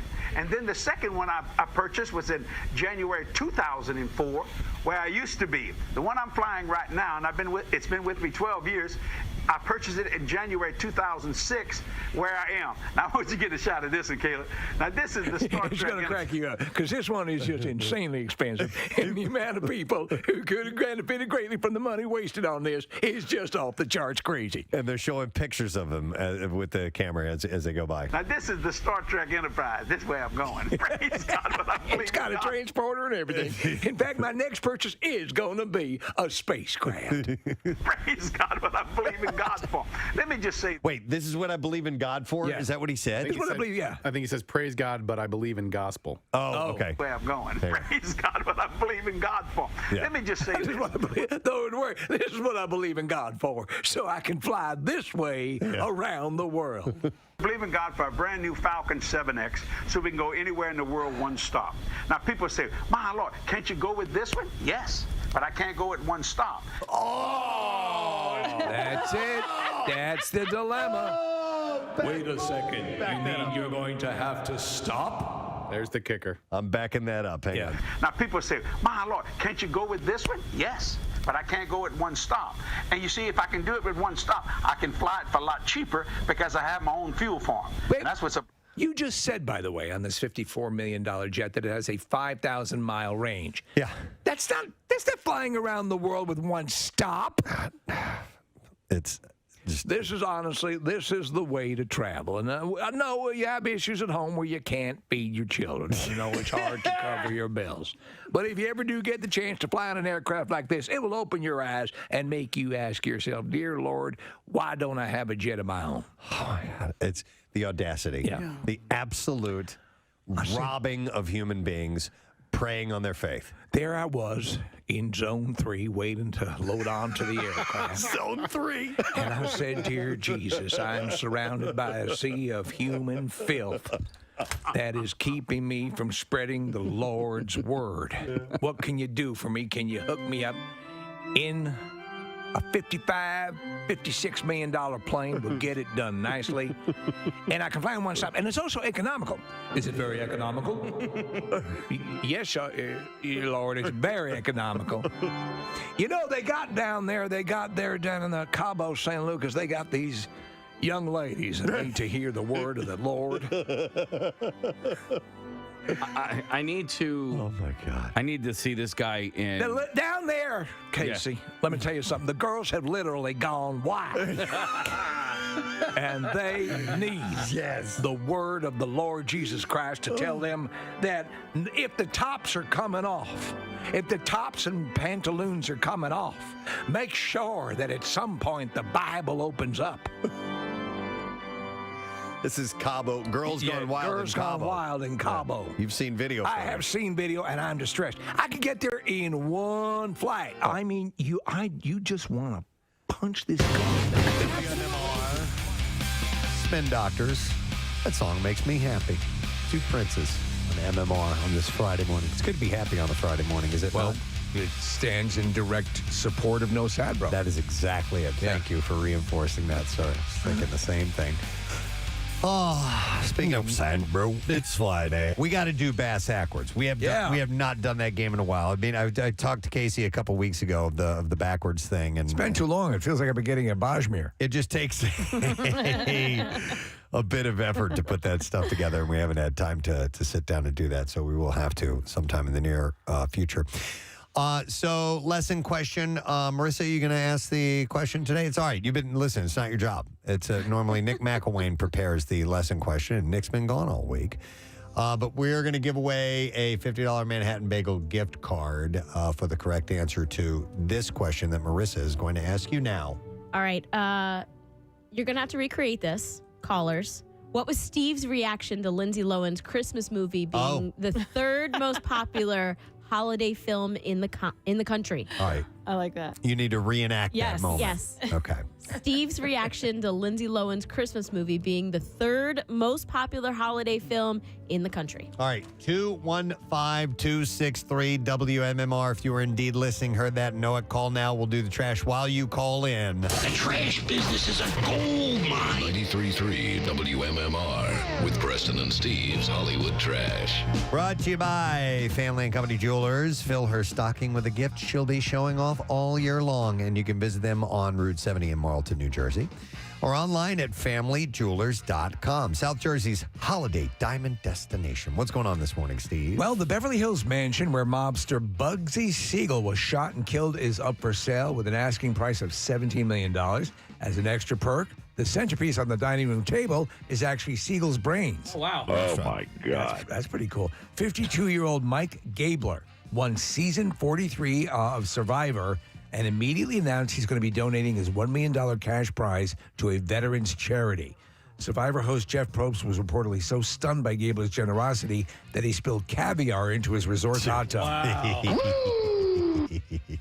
And finally, Prince Harry and Meghan Markle releasing Volume 2 of their Netflix series describing more, quote, nightmarish experiences with the royal family. In one segment, Harry accuses the late Queen herself of sneaking into their suite at Buckingham Palace and leaving an upper decker. What? That's your Hollywood trash. Let's see if somebody knows the answer to this. What was Steve's reaction to Lindsay Lohan's Christmas movie being the third most popular holiday film in the country, which we don't believe, by the way, because of the other things that surrounded it on that list. We'll go to Stella. Hey, Stella. Yes. Good morning to Stella! you. Good morning. All right, Stella, what was Steve's reaction to the Lindsay Lohan Christmas movie, please? No! And that's it. That's how you do it. Nice, Stella. Hang on. We're going to give you a $50 Manhattan Bagel gift card. You can let Manhattan Bagel take the stress out of your holidays. You gather, they cater. ManhattanBagel.com to order. Now, Preston and Steve's Music News on 93.3 WMMR. All right, it is brought to you this morning by Manhattan Bagel. Treat everyone on your list to a gift that's always in good taste. A gift card from Manhattan Bagel. Buy a $20 gift card and get $5 free for a limited time at ManhattanBagel.com. ManhattanBagel.com, participating locations only. It's looking as though Pearl Jam will soon resume sessions for their follow-up album to 2020's Gigaton.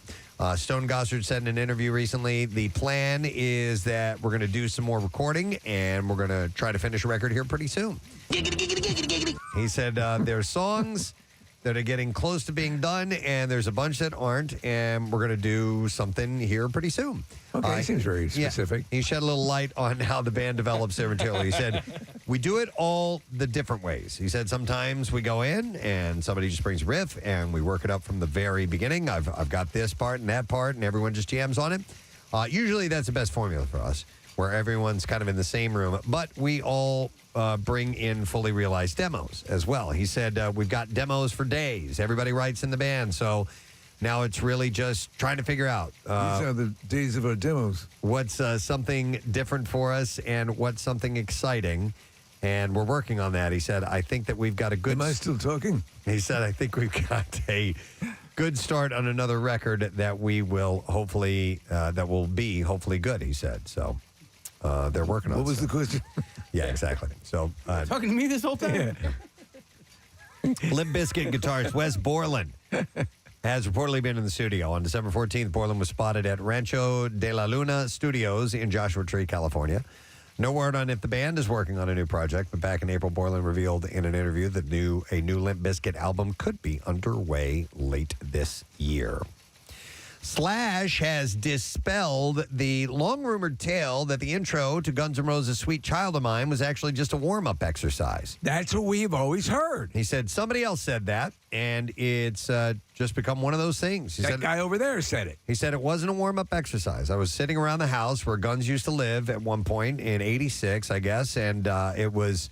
I just came up with this riff. He said it was just me messing around and putting notes together like any riff you do, and you're like, wow, well, this is cool. And then you put the third note and find a melody like that. So it was a real riff. It wasn't a warm-up exercise. He went on to say that's how it started. Then Izzy started playing the chords behind it, and then Axl heard it, and it all started from there. So that's the real story about that song. I would have believed the other story forever. Now you corrected it. And then Kiss, regarding their future beyond the ongoing final tour, Paul Stanley told the Ultimate Classic Rock, he said, Kiss is like an army or a sports team. Mm-hmm. He said, when the MVP is no longer playing or retired, the team doesn't call it quits. On a battlefield, an army, when they lose soldiers, when they lose soldiers, they don't wave the white flag. Somebody else picks up the weapon and runs forward. So in one form or another, he said, I believe that there will always be a Kiss. Does that mean that and there's been rumors. That's what I'm thinking. That they would just throw people into makeup. I didn't hear all of it. I was petting my chicken. Oh, I'm sorry. The one that survived the fire. There may be truth to that they just dress people up, Balky. That they just dress people up as Kiss. They'll probably get people who can perform as well and come close to sounding like Paul and Gene, and have them continue on. One thing they have been doing for a while, my friend Dwayne told me, is that they actually they vet the Kiss cover bands. So they have to kind of the tribute they bands? themselves, they have to live up to the. And listen, why not? Yeah, why not? I think in a few years from now, when they've really hung it up, I can't stand up, and there may be some younger people who discover the band Kiss and go, wow, I would like to have seen what that looked like live. They'll be able to go see. I want to eat bread pudding all night. Hey, we didn't talk about this on the air, but Steve, you showed us a picture yesterday of a Kiss leg lamp. It's awesome. Is that for sale? Yeah, I believe it is. Okay. Yeah, it's Gene Simmons' leg, and his boot as a the big Christmas, demon. The demon mouth. Yep. Christmas story leg lamp. I love it, man. All right, and then I'm going to mention this. I said this the other day. There is a benefit coming up. Our friend Victor Fiorello from Philly Mag, his bandmate, who goes by the name Martha Graham Cracker, who is a cross-dressing lead singer and hilarious and talented and all this stuff, unfortunately has been diagnosed with leukemia and is undergoing treatment. His real name is Dido, or it's D-I-T-O. How would you pronounce that? I think it's Dido. Is it Dido? Okay. And his best chance of cure is a peripheral blood stem cell transplant, which is a type of non-invasive bone marrow transplant, which means they need to find a donor match as soon as possible. So they're having this event. I think this is a great idea. It's next Wednesday from 5 to 8 p.m. It'll be at Bob and Barbara's Jazz Lounge. There's going to be live music, drink specials. There's no cover, but it'll be an opportunity for anybody 18 to 40 years old to get swabbed to see if they're a potential match for Dido. Interesting, yeah. Or for someone else needing a donor. Yeah. So if you can't make it, there's another way that you can do the at-home. You can do an at-home swab test. You text the code SWAB4, the number 4, Martha, to 61474, and the National Registry will send you an at-home swab kit. And even if you aren't a match for Dido, you could match for somebody else and could give them new lease on life. So I thought that was a pretty cool thing that they're doing. We have links to all this information posted on the community page of WMMR.com, and we wish them all well. All right, and that's it in music news. We'll you know what? Can you give this a mention? I'm sorry. I promised Eric Simon. Yeah, big friggin' deal this week. A 90-minute float at Halcyon Floats for $35. That's wow. That's an over 50% savings. That is great. And Steve and I have both done Halcyon Floats. It's pretty amazing. They're wonderful. And the holiday season, you give the, let's try this again. This holiday season, you can give the gift of relaxation. They're in Fishtown, and you can float your stress and pains away with the deepest level of inner peace here. So you go to WMMR.com and use the keyword deal. It'll be there while supplies last. Great gift. Through Sunday, by the way. Sunday only. All right. We're going to take a break. We'll be right back.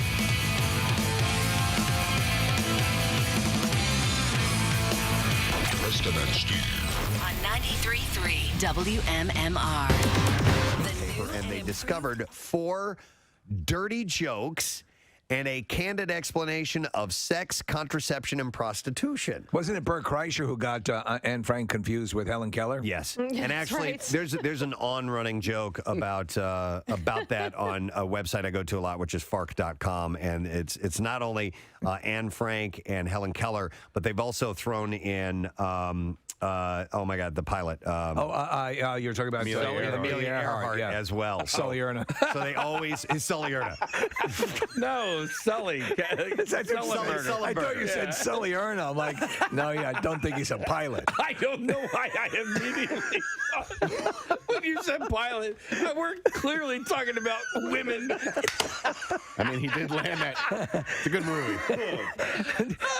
I don't know why Sully has not brought up the fact that he hid in a in Amsterdam during World War II, because that's an even more courageous and story. what blows me away is the dude was blind and deaf and able to land that plane. It's amazing. Well, I mean, he landed it in a river. Well, I but, guess he doesn't want to puff himself up too much. All right, so anyhow, let me find something else.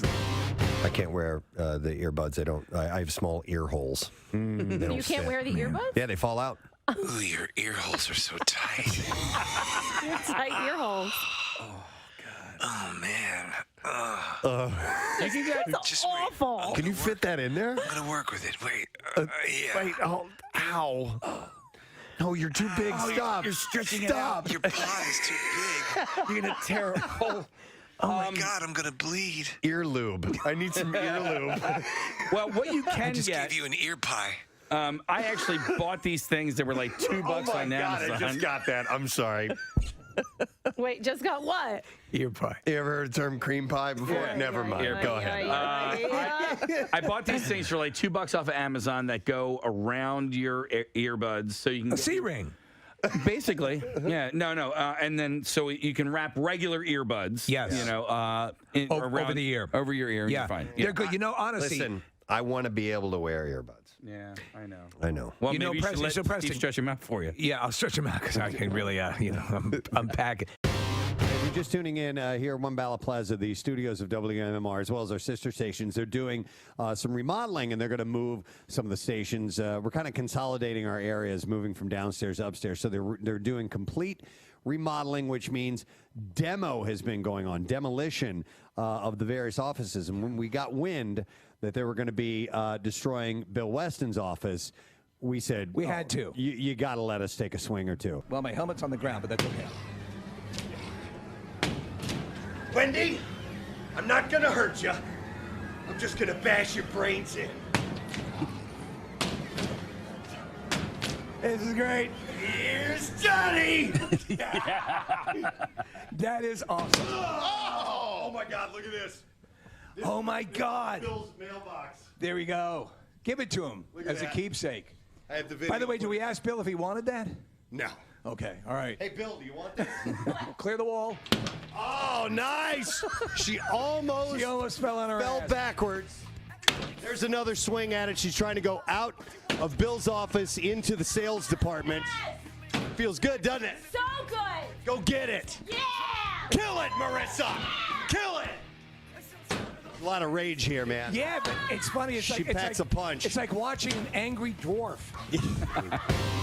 Had a request from a friend of ours, RC, from Tattoos by RC. His son, Dalton, celebrates his birthday today. And RC wanted me to mention it. We haven't seen Dalton in a while. I know. He's been around. He used to come around when he was a kid, and we haven't seen him, but he's a man now. Full-grown adult, man. He was a little kid when he came in to visit the show, and I'm wondering, I mean, how long has time 21? passed? I'm guessing he's 21. All right. Yeah. That's just a guess. I'll have to check my Instagram message that I got from RC and get back to it. But this It'll be my regular Saturday night thing, baby. Oh, yeah. Oh, yeah. No, he can't be that old yet. Well, he's All right, he's I'll at look it least up. 20. At least. Oh, yeah. Keep playing that clip over and over until I Until get we this, find it. Steve. Oh, yeah. Are you looking or are you I'm just looking laughing? it up. I have to go into my phone. Oh, my God. Let's see. Oh, yeah. it says here he turns 20 years old. There we go. Booyah! Yeah. Oh, yeah. Yeah, that's it. It'll be my regular Saturday night thing, baby. Oh, yeah. Oh, yeah. Oh, yeah. So far, this is my favorite part of the day. There we go. It all goes downhill from here. All right, let's see if we can get an answer to the stupid question. A panda, what is their primary food source? Yeah, okay. I'm going to go to Courtney. Hi, Courtney. Hi. Hi, Courtney. What is the panda's primary food source? Is it bamboo? Oh, yeah.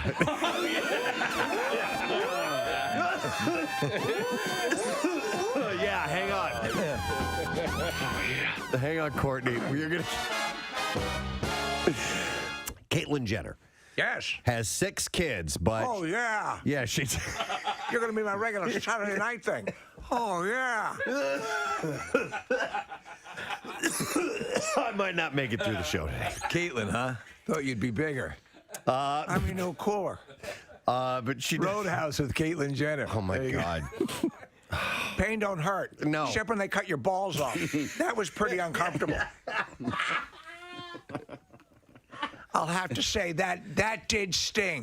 That pain hurt? Yeah, that pain sort of hurt. The knife attack at the bar, no, not so much. Cutting my balls off, yeah, that actually pinged a bit. Can you stick to the script there? It pinged a bit. That pain hurt. Okay, sorry.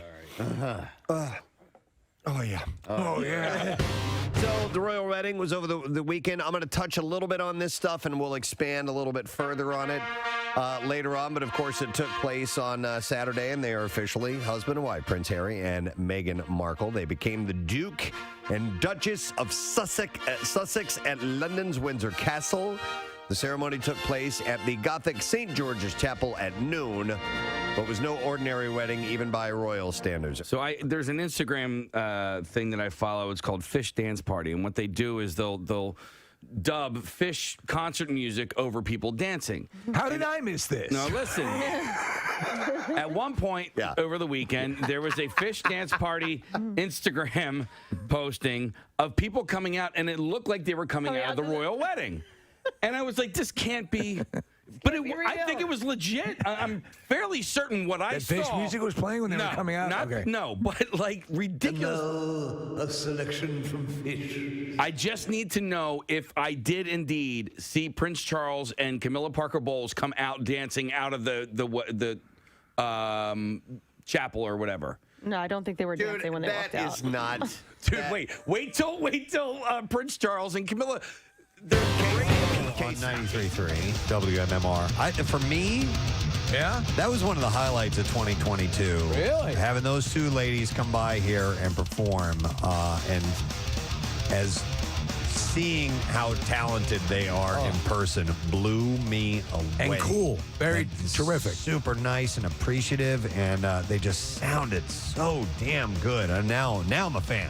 Want him back. I liked that I want song. you back in Philly. And we want you back in Philly. Stop it.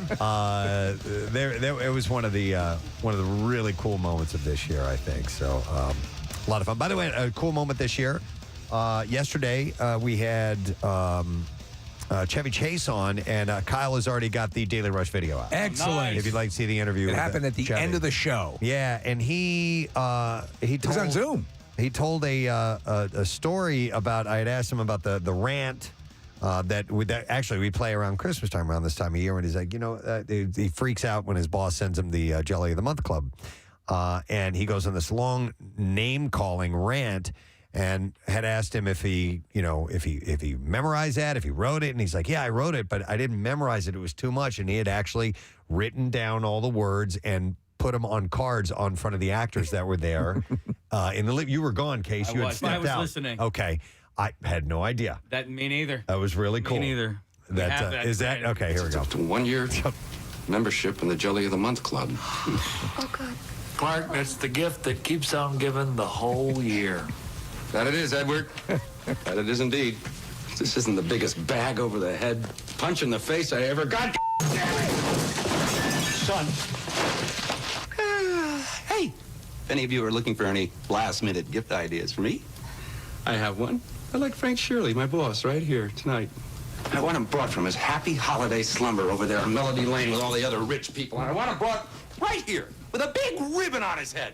And I want to look him straight in the eye, and I want to tell him what a cheap, lying, no-good, rotten, four-flushing, low-life, snake-licking, dirt-eating, inbred, overstuffed, ignorant, blood-sucking, dog-kissing, brainless, d***less, hopeless, heartless, fat-ass, bug-eyed, stiff-legged, spotty-lipped, worm-headed sack of monkey shit he is.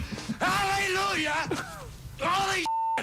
Where's the Tylenol? And I was watching it on TV the other day, and I had the closed captioning on. There were some things I didn't know he was saying, like spotty-lipped. Yeah, spotty-lipped. Like stupid little kid insults. Right. But he had all that written down on the actors in front of him, so he would remember. That was pretty cool. So that Daily Rush is up, and it is sponsored by, because I don't have my little sheet here in front of me. No.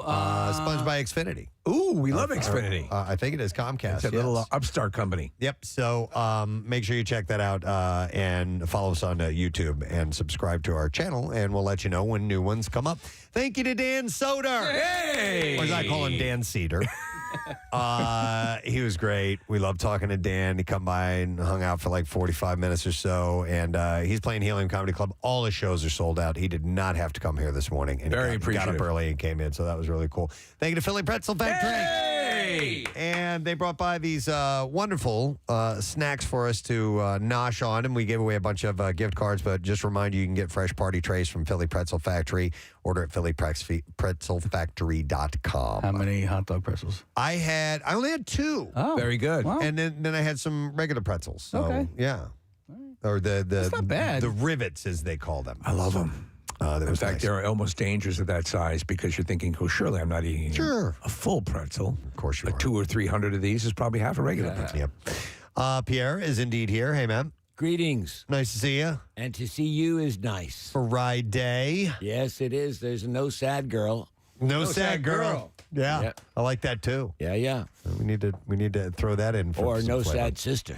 Yeah. Sad sister. No sad sister. Right on, sweet sister. All right. There you go. All right, so I guess we can do the letter of the day. You ready? Cuckoo. All right. Preston and Steve on 93.3 WMMR. Now, the Daily Letter. And the Preston and Steve show is brought to you today by the letter Y as in yesterday. All right, and we now have a word. Let's take caller number 9, 215-263-WMMR, and let's see if you can get the word. I'm sorry, I just saw a text message that I love. Somebody said, I wanted to throw this out there that today is the 1-year anniversary of Branchy, the ugly Christmas tree, the Daily Rush. Yeah. Anyway, do you remember that, Pierre? I don't remember that. It was kind of like a riff on all the Christmas specials. That there was a little tree named Branchy on the lot, and The last tree. He was the last tree. Nobody wanted him. He was the last Christmas tree, and then he was thrown into a wood chipper. I think that was it. Yeah, it was a heartwarming story. Yeah. I do. County Line Nursery named their last tiny tree Branchy. Yeah. And the people who bought it sent us a photo of Branchy set up in their house. County Line's right out by me.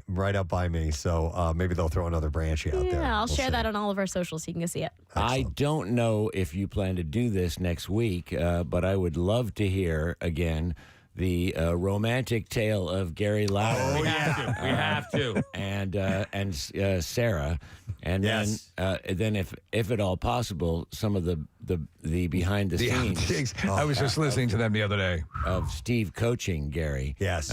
Gary came along just fine. We have to do it. We will do that. Gary will be with us live at the Christmas Miracle broadcast. Yes, he will. If we can figure out a way to get him there. The Laurence Olivier of Juniata Park. Yes. Absolutely. Juniata Park. Yeah. Oh, my goodness. All right. Yes. On the program? Yes. Okay. Billy Joel and Stevie Nicks tickets. They will appear next summer, and we've got them. They're on sale, I think, right now as of 10 a.m. And we'll play some. We'll also play workforce blocks of Leonard Skinner and ZZ Top. That show just went on sale. Rolling Stones for St. Keith's birthday, which is Sunday. So we're going to celebrate it early. And then a giant block of Christmas songs. Love it. And I found a Rob Halford Christmas album. Really? Yeah, I found some really odd ones. Billy Idol put out a Christmas album. Scott Weiland put out a Christmas album. I remember that. And Rob Halford has a Christmas album. I think we might have talked to him around the time that was released. That's possible. Yeah. And just a couple of years ago. We found, Pancake found a version of Bob Marley singing White Christmas. Really? Yeah. All Which is quite extraordinary. Excellent.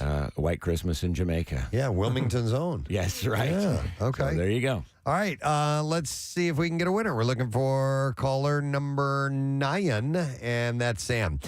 Sam, how you doing, man? I got you All right, Sam, we need to know what the word of the week is. What is it? Mary. Ho, ho, ho! That is correct. Oh, wait, that's the wrong winning music.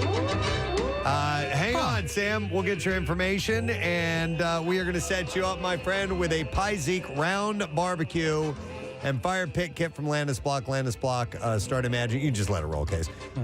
Start imagining your own backyard paradise by looking at the photo gallery online at landisbc.com. I'll thank our sponsors. The Preston and Steve Show is brought to you today by Acme Markets, fresh foods, local flavors. Also brought to you by Duncan.